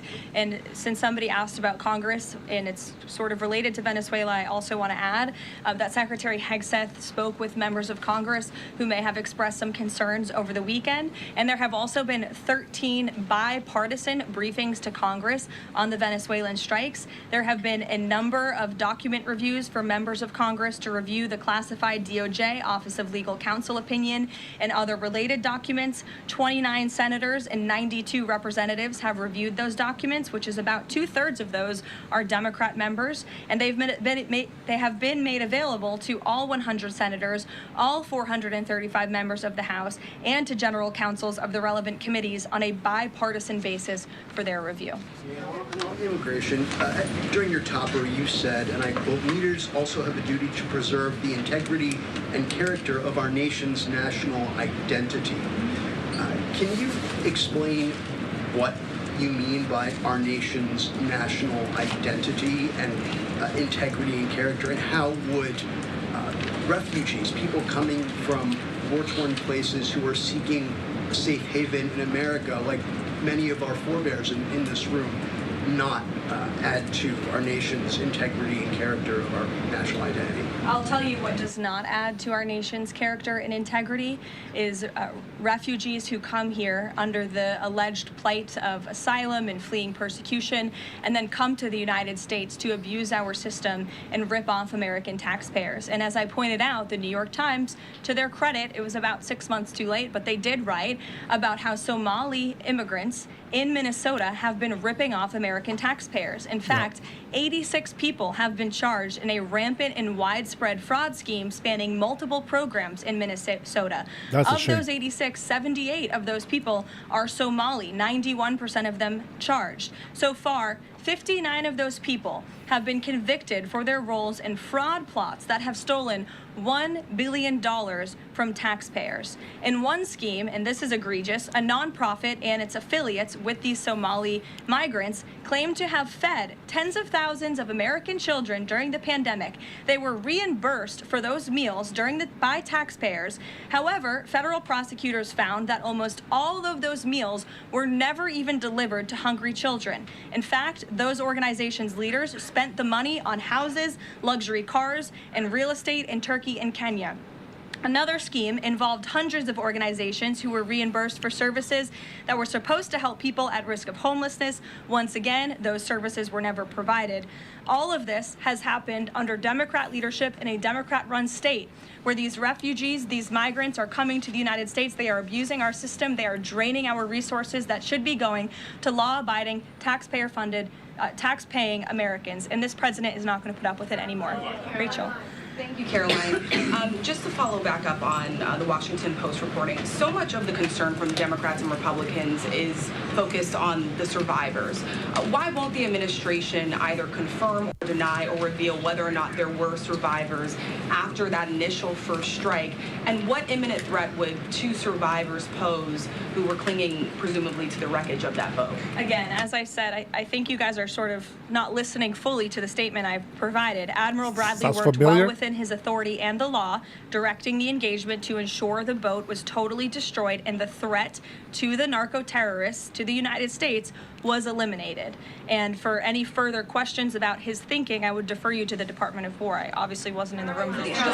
Just to follow up, Caroline, just on the administration's policy when it comes to survivors, was there a change in policy after this strike on September 2nd? The Washington Post is reporting that these two survivors were killed after a second strike, but then in October, two people were rescued and returned to Colombia and Ecuador. So was there a decision that was made to handle survivors differently after these strikes? Not to my knowledge, no. Steve. The president confirmed that he spoke to the Venezuelan leader. Are you trying to negotiate his departure? Is there an asylum deal under work? President, as you know, last night on Air Force One, he said, I don't want to comment on that, but I did speak to him in the effort of transparency. So there you go. You got your confirmation. I'll let him speak further if he wishes to on the details of that conversation that took place. Good. Witkoff is headed to Moscow. How close are you to some sort of Ukraine agreement? I think the administration feels very optimistic. Obviously, you've seen, Steve, that the president's entire team, including Special Envoy Witkoff and Secretary Rubio and the vice president and the president himself, Secretary Hegseth as well, have been working so hard on this effort, and they all really want to see this war come to an end. And so just yesterday, Sunday, I believe that was yesterday, they had very good talks with the Ukrainians in Florida, and now, of course, Special Envoy Witkoff is on his way to Russia. This is sort of the shuttle diplomacy that you've seen from this administration play out, where we speak equally with both sides. We've put points on paper. Those points have been very much refined, but as for the details, I will let the negotiators negotiate, but we do feel quite good, and we're hopeful that this war can finally come to an end. Stephen. Thank you, Caroline. I've got a question about Ukraine and then a clarification about the immigration changes that are happening. On Ukraine, President Trump very briefly yesterday said that corruption issues there were not helpful to the peace process following the resignation on Friday of President Zelensky's top aide, Andrei Yermak. We were told from your podium in the prior administration that, quote, there's no indication that there's been any kind of widespread corruption involving U.S. resources in Ukraine. What is the Trump administration's view of corruption issues in the wake of Yermak's resignation, and how is that impacting peace talks? Well, look, I think the president has made it quite clear, as he said last night, corruption is never helpful. And he does not want to see American tax dollars taken advantage of, which is why he has stopped the endless checks that were being written by the previous administration to fund this war. The United States is selling weapons to NATO that are being sent to Ukraine. That's a very different thing than the American people writing blank checks to a war effort very far away. It does not degrade the administration's determination to see this war come to an end, but I think it exemplifies the president's desire to always put the American people and the American taxpayer first. On immigration, you mentioned, or you emphasized that there would be a review of the Afghans who were resettled here under the previous administration. Yes. There's a lot of changes happening right now to asylum and to green card holders. What should the 2 million people with pending asylum claims, or the roughly million people from the 18 other countries of concern, know about what's going on in the review? What's the status of all these other people? They're essentially paused for review, and the Department of Homeland Security is taking this very seriously, because we are not going to allow soldiers like we saw in American streets last week to be gunned down at the hands of these foreign nationals who had the privilege of coming to the United States of America. And unfortunately, this is not the only example of a dangerous Afghan who was let in by Joe Biden, who went on to harm the American people. There was an Afghan national who was let into the country under the Biden administration through Operation Allies Welcome, who shot and wounded 2 Fairfax, Virginia police officers during a routine traffic stop. He was killed by return fire after declaring, quote, "I should have served with the explicitive Taliban." 2 Afghan nationals were given legal status by the Biden administration as well, who were arrested and prosecuted for plotting a terrorist attack in Oklahoma just before Election Day in 2024. We all remember that. They possessed hundreds of rounds of ammunition and had pledged their allegiance to ISIS. There was also an Afghan national who was on the terror watch list, who was apprehended by Border Patrol in 2024, but then he was released into our country by the Biden administration. Again, let's just highlight the absurdity of that. Border Patrol apprehended a terrorist, and then the Biden administration, because of their lax policies, still allowed him to come into the United States of America. I think everyone in this room, whether you want to admit it or not, does not want that individual living alongside you in your American neighborhood. And that individual was later arrested again after being allowed to live in the U.S. at large for over a year. Another one, a criminal illegal alien from Afghanistan, was arrested by ICE in 2025, convicted of second-degree assault, was previously allowed to stay in the country by the Biden administration. I have several more examples here. I'm happy to provide them to anyone in this room. John. Thank you, Caroline. First of all, happy Thanksgiving to Thank you and your young family. Hope you enjoyed it. I have 2 questions unrelated. The first, back to Afghanistan. My son and I walked by the horrific shooting less than 1 hour before it happened. So for anybody that's here, this thing's real. You outlined all of these unvetted Afghans that that were let in by Biden. We just had one the other day that was going to blow up a DHS building. Can you be specific on what the Trump administration is doing now to re-vet those that are here so that we don't get a repeat of what we had Wednesday night? Sure. I can tell you 2 top-level things, and I would defer you to DHS for more of the specifics, as of course they are leading this effort. And I can assure you Secretary Noem is on the ball. I've spoken with her and her team, and they have an all-hands-on-deck effort to having resources go towards this. But we have paused all asylum adjudications, and then of course the special immigrant visas, which we know many Afghans utilize to come into the country under the Biden administration, have also now been paused. And I would just point out one more time that the Biden administration was responsible for the original sin that led to this tragic killing last week, the botched withdrawal from Afghanistan. He was responsible for Operation Allies Welcome, which is something that this White House and the people behind this podium in the last administration fully and wholeheartedly embraced. And they assured the American people there would be no risk or no harm to them. And as I just laid out for you in those many examples, that unfortunately and tragically has not turned out to be the truth. Just ask the families of these 2 brave National Guardsmen,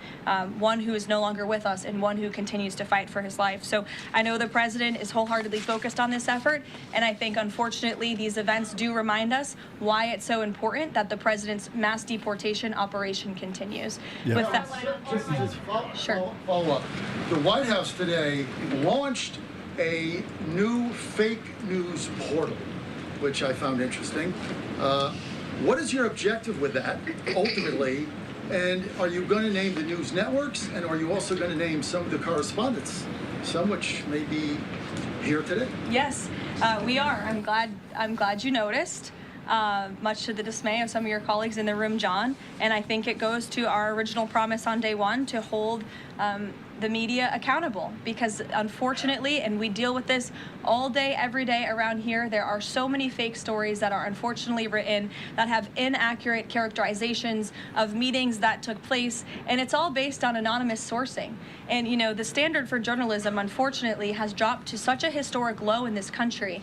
And again, we deal with it every day, where you can have an anonymous source who has no idea what they're talking about, zero credibility, call up a reporter in Washington and say, hey, I heard this, and then the next thing you know, it's on the front page of the New York Times. It's really incomprehensible. We appreciate the journalists, some of those who are in this room who do reach out for comment, who try to get things right, and there are some that remain. But overwhelmingly, the fake news that we see pumped out of this building on a day-to-day basis, it's honestly overwhelming to keep up with it all, and to constantly have to defend against these fake news and these attacks. And I will point out one fake news story over the weekend before I let you all go, from the New York Times that took about 1/3 of the president's daily calendar and his daily schedule and said that he's doing less than he did in his first term, or he might not be fit for the job.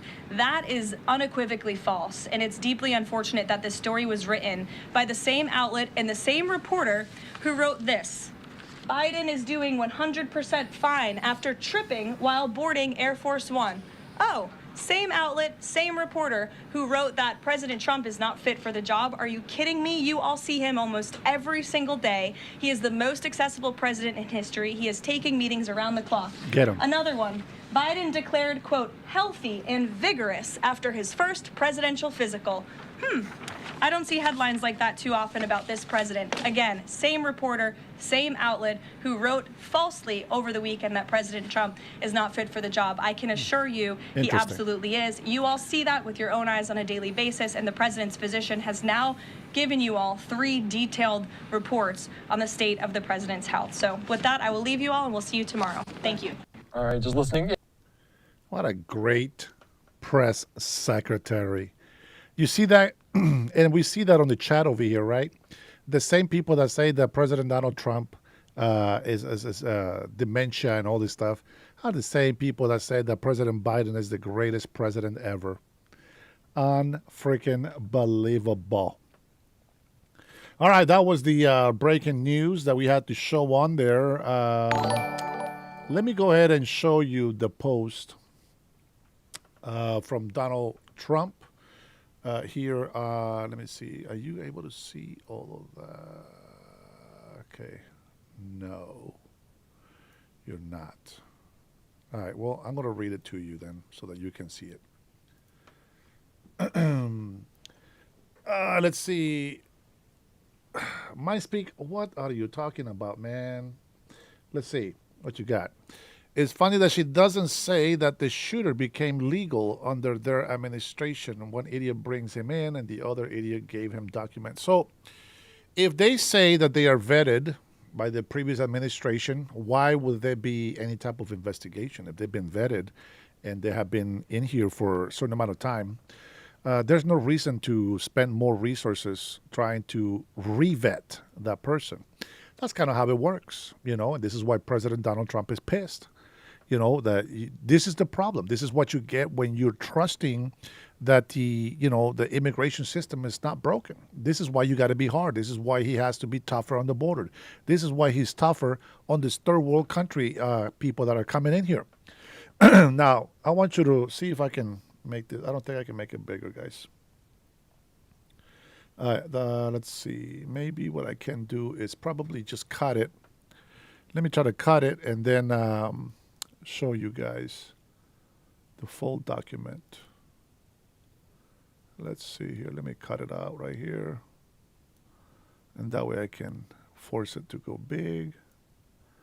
Like that. Make it big. Put that right in the middle. Okay, just like that so you guys can read it. I think that should be enough right there. But this is what it says. Welcome to Minnesota. Great job, Governor Walz, from Amy Mack. The Somali state of Minnesota. Minnesota is being systematically transformed. Its people replaced. Its cities turned into foreign enclaves. Its future rewritten by mass migration and soaring immigrant birth rates, all by design. Let me add to that soaring immigrant birth rates why we shouldn't allow anchor babies. Your enemies can outbreed you. You will lose your country. $4,500 in Dearborn, Michigan, if you are pregnant and if you have a child. $4,500. How many babies you think Somalis are popping every year? $4,500 per baby, pregnant and after they become have a baby. Put it like this: you get $4,500 when you're pregnant, $4,500 when the baby's born. Get pregnant again, get another $4,500, and then another $4,500 when the other baby's born. Then get $4,500 again when you get pregnant again, and then $4,500 again when that baby is born. Not only are they outbreeding you, they're taking over your country. I mean, we got a Muslim tell an American citizen to get the hell out of his city. They got their own police now. Their own police with Arabic writing on their uniforms. The oath is not to the American people. It's to their people. The same people that they say are the fabric of our country. If the fabric of our country, it's illegal immigrants who are involved in a $2 billion fraud scheme on EBT and SNAP benefits. If you call the fabric of our country that piece of garbage, this country's in trouble. This country is in trouble. 130,000 new arrivals just last year. Tens of thousands from Somalia, Ethiopia, and Mexico. Migrant birth rates soaring while native Minnesotans flee. Crime, welfare abuse, and Islamic influence exploding. Minneapolis already holds the largest Somali population in the U.S., a hub for Sharia push and radical recruitment. You can see it on display at a Somali culture and music night held this weekend. And now Omar Fateh, a Somali American Muslim and democratic socialist, is poised to take City Hall as the next mayor of Minneapolis. This isn't assimilation, it's colonization. Now, you guys are okay with that. I'm not. I'm not okay with that. I've been telling you, as a migrant to this country, I know the people that want to do things the right way, and I know people that want to do things illegally. It is a lot harder to accomplish these dreams by doing things legally. The trail to come here, it's harder if you do it illegally. But to abuse the system is a lot easier. If you want a partner in life, are you going to appreciate a partner that just wants you temporarily, or somebody that wants to be with you for a very long time, to care and look after you? Or do you want somebody to just use you and abuse you? The things that are truly worthy of love are probably the hardest things to get in life. Because in order for you to get that, you have to be consistent. You got to be honest. You got to be loyal. And you have to sacrifice a lot to get it. People don't want to wait in line. People want to cut the line. See, people here in the United States of America make excuses about voter ID. I am so proud right now in this moment. Now, I don't know what's going to happen later, but at this moment, I am very proud of the Honduran people. Let me tell you why. Let me tell you why. They have, young and old, have gone to the sort of DMV, have gone to get their credentials to prove they're citizens, old and young, standing for hours before sunrise, waiting for the office to open so they can have their voting cards available. Every single voter in Honduras, young and old, went to get their voter IDs to prove they're citizens so that they have the privilege to vote for their president.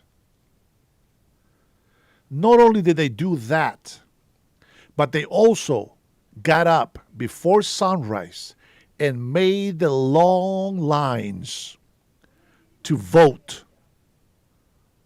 on the elections in Honduras. They started yesterday. Long lines before the sunrise, all waiting to go in there and vote for what happens in their nation. See, first they had to sacrifice to go and make sure that they prove that they're citizens and are legitimate to vote. Then they had to go and sacrifice time in lines waiting for hours and hours. And you know what they say? We are proud to be Hondurans. And we are honored to be able to vote in our elections.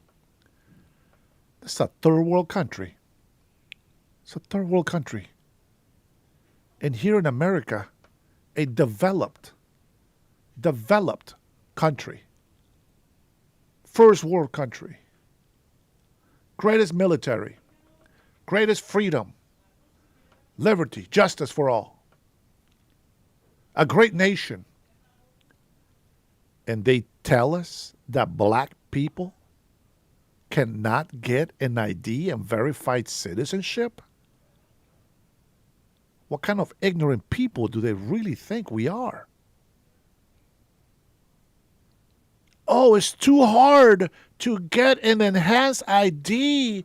Oh, why do we got to prove we're Americans? We're Americans. No, that's not enough. You lazy bastards. Get your ass up and go get your ID and prove that you're an American citizen. Go get yourself an American citizen card. You know what I'm talking about. Use your passport. Get an American passport. That's how you prove you're an American citizen. Not only that, but they go thumb on the ink and they put that on the paper and an X under the candidates that they're voting for. Young and old in a third world country, because the necessity of the people call for patriots to stand up, for the citizens to go and make the sacrifice so that they are able to get their voices heard. Here, it's too long of a wait. Send me an envelope in the mail. We'll let Juan sign for me and vote for me. Send it in the mail. A third world country shows off against the United States of America. What an embarrassment. What an embarrassment.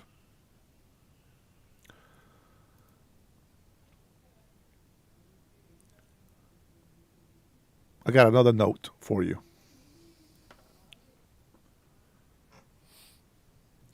The Immigration and Nationality Act section. Whenever the president finds that the entry of any aliens or of any class of aliens into the United States will be detrimental to the interest of the United States of America, he may, by proclamation and for such period as he shall deem necessary, suspend the entry of all aliens or any class of aliens as immigrants or non-immigrants, or impose on the entry of the aliens any restrictions he may deem appropriate. You don't get a say on that. Shh, quiet, piggy, quiet.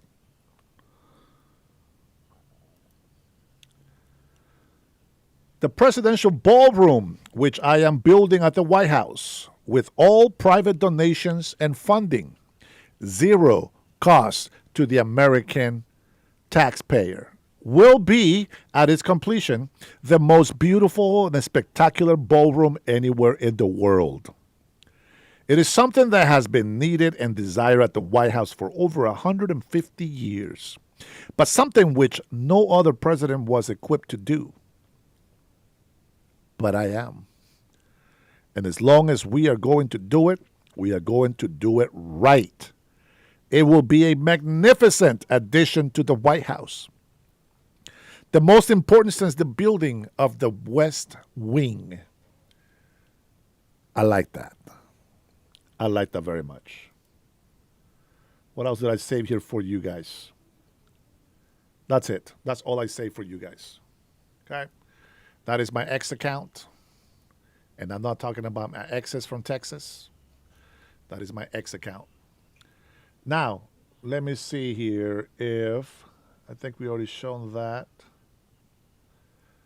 Let me double check here on the live streaming in Honduras. Some of these people be lying, though. Some of these people be lying. Let me see what we got here.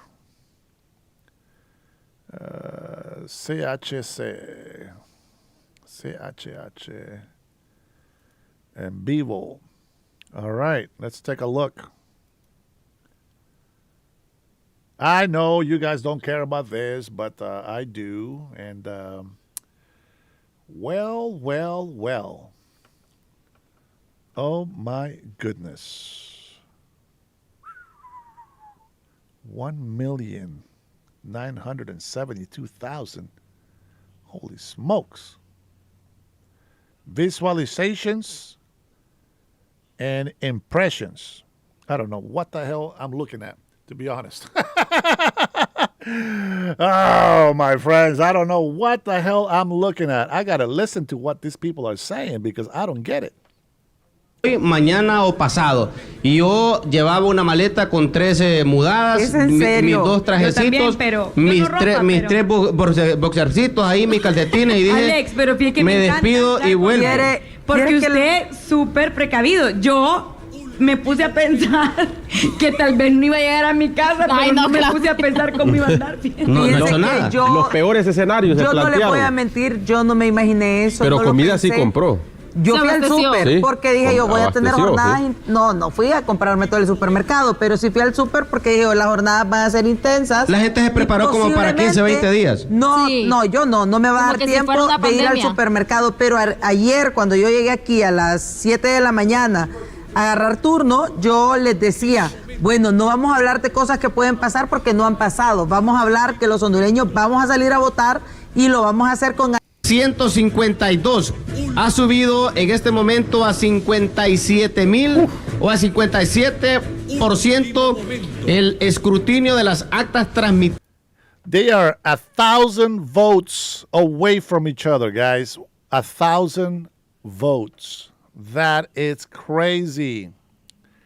All right, let's see. I'll take some questions here. Jack says, Dennis, no sabo Spanish. I like it. All right, I had to listen to it, guys. Sorry about that. Let's say you should go for a boat ride in the Caribbean. I think all Democrats should do it. Why not? All right, sorry about that. Oh, gee, I'm not even going to read Knives' comments. News on 2028. Dennis, do you have any facts to prove your last claims? Which ones, my friend? Any last claims? Any last claims? Go ahead and put one in there, one of my last claims that I made.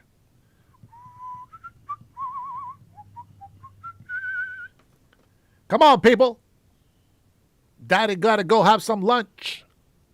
Tell me, which one of my claims you want proof of, facts of? And most importantly, are you going to accept the answer?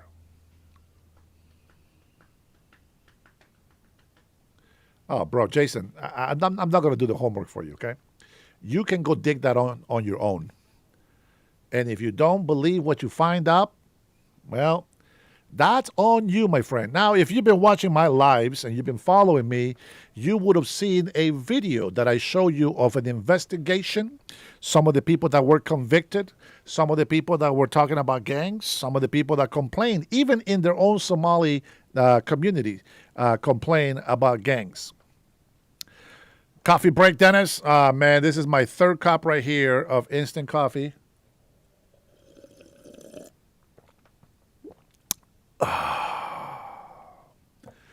Pepsi.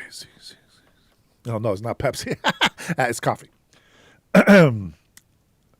Let's see. I will accept a verifiable fact. Well, dude, just come on, man. You gotta go search for this, man.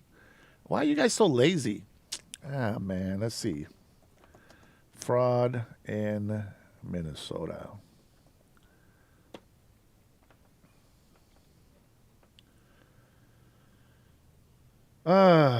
Let's take a look. What is this shit right here? Let's take a look.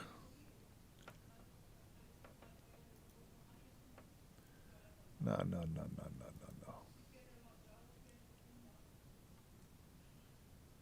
Oh, son of a Times. They don't want to share. The Times don't want to share. F you, Times. Somali immigrants tied to fraud scheme. Governor Walz under fire as $1 billion Minnesota social services fraud. Minnesota House Speaker warns fraud has exploded. Man, these guys. Rising concerns around fraud in Minnesota government. Blah, blah, blah. It's everywhere, bro. Dearborn, Michigan. $4,500. Well. You know what? Let's watch a video. Maybe not. It looked like a video. It's probably not.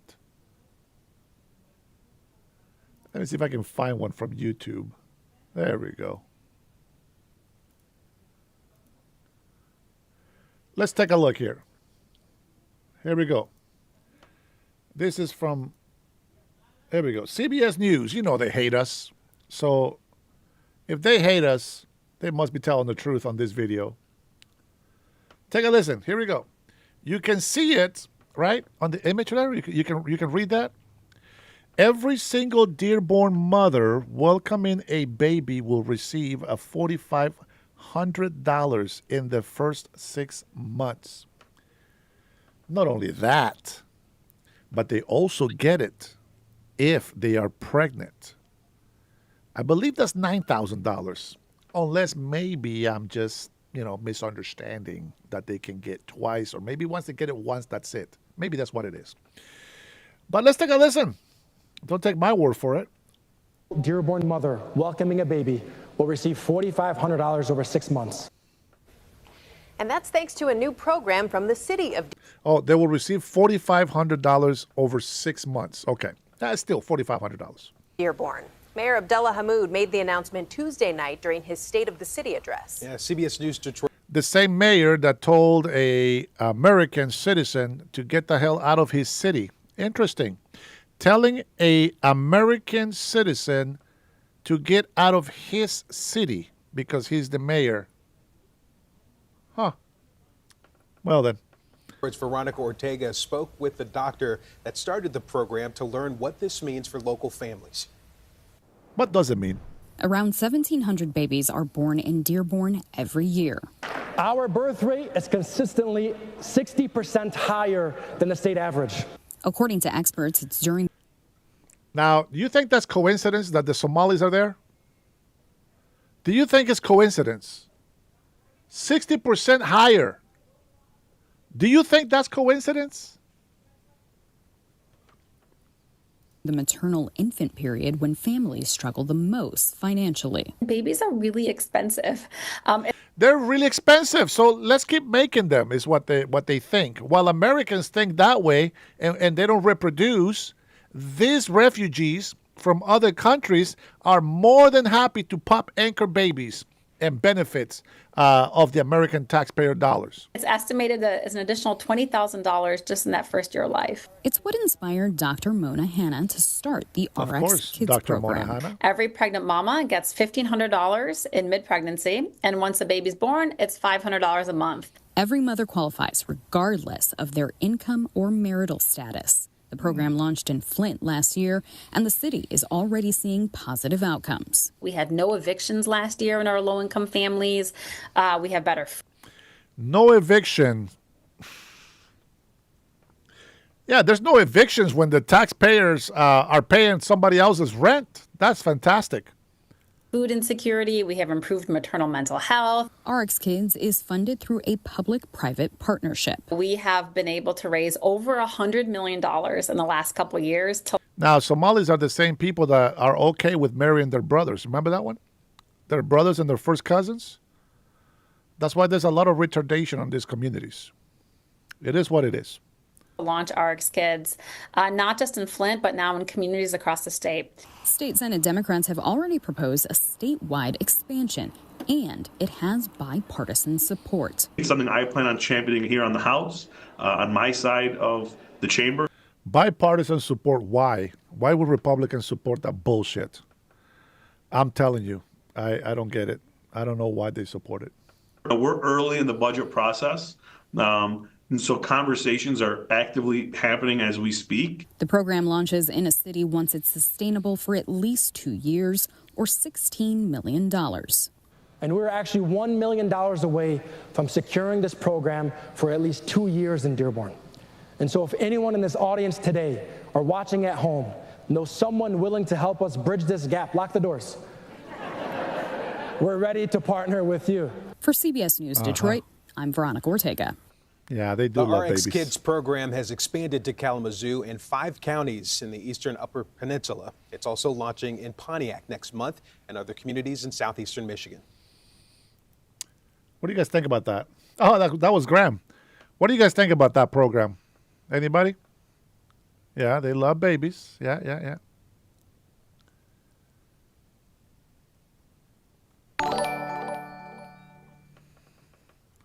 Thanks for the super chat, bro. Cutting Edge says they want to suck the money of the taxpayers and replace the original population and conquer the country after that, the world. Yeah, they're already doing it, man. We've seen it do it in Europe, England, France, Italy, etc. But socialist countries like Sweden, which everybody used to make all these examples of how great socialism works, and they are just an example of great people that lend that helping hand to those that are in need. Well, now they shut down their borders as well. And they allow nobody to come into their country. So now what? What do you got there? You need more facts about that? Do you need to go watch some news from Europe so you can get those facts together? Do you think we're making up some shit over here and lying about these illegal immigrants and all these foreigners that don't respect, neither love or honor our country nor their people? You think we're making that up? You think that we're just talking out of our ass or what? No, man, it's happening. We're not stupid. Now, you probably are one of those people anyway. You're probably not even in this country anyway. So we don't give a shit. If you don't care about the United States of America, we don't care to hear your opinion. You're in the wrong chat. I want to hear something in here that says, hey, you know what? I think that's a good program. But what happens? Why do we have no money for this? You know why you guys don't ask those questions? Because you already know the answer. Illegal immigrants. Why do we not have enough money for health care for American citizens? You already know the answer. Because of millions of illegal immigrants. Why do we not have enough jobs in America? Well, you know the answer. Millions of illegal immigrants. Yeah, racist, xenophobic, blah, blah, blah. You guys keep making all these insults and bull crap. You have no substance. You got no facts, and yet you demand facts. Yeah. That's the machine. Well, President Donald Trump and we are all taking on that machine. We're dismantling that machine. I mentioned, you probably missed it or maybe you didn't see it, but Mexico is deporting hundreds of thousands of illegal immigrants from Mexico. And what do they report? They report that Mexican citizens that have been waiting for health care now have access to health care. Imagine that. They're also reporting more jobs. Safer communities. Imagine that. Very interesting. See, we have plenty of examples throughout the world as facts. You just don't want to see them. If you're here on my channel, it's because you like to hear the truth. Or you just want to come in here and hate and insult to disrupt the truth. Just like when ICE is arresting illegal immigrants and you numbnuts are out there with whistles and trying to obstruct justice, getting on people's faces knowing or maybe not knowing that that is obstructing justice and that you can get arrested for it. Man, I'm telling you, if I was in charge, I would have had a line of all these morons being zip-tied and just thrown on the sidewalk and just leaving them there for maybe the garbage to pick them up. These people put their children in danger. This is how mentally unhealthy they are. They take their newborns into this violent protests, knowing there's tear gas, knowing that there's chemicals out there, knowing that they can be thrown to the ground, knowing that there is a lot of people that can hurt the baby. And yet, they bring these babies. The stupidest thing. If I was the dad and I saw my baby's mama with my baby, I would go take that baby away from that crazy biatch. I would not allow my children to be put in danger. And I will hope that you wouldn't want that either. Right? Yeah. I know. Jason. Jason, who are you? Who are you, Jason? Who are you to tell me that I'm not a serious person? Travis, who are you? Who are you?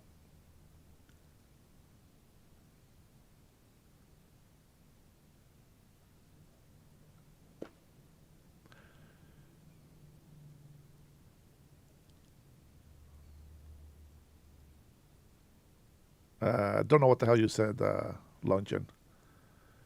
Go the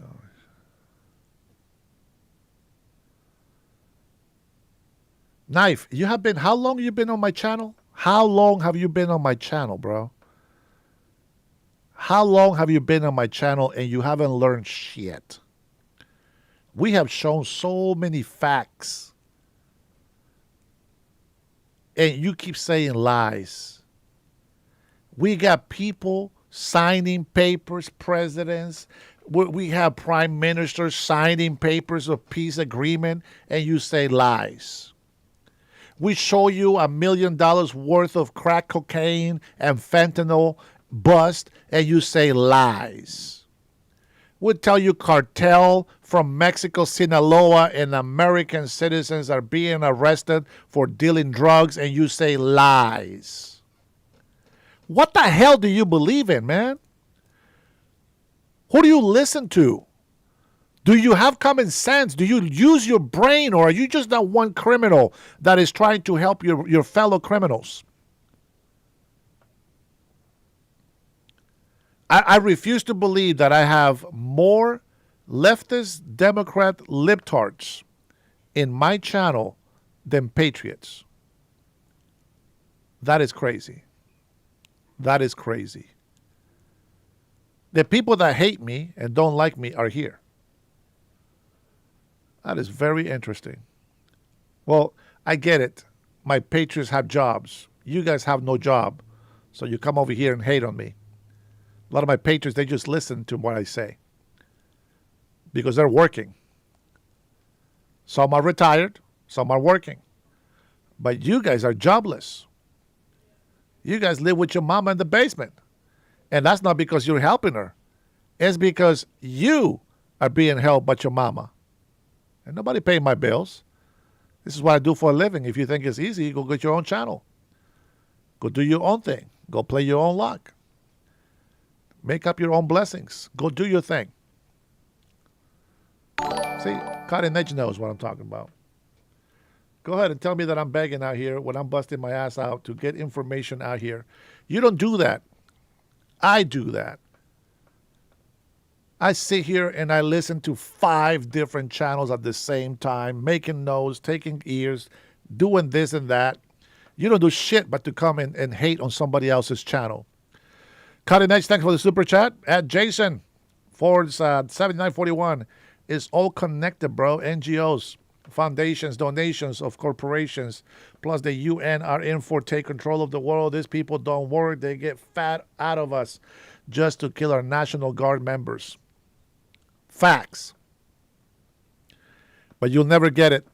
It doesn't matter what we tell them, Cutting Edge. It doesn't matter what we say. Even if I'm wrong on some things, okay, I'll take criticism. But when we are showing them facts and they just keep saying lies and lies, it just tells me just some dumbass person or a butt. It reminds me of that debate the Christian was having with the Muslim. The guy's like, oh, show me where in the Quran it says. And the guy grabs the Quran in English and he says, chapter 7. He's like, no, not in English. I want it in Arabic. I was like, well, I don't speak Arabic. Well, you want it in Arabic? She's like, yeah, show me in Arabic. He grabs the Quran in Arabic and he says, no, you show me. No, you are the one that speaks Arabic. He said, no, that's not what I want. That's not what I said. That's not what, man, it doesn't matter. It doesn't matter. It doesn't matter how much we show you facts and the truth. It doesn't matter. You guys are so close-minded. You guys have no brains. Your hate has clouded your judgment. You have no conviction. You literally will sit there and defend illegals and illegal criminals, and won't even blink to defend them. But the one person that's fighting for you, the one that's sacrificing for you and your children to be free in this country and to have the best education and to be prosperous for the future, that's the guy that you think is a criminal. You criminalize everybody else that speaks against the corrupted Democrats that we have in office. How does that work? Show me a fact. What's your question, Holloman? See, this is what I'm talking about, you SNAP benefit holders. You demand answers to your stupid questions, and you don't even put a super chat on there to make a point. If you really believe in what you're saying, put your money where your mouth is. Otherwise, stop being a pest. Oh, look at Lori Herman, all educated. No thanks. But thank you for the thought. The thought is what counts. Let's see. What else? Who else is there? Hollowman. Let's see. Where's the question, Hollowman? What are the three branches of government? This guy, are you in elementary? Are you 18 or older? Please tell me that you don't think I'm a freaking Democrat libtard. Executive, judicial, and legislative. Please tell me that you're not a minor. Please tell me you're not a middle schooler. That's your freebie. That's all you get. Knife, I don't think there has been one time where I have heard anything educative or knowledgeable or even sense-making statements. You are completely lost. This is why they keep putting you in timeout. Not me. When I have moderators on here, this is why they keep putting you guys in timeout.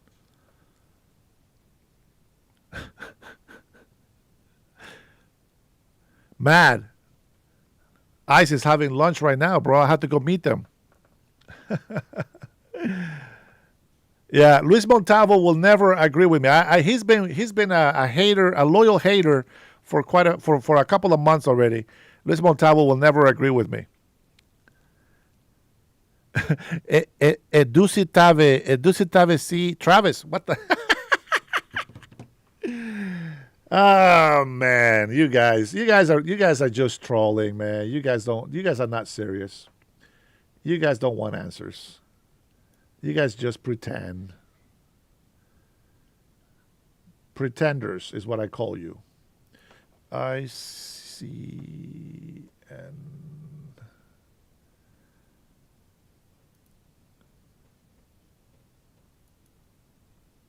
come on.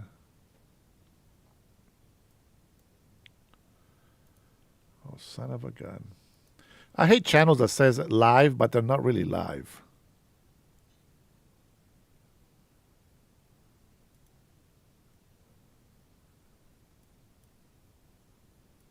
Wow.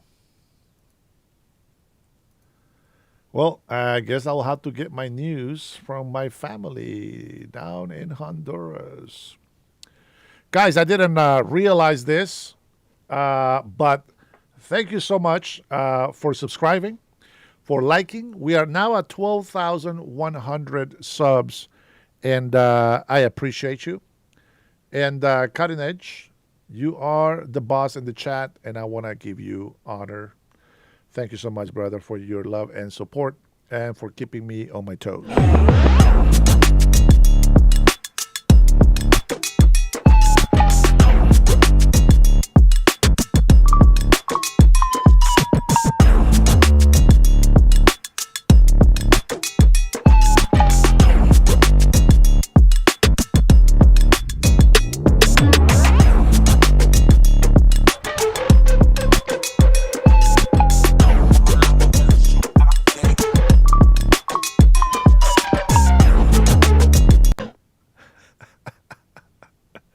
Send your family some American dollars.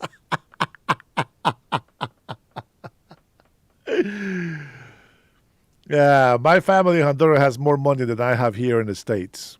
So there's that.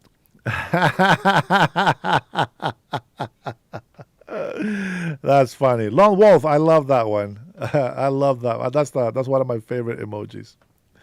I like that. Appreciate it. God bless you, my patriots. Thank you so much for that. Let's see. Lobo says, you are doing a great job. You know what you're talking about. Keep it up, buddy. Oh, thank you, Lobo. Not expecting to hear some compliments today, to be honest. I got a couple. Ozzy never got the notification. Ozzy, I haven't left. I've been here all morning since you said hello. We haven't stopped. We won't stop. Actually, no, I do have to stop because it's already 2:16 in the afternoon, my time, and I do have to go pick up my wife here pretty soon. So let me wrap up with you guys in here, hopefully. Yeah. Oh, thank you, Brian. That's how you do it, baby. Lone Wolf and Cubs says, God bless you, Dennis. Thank you. I appreciate that. God bless you and your family. And God bless America. That's what I like. Man, I'll see. Maybe I'll come back later this evening. I hope to at least be able to come back later. Guys, if you have been with me this long, 15 minutes, 10 minutes, however long, I will see you guys later tonight. Hopefully, we have something new to talk about. Of course, we're waiting for the results of the election down from Honduras. And hopefully, we get something new from our POTUS. I am waiting for news to come out today, and I will share that with you. And don't forget, we're going to have our Get ICE on the streets arresting Karens, courtesies of our favorite chef, the crime chef. Oh, wait, we have one more super chat before we start going on our way. At Hollaman, I will answer your question. I'm sure Dennis will agree, yes, you're gay. Yeah, 100%. Hollaman, you gay.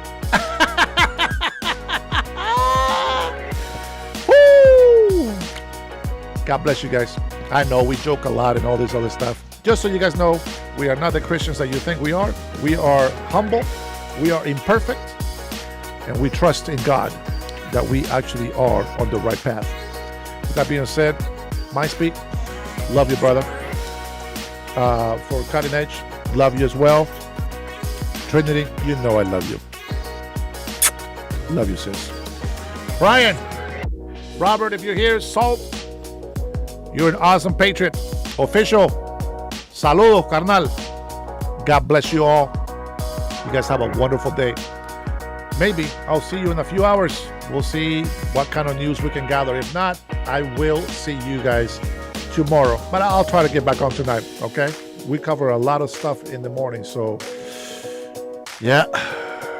Luis Montalvo, get a life. Stop being so gay.